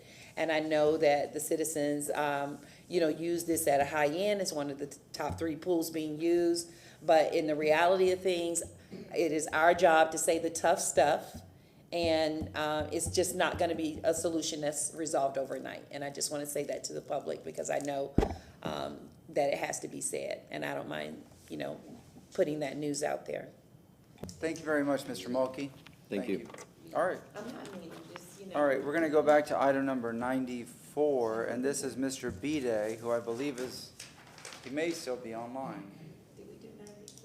Afternoon, Chair, afternoon, Council. Vic Bede, Director of Mobility, here to address item 94, motion by Councilman Carlson regarding Bayshore Boulevard, and specifically what work has been done, and to update Council on the schedule for additional changes, including mid-block crossings. A memo to that effect was submitted to Council, and I'll be happy to take any questions. Councilman Carlson. Vic, could you just do for the public that might not have read it, could you just do since you've been waiting all afternoon, sorry for that, could you just do the 1-2 minute, hits of what you recommended summary? Sure, absolutely. So in the memo, we kind of outline, starting from 2018, but I do want to highlight that Bayshore is something that is in the focus every other year at the very least, and with good reason. It is the jewel of Tampa, among other things. So since 2018, we have done a lot of work on Bayshore Boulevard. That does include addition of 4 beacon assisted or beacon warning sign outfitted crosswalks or crossings along Bayshore between Gandy and Platte. We have updated or reduced the speed limit from 40 to 35. We've reduced lane widths because they have been shown to reduce the speed at which you can comfortably drive in the same facility, and we've seen that, and there's a lot of evidence for it as well. We've modified signal operations and also added 2 signalized intersections or traffic signals at Rome and Euclid. This was done about 3-4 years back after a couple of unfortunate fatalities in the area. Since doing all of this work on Bayshore, north of Gandy, we have observed a reduction in serious crashes. There have been no recorded fatalities in the last few years, as mentioned in the memo itself. And we've seen average speeds be lower than before also. So some of the work that TPD has done, some of the work that we have done incrementally towards the design of the facility does seem to be paying dividends. South of Gandy, more recently, we've focused on the Ballast Point neighborhood, and we've worked again with TPD and the neighborhood in the area to put in additional traffic calming, especially at intersections, always stops, piloting some new noise statute enforcement signs, and then lowering the speed limit from 35 to 25 miles an hour, because that is appropriate to that context, being residential. I would like to highlight that Bayshore between Gandy and Broeen is a county-owned facility. So we maintain it under agreement with Hillsborough County. And as part of that agreement, we do request or make requests for capital upgrades on this facility. And every year we send this letter. This letter was also attached with the memo. And you'll see several line items, including making the signal installations that the city spent with city CIP dollars at Rome and Euclid more permanent, so with metal or concrete poles rather than the wood poles that we have. To have allocations for repairing the seawall along Bayshore. We do see some increased maintenance in the area due to the seawall not being in the best shape, and also the concrete surface along Bayshore itself, doing some repairs and capital upgrades to that. All of these elements are in the letter that we submit to Hillsborough County, as I mentioned, and we've got some additional work planned coming up as well. But Vic, could I just ask? Sorry, could I just ask you a quick question? Because I know everybody wants to get out of here. But almost every day I see people pushing strollers across Bayshore, balancing their kid on the median while they cross in a place that doesn't have a crosswalk. And some of them are 20 feet, 10 feet. I've seen them 10 feet from the flashing lights, balancing the strollers. How do we solve that problem? Does that mean we need more crossings, or do we need to somehow encourage people to go across this? How do we solve? Because it just seems like we're on our way to get another person hit. Yeah, so that's a very good point. And there are existing curb cuts that are legally crosswalks. Those are things that we are working on marking and highlighting a little bit better. There have been some concerns relative to horizontal curves in front of the crosswalks and things like that. But our approach to that from a design perspective has changed as well. Meaning, to your point, follow the pedestrians. Where the pedestrians are crossing is where we need to have facilities. The challenge has been funding. I will be remiss not to mention that, especially given that it's not a city facility. But that is one of the things that we're working on, marking existing crosswalks and continuing to look at what additional opportunities we have to slow traffic and improve pedestrian access. Councilmember Clendenin. Vic, I appreciate our conversation about this issue, and you kind of just hit on that, and because one of my issues was this mid-block crosswalks and not following the behavior of people, because people still want to cross when they come down a street. They want to cross where they come down that street, and I witness it every day. And also, and I appreciate you looking at that and not dropping the ball on that. to look at those options to kind of rectify that situation, because it's something that's self-evident, and I'm just waiting for a fatality. I see accidents all the time on it, but they're minor accidents. That's also what I want to caution. I know I brought this up. A lot of these accidents that, like, were in your report, were things that actually rose to the level of filing a police report. But we know in the state of Florida, you don't necessarily have to file police reports. You can go straight to insurance. And I know I witnessed accident after accident as far as fender benders at some of these locations, or slam, like I told you, screeching of the brakes and smash. You just hear it. I mean, I wouldn't say every day, but every few days I see it. So I think we have to be really cognizant of that and understand the statistics that are coming from PD is not necessarily the entire story about what's happening out there. And the near misses, we're also not capturing the near misses or the almost fatalities or the almost accidents that we're seeing out there in real time. So I think it's still a work in progress, and I agree with you, funding, and hopefully if you come back with a plan that we'll be able to help you with that as we've developed the FY25 budget, to ensure that we have the funding, to ensure that we don't have another fatality on Bayshore, because I'm afraid right now it's still a ticking time bomb, and we still have some safety gaps there that we have to fix. So thank you for staying on top of it, because it is a jewel of the city of Tampa, and we have to do the right things. Thank you very much. All right, thank you very much, Mr. Bide. Thank you. Next up, we have item number 95. Councilmember Vieira wishes to say a few words on this item. We do not need staff present. No, I don't. It was 97. Oh, okay, so 95 we can receive and file. Yes, sir. 97, you wish to say a few words, sir? Oh, yeah, no, thank you. So with Officer Morris Lopez, we have the 75th anniversary year after his murder and death. So I wanted to update folks. I've been speaking to his grandson, Morris Lopez III, a really nice gentleman. He's with Hillsborough County Fire Rescue. And so we're looking at either having a city plaque or potentially working with Hillsborough County on a historical marker.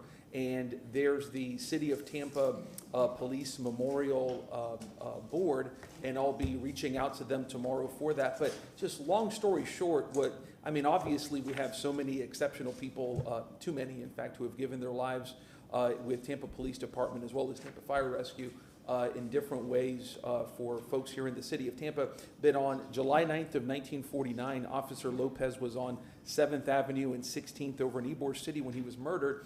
A person believed to be a gangster shot him while driving in his car, and while he was suffering from the wounds that would ultimately take his life, he saw that there could be bullets coming to a young paper boy who was next to him. So he went, again, while he was dying and shot, and pushed the paper boy out of the way in his last moments. What's interesting is not just with his grandson, Morris Lopez III, a division chief with Hillsborough County Fire Rescue, become a firefighter, but the son of the paper boy would also become a first responder. He would become a firefighter and credit the inspiration of the late Officer Morris Lopez. So for me, this is just something that when people are on 7th Avenue doing God knows what, I want them to remember that a hero gave his life over there. So hopefully one way or another we can get this done. But I don't need anything further from council, so no follow-up motions, but hopefully we can get this done. Thank you, Mr. Chairman. Thank you very much, Councilmember Vieira. That takes us to item number 100. There is a written report. We do not need staff present. Is the council satisfied with the written report for item 100? Thank you very much. So that brings us to Mr. Shelby for items 92 and 93. Go ahead, sir. Please state your name. Thank you. I'm Martin Shelby, City Council Attorney. Let's take number 92, and if we can go to the overhead, the Elmo, formerly known as the Wolf, and you'll see what I put together based on taking into account the input received by City Council. This is regarding the process that City Council would follow to initiate the honorary naming of city-owned property. And it begins with an application completed pursuant to the city code and attached to the memorandum by the sponsoring council member detailing the justification as to why the particular city asset should be named specifically for the person cited. You talked about letters of recommendation, so I put in letters of recommendation, including those from neighborhood, civic, or business associations or charitable organizations should accompany the submission. And again, you talked about timing. So I put in the memorandum, application, and letter package shall be distributed to City Council no less than 2 weeks prior to the motion made under new business setting the matter on a future date. So this is what we would call in the law a condition precedent to you even making the motion. And that, if council wishes to have that incorporated, what you have in front of you is the rules of procedure that already I took the opportunity to already incorporate that in a substitute, if that's council's, if that's acceptable to council. If council proposes any changes, we could make those changes and present it to the clerk consistent with your motion. But that is 92. Yes. Any comments? Questions or Welcome. comments? I think that's very well written, very specific. It gives council members advance notice of what's coming, because you mentioned several weeks. And it also, I would say, vets the individual, the proposed honoree, with letters of recommendation and everything else that you mentioned. So we can avoid any future issues where, there's some, disagreements. Councilmember Carlson. Yeah, I missed that conversation because I was out of the country, but I appreciated the depth to which you all went in and all the details you discussed it during that time. The one thing that I kept wanting to add, listening to it, is I wish somewhere we could put that this is a very rare thing. Like, we shouldn't do it very often. The idea of doing a plaque, like Councilmember Vieira just talked about, that's a great idea, and I would love to see the plaques go up all over the place. But renaming a building or road, it's a very difficult thing to do, and there aren't that many of them, and we need to make sure we really distinguish between accommodation, and which we do more of, and then plaques, which we do slightly less of, and then naming, which is very, very, very few. Thank you. Anybody else? Thank you very much. Mr. Massey, thank you. What's your name? This is Shelby. Thank you so My name is 5:55 p.m. It's his birthday, that's what I was thinking about him, I'm sorry. It's Morris's birthday, not yours. Thank you Is so it? much. Okay, Yes, thank it you. really is. Oh, thank you. Happy birthday, Morris. But thank you for this, I appreciate it. So then I'd ask you to make a motion to incorporate that into your rules, if that's acceptable to council. It was on. I did have it lifted up, I did. Yes, I would like to move this. To make a motion to Incorporate the the, 92 into the rules? absolutely. We have a motion from Councilmember Henderson. Who's the second? Second from Councilmember Carlson. All in favor? Aye. All right, Mr. Shelby, 93. Next up, let's start with the rules that you have in front of you. If I could direct your attention to page 3, because there was a wonderful suggestion today. As you know, you've gotten a request, let's say, on today's agenda. A significant event is the appointment of a member of senior staff. That happened today, and what happens is it normally appears on the consent agenda, and there's always a request for it to be moved up for obvious reasons. So a suggestion was made, which I think is a good one. There's already something new in your order of business called board appointments, because we want to have something like, if any, to be able to appear somewhere on the agenda rather than be put in with commendations. So moved. But let me just show you what it says here. It says board and administration appointments. So the staff would then not have to, the chief of staff would not have to then send a memo every time to request it to be moved up. It would automatically go up there on the agenda. So moved. Okay, thank you. Second, if there is. Second. We have a second from Councilmember Henderson. All in favor? Aye. Yes, sir. What's next? Now we go to Rule 5B, which is general public comment. I have a lot to say about that. So do I. General public comment, I sent you the memo that is dated May 22nd, and I had to cross out, a strike through, and underline. But just to show you what it says today, as proposed, it says, members of the public shall be given a reasonable opportunity to be heard at a time before City Council takes final action on a matter and shall adhere to all time limitations that may apply. Each member of the public shall be afforded 3 minutes unless time limits are otherwise established in these rules or modified by the council at the meeting then in session. So you can always do that, and you do always do that. B is the one that's most significant now. Members of the public requesting to be heard on an item that is not set for public hearing on the regular meeting agenda shall each submit a speaker card prior to general public comment. This only applies to regular meetings and general public comment. It does not apply to public hearings. It does not apply to workshops. It does not apply to CRA. Obviously, the CRA is a different agency. So they shall present a speaker card prior to general public comment, clearly identifying themselves by name for the record. The process shall give preference to those speaking on agenda items and permit the chair to know the number of speakers in advance. Each person will be recognized by name to approach and speak, and you could do that in the point that the next speaker is Lisa Edwards, to be followed by Kelly Scharf, to give the next person notice that they'd be up next. And then the next person would be Kelly Scharf, followed by Martin Shelby, and the like. Now, what I've gotten feedback on, and I'm open to discussion on this because I understand the significance of it. People see the line that says, first of all, it says each person will be recognized by name to approach and speak. They'll be called out by name. So there won't be a line up along the wall. There won't be people who are sitting down and then all of a sudden get up. What it does is it makes it for a more orderly transition. Time limits shall apply with general public comment afforded by a total of 45 minutes. And I recognize, and if that's a problem, we can adjust that and address that. We could take that out. We could change it to however you want. But the way I looked at it at the time was the 45 minutes referred to is merely a placeholder to allow the council to stop and assess how it wishes to continue. And you'll know at that point, you'll always know, the chair will always know how many remaining speakers wish to speak about agenda items and how many are waiting to speak about matters that do not appear on the agenda. Now, there are multiple options for council after the 45 minutes if you want to keep that in there and stop after 45 minutes.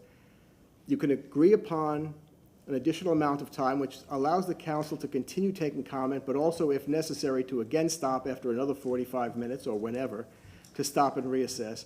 Or two, which is what you consistently and customarily do, you proceed through the remaining speakers. Here you would proceed through the remaining cards with no regard to the length of time. One of the suggestions that came up that was ultimately rejected by City Council previously at our special call meeting was to change the time if there's a lengthy amount of people who are there to speak with off-agenda items, to reduce it to 2 minutes. That's the council's option. Council can do 3 minutes, whatever it wishes. And then again, if council so chooses for whatever reason, you can end the morning session at public comment. My advice would be to allow all those who have on-agenda items to have the opportunity to speak. That is a legal requirement if it's taking final action. And then invite the remaining speakers to speak at the end of the meeting. And that's not within your rules, but those are all options that council has. But what you do have in front of you is a speaker waiver, a general public comment speaker card. This is not the same as a speaker waiver form that still remains, that only applies at public hearings.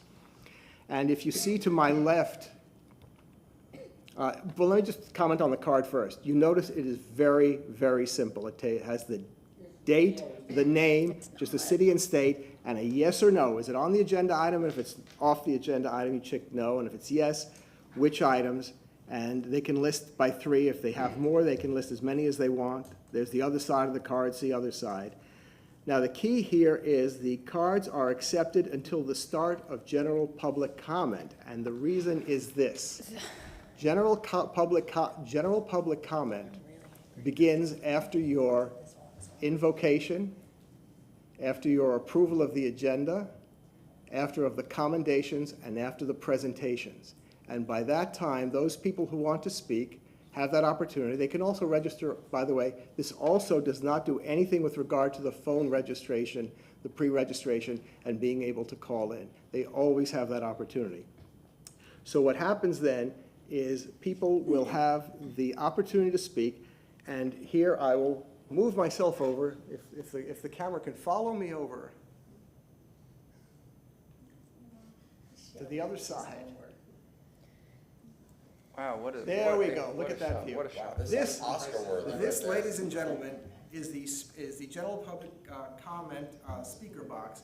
And all it takes is to take this, fill the card in, and then you drop it in the box. And what happens then is at the start, before general public comment, the cards are taken out, and they're taken out in the order in which they were put in.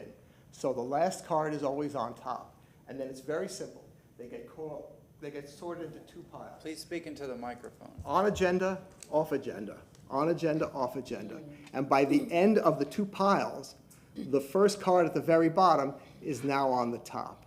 And then it's only a matter of going through the pile of those who are on agenda, followed by those off agenda. It's very orderly, and I think what it does is it saves people having to stand online, wait on the wall, or decide when they're going to speak, because even as you speak now, you could be here very, very early, but you're not going to be the first to speak unless you rush up and stand online. So this way, I think it's much more orderly. Does that conclude the presentation? Oh, no, I just want to show this over here, too. Give a man a mic and he just won't. Hey, I just want to, the city seal's on that, and I want to thank Lisa Edwards for working with City Graphics to do this, but I just want you to see some of the some of the rules that are just for the public when they just say, and I'm doing this also for the benefit of the public, and certainly there's going to be, if council agrees to go with this process, there's going to be obviously change, and certainly some accommodations will need to be made until people understand the process. So here's what it says: please print clearly. And if you wish to speak during general public comment, fill out a speaker card, place it in the box. Cards will be accepted until the start of general public comment. Each person submitting a card will be recognized by name to approach and speak. Time limits, as we know, shall apply. And names that cannot be read will not be called. Now, that may seem unfair, but there also may be people who cannot print clearly. That's why the last line says, if you need assistance, please see city staff. And I've been in contact with the chief of staff. I've been in contact and discussion with Janelle McGregor to see if we have some outwardly facing people who work with neighborhoods and work with the public, and we will have somebody to be able to help and assist with this process. Even Raquel Pancho?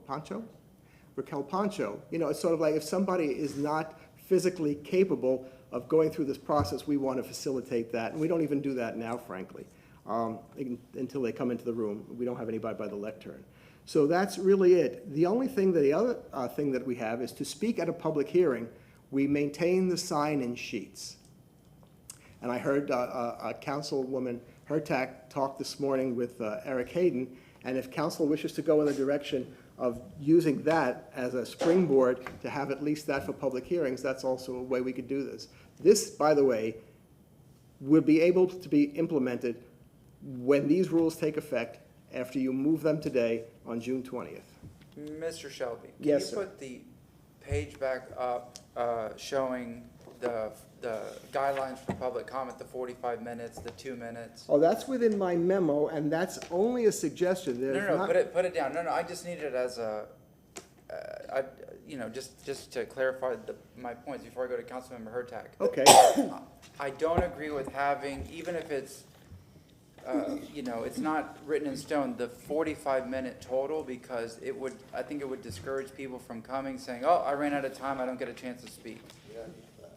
I know, but it can be confusing. It could be reframed, or it could be taken out. Or we can just take out the 45-minute time. I don't agree with reducing to 2 minutes, even if it's an off-agenda item. I think it should be 3 minutes. And the reason is, I've served on the TPO for almost, 9 years now, and in the first TIP meeting, which was controversial with TBX, we had about 6 hours of public comment.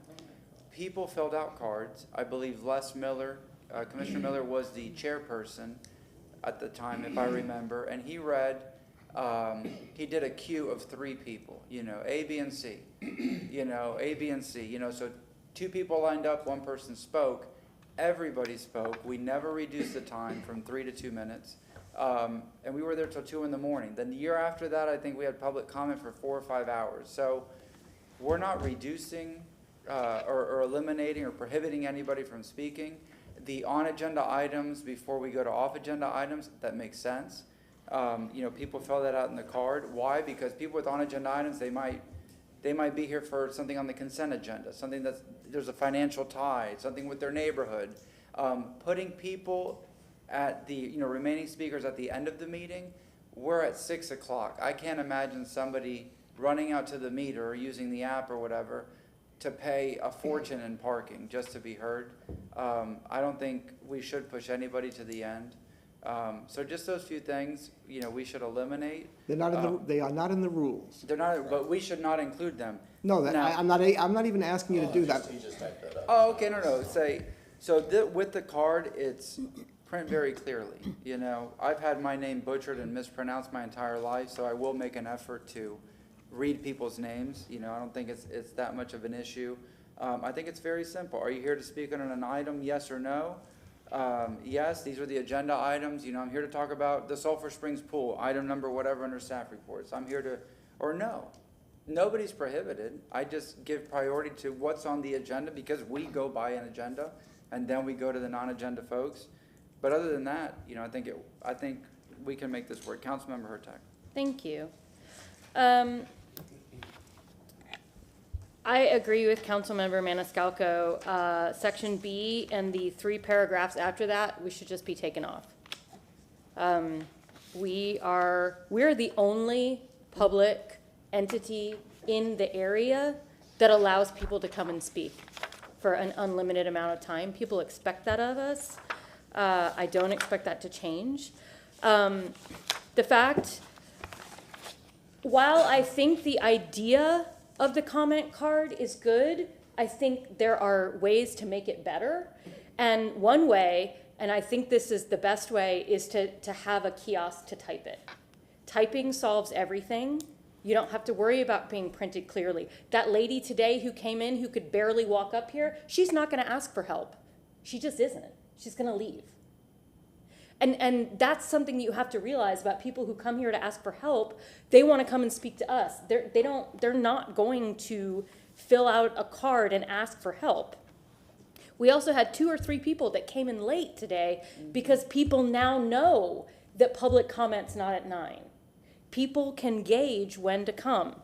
So that concerns me about not allowing people, and if you had it on a computer, then it could very simply just add that person. If you had a computer, you could type it in and then say, are you here to speak about an item? Yes. The other concern is most people don't know what agenda items are. They don't know the numbers. They don't understand that they know that it's on an agenda, that we're gonna talk about it today, but they don't know where, so they're gonna have to get an agenda thing, and then they're going to have to leaf through it, and then they're going to have to figure it out. So I'm just concerned that we're doubling the time it takes when we could just say, yes, what do you want to talk about, and have a subject matter, and then leave it to the people who are organizing it, because then you could still get a printout of the order. Absolutely, I think that's a great idea.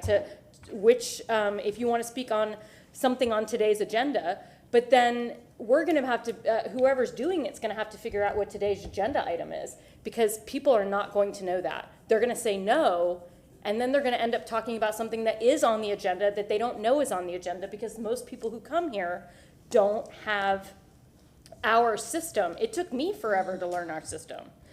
Also, we're still going to have a sign-in sheet. By having a kiosk, you literally would have it all together, because there are people who are going to come here that just support. We see them all the time. They don't want to speak, but they're here to support. There's also people who come and sit down and hear what other people have to say and then change their mind and decide they want to get up and speak. That happens. Robin Lockett, half the time she gets up here, that's what she's doing.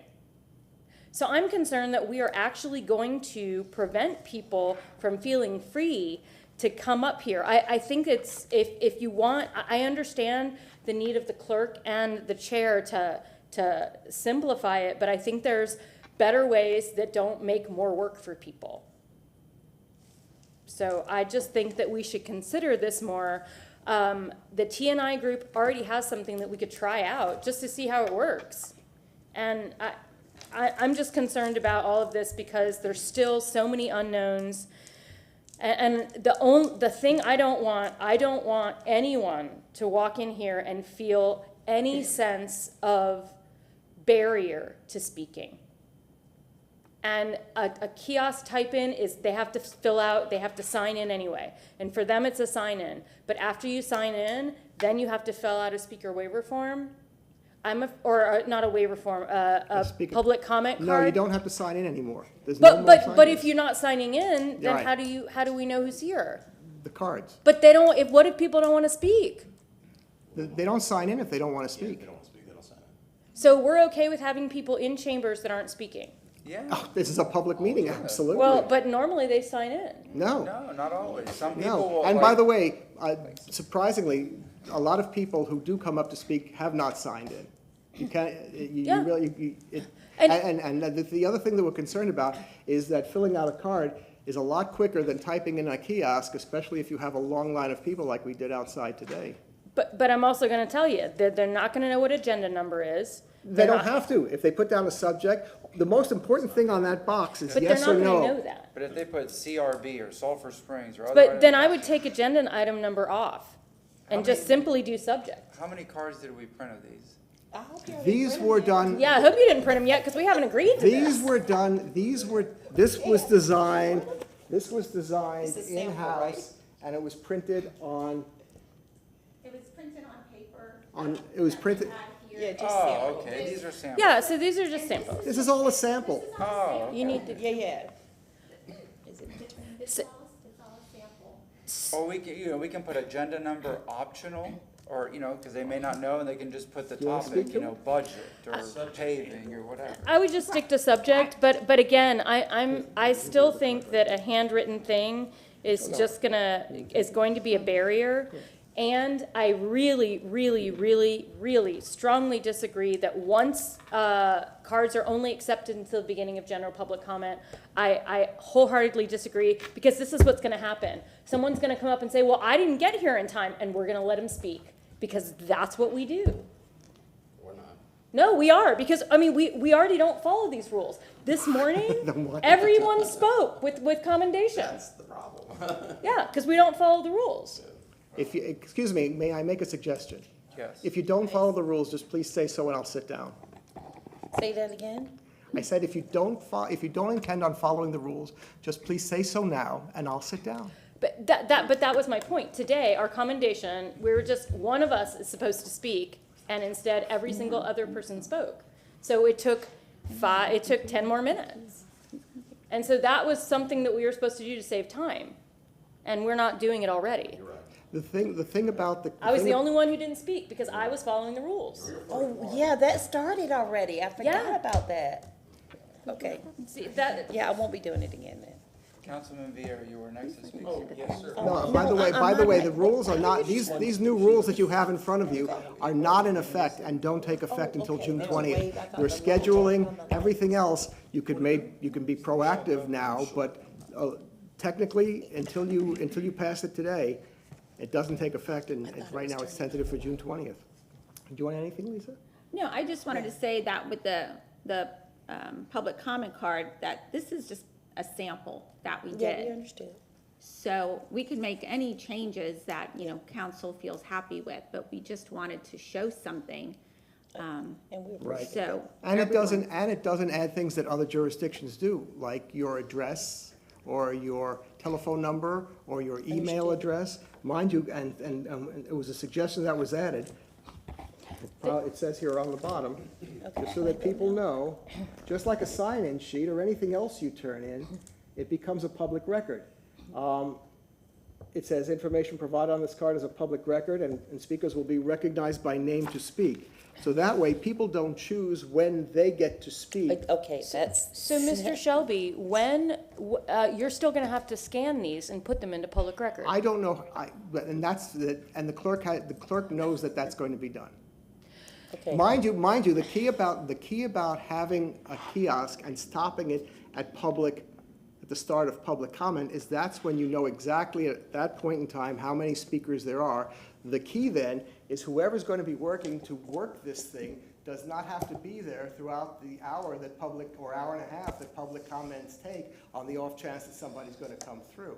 So that's why the chair always now knows no idea about how many people are going to be speaking publicly until the end of the day. but now at the start of public comment, you'll be able to know who speaks on the agenda, who speaks off the agenda. Just a suggestion, council. And by the way, I am very much in favor of going the electronic route.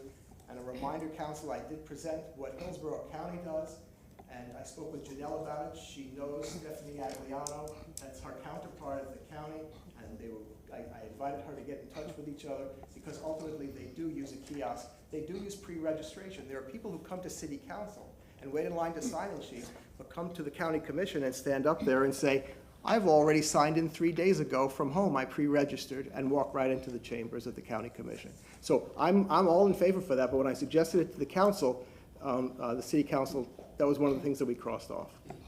Councilmember Henderson. Thank you so much, Chair. Okay, first of all, I appreciate the work that you all put into this. I got the impression that this comes from you all, behind the scenes, the staff wanted this, because when we discussed our policies and procedures a couple of weeks back, this was one of the things that we kind of like knocked off and said no to, so it's coming back because you all are, just a second, okay, that's the impression that I got from Sulene, that this was something that, you know, was preferenced. One of the things that is for certain is that our public, the people who come and speak at public comment, they have strategy. There are people who are going to wait. They like hearing other people out. And it's a timing thing. They are going to totally be upset, I believe, if they're called and they're called to speak forth and they really want to be 17th. You know, that's going to be a problem for people because I see them do it all the time. The other thing is that, you know, there are people who don't talk about agenda items at all. And so, I mean, you know, it's based on, you know, prostitutes and whatever else that may be, you know, on a person's particular mind that day, or reparations. And, you know, there's the subject matter also is an issue depending on how you're going to sort them. You know, what category do you put them in? Do they go first or do they go last? So that's one of the things. And then the other is that city and state is not necessarily necessary. Maybe the first line could be first name and the second line could be last name, you know, to give more space to write, because you know, it doesn't really matter what city and state they're from, because this is the city of Tampa. And, you know, I mean, I do appreciate the work that has gone into this. And the limitation part is also an issue. I know that everybody else, the county and, you know, Hillsborough County Public Schools has a rule or a limitation, but really, that's not what holds up our meetings. So, unless it's a really big issue, you know, that comes from Councilman Carlson's district. When they come, we're going to be here till 4 o'clock in the morning, and we do know that because they're going to be upstairs and they're going to be downstairs, and we can't prevent that. You know, they're not going to accept that we are limiting something to 45 minutes. That's not. Well, actually, frankly, the night meetings do not have time Okay. limits at all. They're public hearings. I see. We have to give people the opportunity to present evidence. Thank you. So Okay. Councilman Carlson's people are still gonna keep. They still are gonna come and keep us to 4 o'clock in the morning. Yeah, and wear red T-shirts and all that kind of stuff. So I understand that. But you know, I feel though as though that the people who work for us are asking for something like this, but it's gonna have to work for us and for them. And if the card is just for signing in, you know, I don't know. As soon as the clerk, maybe the clerk has them, she gets them all, and as soon as they come up to speak, she can pull their card and say, okay, that person has spoke. Because the goal is to have their name right. You know, so if we're giving them to the clerk, the order should not matter to us, and we shouldn't determine the order. Because the order is about strategy for some of our regular folks that come.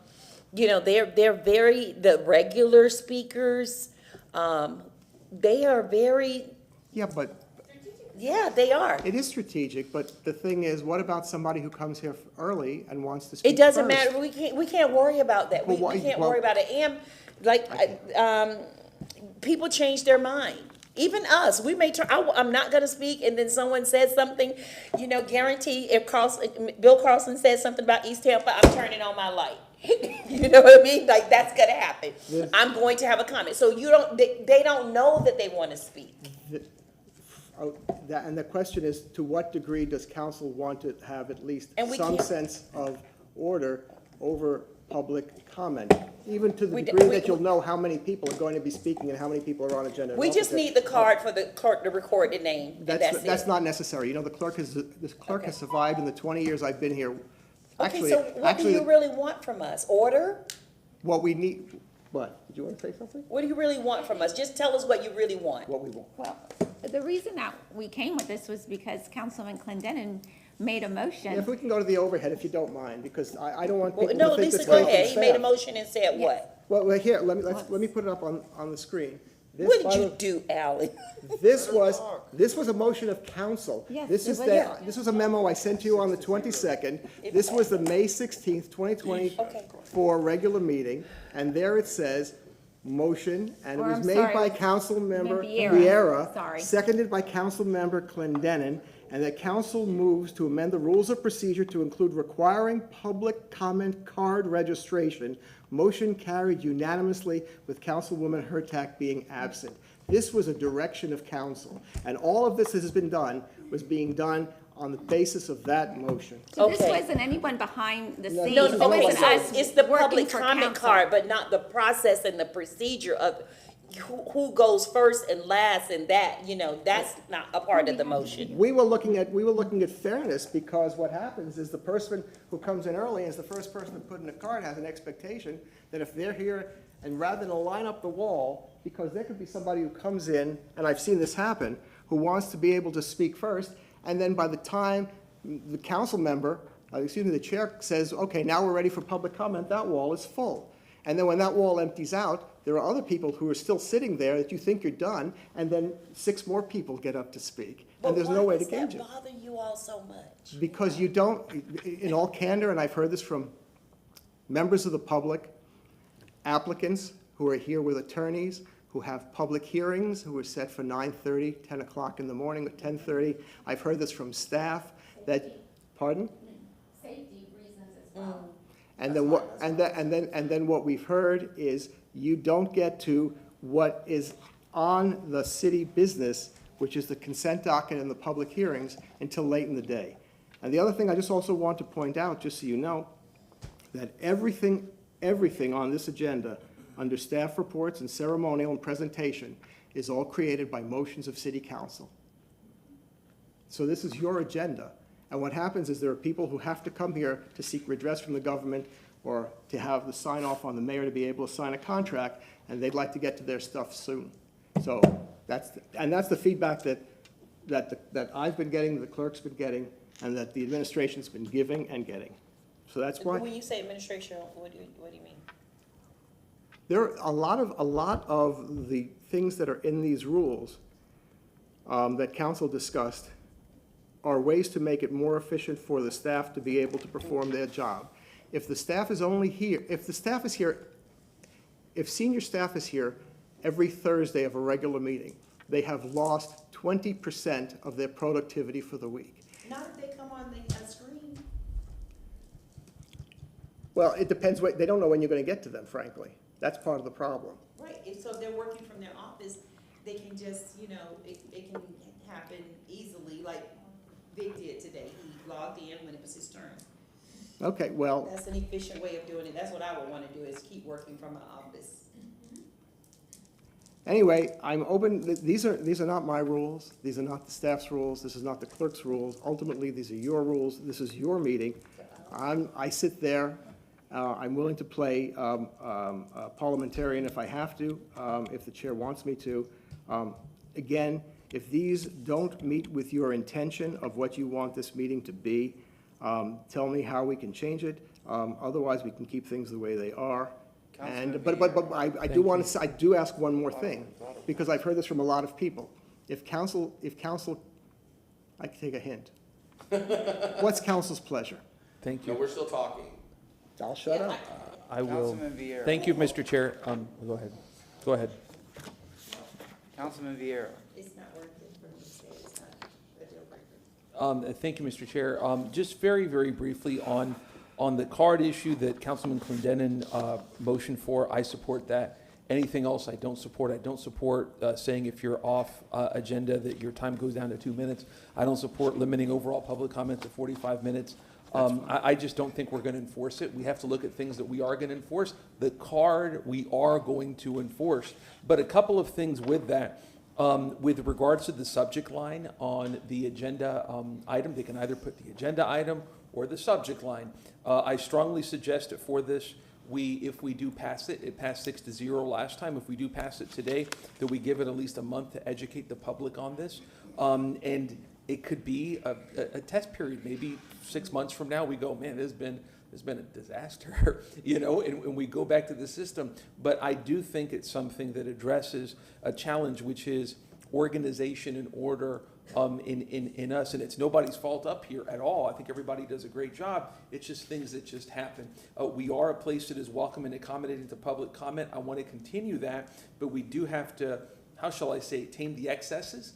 And by the way, public comment is not the major reason why meetings run long. It's not. It is a reason. We do need to curtail a little bit. Again, get order, tame the excesses. But to me, it's not the major reason why meetings run long. It's not. But the card that you've proposed, we can reform it a little bit, but I'm fine with that. I think that's fine. That's it. Order of the card.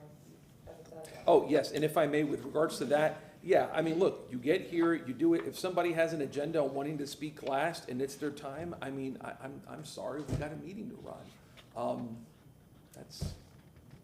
Councilman Miranda. Hey, thank you very much, sir. Two little things. First of all, I believe the card has to be printed some degree in Hispanic, in Spanish language, because you have some people that come here that they don't know Do what it they're. double-sided, one side Spanish, one side English. Well, yeah, fine. I like to save money. I got 3 sides, put 3 languages in instead of 2. And the next thing is this. I know that the rule says you have 3 minutes, but it should be in the card that you have 3 minutes to speak on whatever item you want or whatever you spoke of, because if not, we're gonna get challenged. And if it's not on the card that they sign, they're gonna say, well, I didn't read the other part. This card doesn't say anything about time. So I believe just for safety reasons, you should put the 3-minute time limit. That's all. That's all. Just my suggestion. You don't have to take it. Councilmember Clendenin.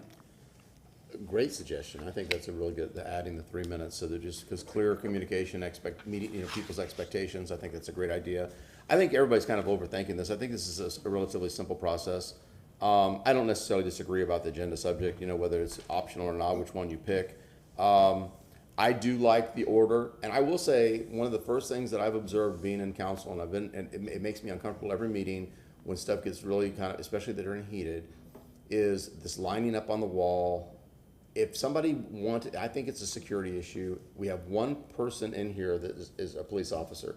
If somebody was really up to some nefarious, no good, with having people milling about and how with the situation we created, I don't think any security review would pass this as an acceptable way of doing business. I mean, no security person would say this is. More outside. I know, but inside the chamber, let's say, somebody who really wanted to do something, again, with folks milling about. I do also believe that once people are creatures of habit, and once they get a certain level of comfort, and they know, again, like this order, they know where they were, what time they arrived, I think that will eventually, as people get used to this, they'll get comfortable with that. I think we can't be afraid of change just because it's change. We give this a try. It's not concrete. And again, and even this electronic version. Now, it's funny, though, that because I don't necessarily disagree with you because I'm a tech guy. I like the idea of a kiosk and doing that. I think it's a great idea. But the irony is, I'd almost expect the argument to be different because this is the simplest form, and everybody's kind of comfortable with pen and ink. But there's going to be, especially some of the demographics of the people that show up here and the Charlie Mirandas that are afraid of computers. That actually may be an obstacle for some folks.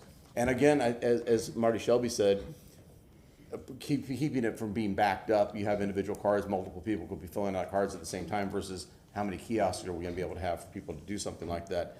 So I also agree with the comments about the proposals of The 2-minute thing, I think that's a non-starter. Let's just get that out of the way. Having 3 minutes public push put on the card, I think is a brilliant idea. And honestly, I was actually okay with the 45 minutes until Vera said something that kind of tugged on my intellectual strings, is that we're going to waive it anyway, so what's the point? So, I mean, it's like, knowing this council, we're going to waive it anyway, so let's just say, let's just be done with that concept as well. And we can always revisit it if we had to.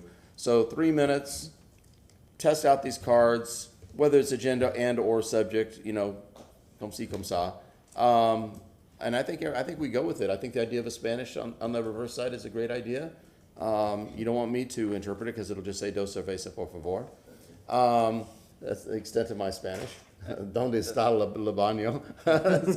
Very good. But other than that, I appreciate the work, and I'm here to tell you that our clerk staff really supports this. I think other folks that are doing the administration side of this really supports this. I think it is something that as people get comfortable with it, change is hard. People don't like change, but if people get comfortable with it, I think that they'll like it as well because they'll like the predictability.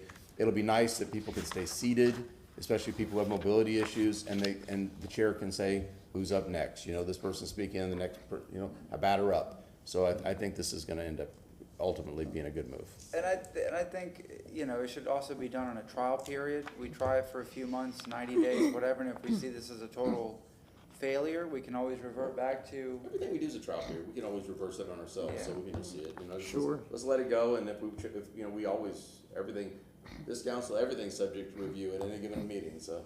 As a matter of fact, your rules allow you to waive your rules for any particular. We're gonna have a rule to waive our rules. Yeah, I could show it to you. And council, while we're on the subject, I know we spent. That should be above our door when we walk in. Wait, Councilmember Hurtak. Yeah, so I'm just gonna hammer this again. The public is why we're here. We need to make space for them.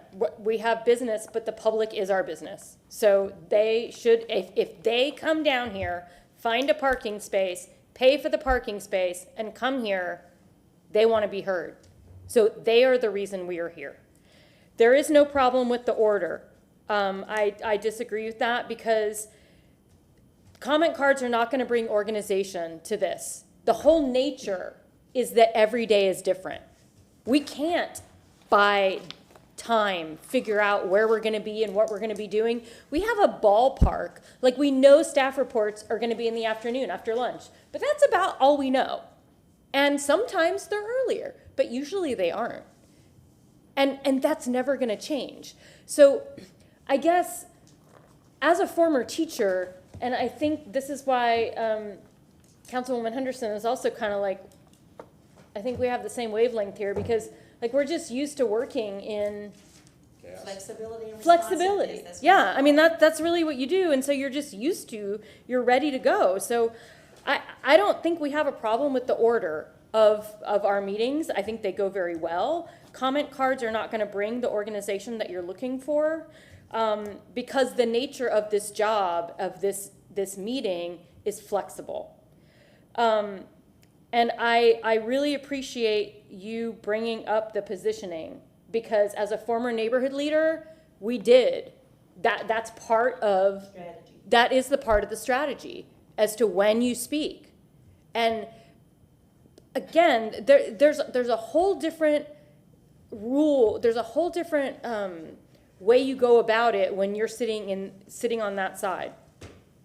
And the thing is, you're concerned about the kiosk versus the cards. Well, we already have a kiosk. You have to sign in if you want to speak. So having an actual kiosk is basically the same thing. So, and people will not stay seated. They just won't because there are people like me who don't like to sit. So they're going to stand because they want to stand. And even if they aren't called till number 20, they're going to stay standing because that's just who they are. And so you can tell who are standers because they always stand. But I'm just saying, just knowing what I know about human nature and how people walk. I mean, we've been working with these same people for years, and you can tell what kind of people they are. So this is what I'm still not fond of this, but this is what I would like to try. How about we do both the kiosks and the cards for different meetings? and figure out after 6 months, like, which one people seem to like better. Which one we have less chaos with, so we could do, they want a slow rollout for this kiosk thing anyway, so these won't be for workshops. These cards aren't gonna be for workshops, so why don't we try that for workshops and CRA? And then use these comment cards for regular public comment, see how it all goes. You just took the words right out of my mouth. I think if we did something like that, we should probably like do the kiosk for CRA. Yeah. And go forward with these comment cards. I would like to, and maybe this is the fundamental disagreement, is that as far as how we perceive our roles, there's over 400,000 people living in the city of Tampa that we're here for, not just the folks that show up in council chamber, that we're here to represent hundreds of thousands of other people. And it's our job to efficiently utilize the time and space and the resources that are afforded us. And I think this is I think that's part of, maybe the struggle here is finding that balance between the two of, and I think this is just such a small ask, especially for our staff to move forward. I don't have any problem following your suggestion about because I actually think that probably ultimately where we'll move to is electronic. I think that's probably the ultimate, like other public forums do. So I don't have any problem with that. Use this forum for council, and then we'd run a test period with a kiosk for our other meetings. The only other changes I would make, I would recommend taking the date off and the city and state off. I'll give you this. The date only because everything's gonna be for that one day. And then But when who's gonna, I'm sorry to interrupt, but who's gonna put the date on it? It has to go to the For clerk. the It has public record, well, has to go then to the clerk. but it'll be scanned in one file. It'll be the same date. not if it gets separated or something. Okay, well then fine. Leave the date, but take the city state off. Take agenda number off because I think people are just gonna be confused by it. If they know why they're here. Well, let's see if it's confusion, and then we can change it. Okay. Let's just see. And I also really do want to take the cards accepted until the start of the general public comment off. Then I have to figure out how this is gonna be staffed. Well, because ultimately, we're gonna let them speak anyway. Not necessarily. That's who we are. The first 2 weeks, 3 weeks, 4 weeks perhaps, but not a year from now. I'd like to, So- can I make so a motion? I'm I don't wanna, I'm Let's rip the sorry. Band-Aid I off don't wanna be this. argumentative, that's not my role. But what I'm saying, what I'm asking council to do is just give me clear direction, because I hear different things from different people, and there's been no motions yet. I'm gonna vote against it if it includes, stopping, allowing people, I think, again, we can see how it goes. But I think it's critical, but let's see how this goes, Could and we then we just can have always change one back. vote right So, now? I'd like to make a motion that we accept the city council, public comment form with the addition of clarifying that 3 minutes and the addition of, Spanish language on the reverse side. And eliminating that 45-minute thing. Oh, that's separate from the comment card, yeah. Because that wasn't even in there, right? That was already a previous motion, Madam Clerk? The 45 minutes? It was just a suggestion. If it's not, by the way, everything that followed the 45 minutes in the memo is not in the rule. That was just Right. part of my Yeah, discussion. that's what I understood. That's why it's not in the motion. Subsection B out. Yeah, the 45 minute, the last sentence of section 5B is the 45 minutes, and that can come right out. So it has just been said, I add that to my resolution. So I make a motion, let's clarify that, make a motion to accept the public comment form with the addition of clarification that public comments is 3 minutes, addition of Spanish language on the reverse side of this, and eliminate the 45 minutes rule that is included in section B. I have an amendment. It's B subsection 5. B subsection 5. Also, that we are going to roll out the public speaker comment cards for regular meetings only, and we are going to try the kiosk version for CRA. I think we have to do that in a CRA meeting. I'm sorry, then we're gonna use the kiosk for workshops. What I presented to you today is only for general public comment, which is now only going to be at regular meetings anyway. Right. So this is only to be used on the first and third. And then at no other time. Which is why And only part for of the general public motion would be, the only way I'm voting for this is if we're doing the kiosk as part of it. I support the kiosk. So thing, but kiosks but we have to for- do the kiosk during a CRA meeting. No, we don't, the workshop. So Oh, the Or you can do it workshop. for the workshop. So I- workshop. If I may, as the Also- second of the motion, if I may, as the second of the motion, I support the second, and we should vote on this. There we go. Yes. Call and the it's- question. And it's Rule 5, Section B. There we go. One other issue with regard to the kiosk, and I have not been inside in the loop on that, but my understanding is that there is a budgetary impact to that, so council should just be prepared for when that comes forward, because that might be an amendment to city council's Okay, budget to pay we'll for keep that. that in mind. We have a motion. Pardon? It costs money. Everything goes. We were informed that, and that's how we know that We there's have a a budgetary motion. impact. We have a second, we have a substitute, an accepted substitute, Yes. and now we have more. Not a substitute. No, I an was just gonna amendment. say, the reason we found out about this is because they're wanting to roll these kiosks out in all public buildings. So if you go to T-Mob, that's how you're gonna sign in. That's why I thought bringing it to council makes sense, because people will then be already used to Hannah it. Street will have it. Yeah, yeah, so Hannah's gonna have it, T-Mob's gonna have it, it's gonna be downstairs, so when they come up, they can just do. You got your amendment? We have a motion and Well, a I'd like to second. explain Yeah, why. no, I understand. I got it. All in favor? Aye. Aye. Any opposed? Thank you, Mr. Shelby. We appreciate all your hard work. Thank you, Lisa. You are great. Thanks for all your help Thank with you, this. council. That concludes the agenda. We can make simple complicated just like that. Yeah. A special skill. Exactly. All right, we're gonna go to new business, sir. Yes, Chair Pro Tem recognizes Chairman Maniscalco. I would like to make a motion to present a commendation to Coach Roy Harrison, HB Plant High School's girls cross-country coach for 42 years. He is a legendary coach who provided life skill mentoring and coaching to young women during his entire career. I will coordinate an appropriate date to present this commendation. We have a motion. Do we have a second? We have a second from Councilwoman Hurtak. All those in favor, say aye. Aye. Opposed? Ayes have it. Hurtak is what I heard first. I heard, Okay. maybe I was hearing it wrong. Okay? Would you like a gavel back, or am I steal it? Or that's cool. We voted, all in favor, You want aye? to speak? Oh, excuse me. I'm sorry, Chairman, Councilman Miranda. No, I'm just saying, Bill Carlson's been very quiet. I want to say, make sure he's still here. He's tired. Would you reach over to a pulse check? No, not me. I love conversation. Okay, so the ayes have it. Yep. It was unanimous. Thank you very much. Councilmember Miranda, do you have new business? Yes, sir. I'd like to make a motion for a combination for Officer Richard Mercado.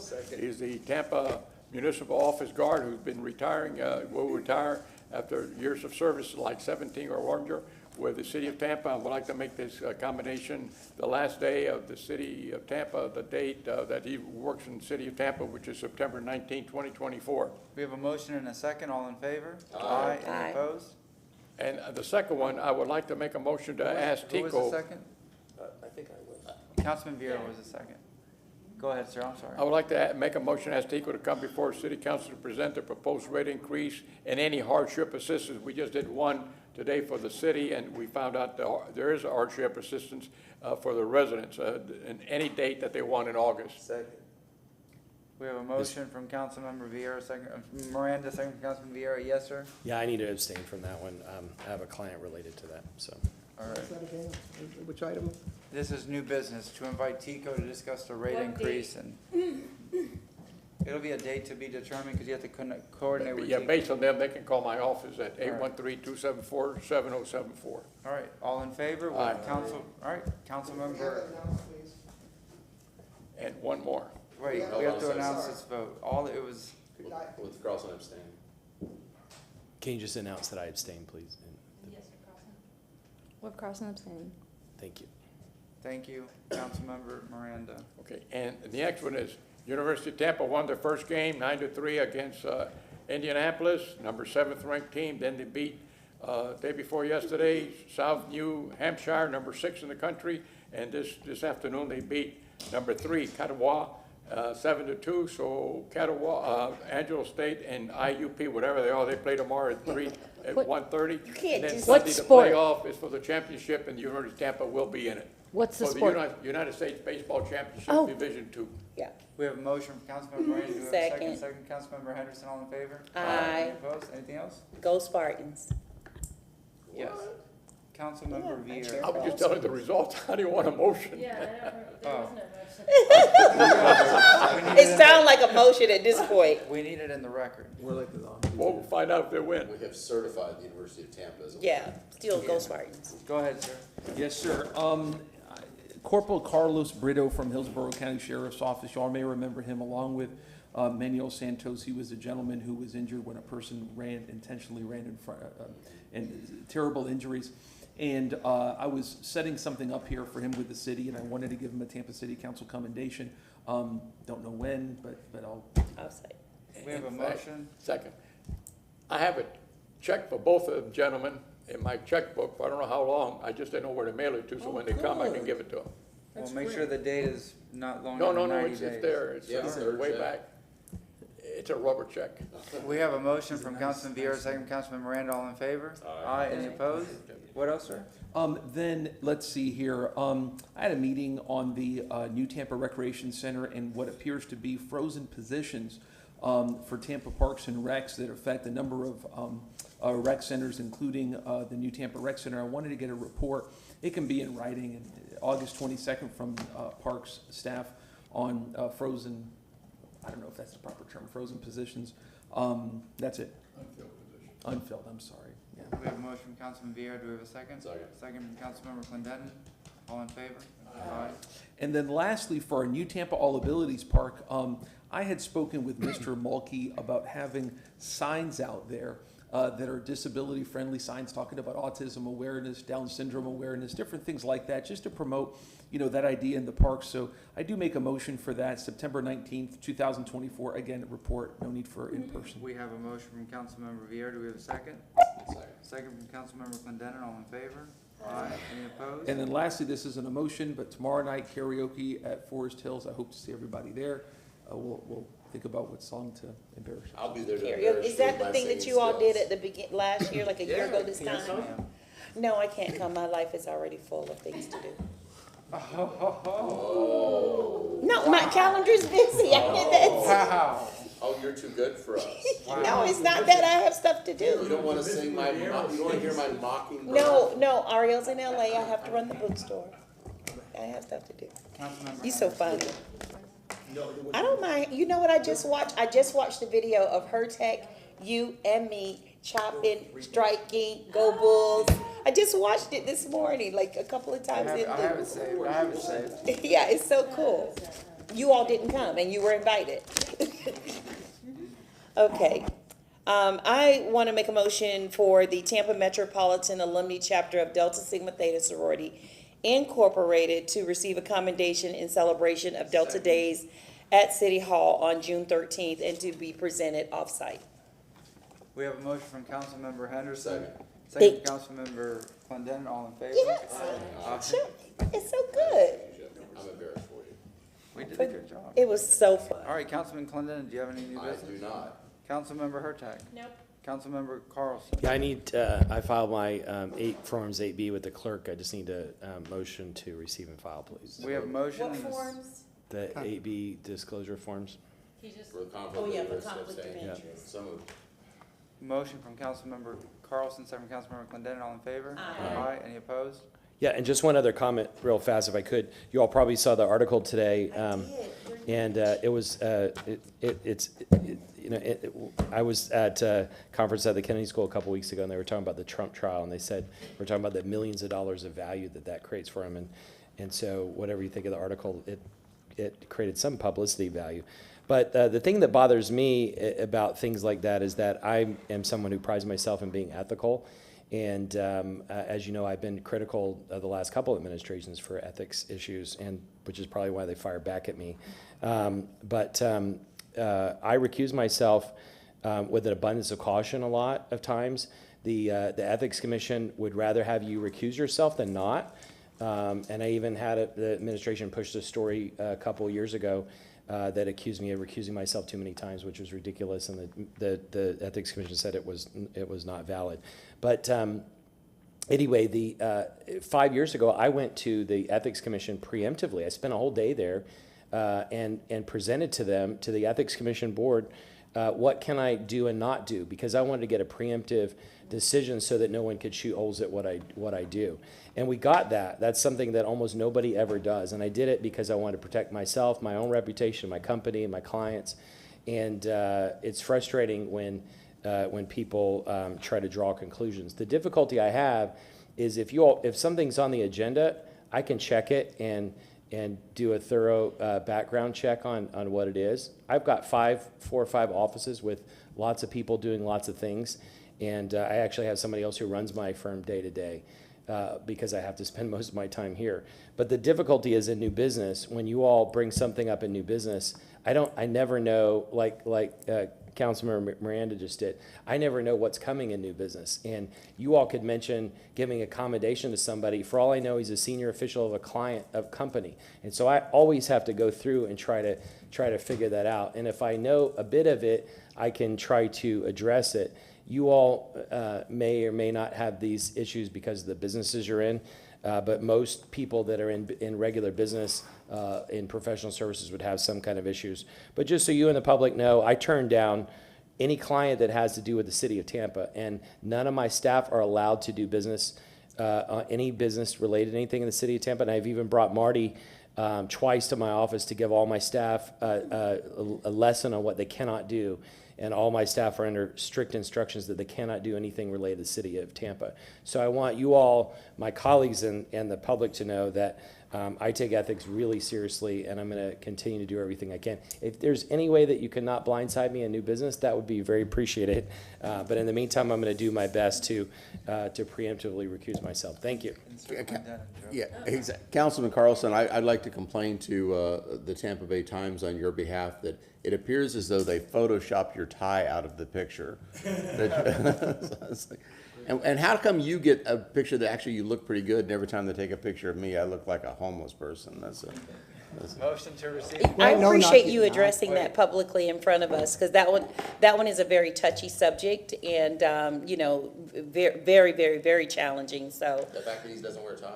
No, the fact that of what the article was about, and that he does pro bono work for the organization, or his company does.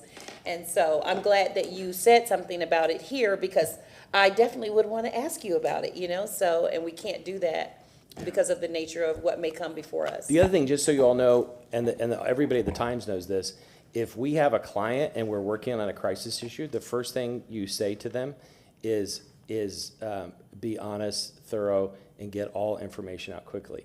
And so if you see any organization that you think is not doing that, that obviously means my firm's not working with them.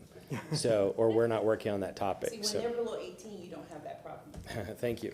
Mr. Shelby. Yes, Mr. Chairman, Council, my apologies, but we did not direct our attention to the resolution for number 93, which would be required under your rules to be read. The title is in the agenda, and then you can make it as amended by City Council's motions previous to that. But that's what we need to do in order to effectuate anything within your rules of procedure. Who would like to read resolution for item number 93? I will. I move a resolution adopting the rules and procedures as amended and restated in its entirety, governing the meetings of the City Council in the City of Tampa, providing an effective date with the notes that were discussed during our previous discussion. And our rules are effective, the new ones that we created, so thank you. The next regular meeting. Councilmember Clendenin with the motion, second from Councilmember Vieira, all in favor? Aye. Any opposed? Motion from Councilmember Miranda, second from Councilmember Henderson, all in favor? Aye. We are adjourned. Oh, no, it's only 6.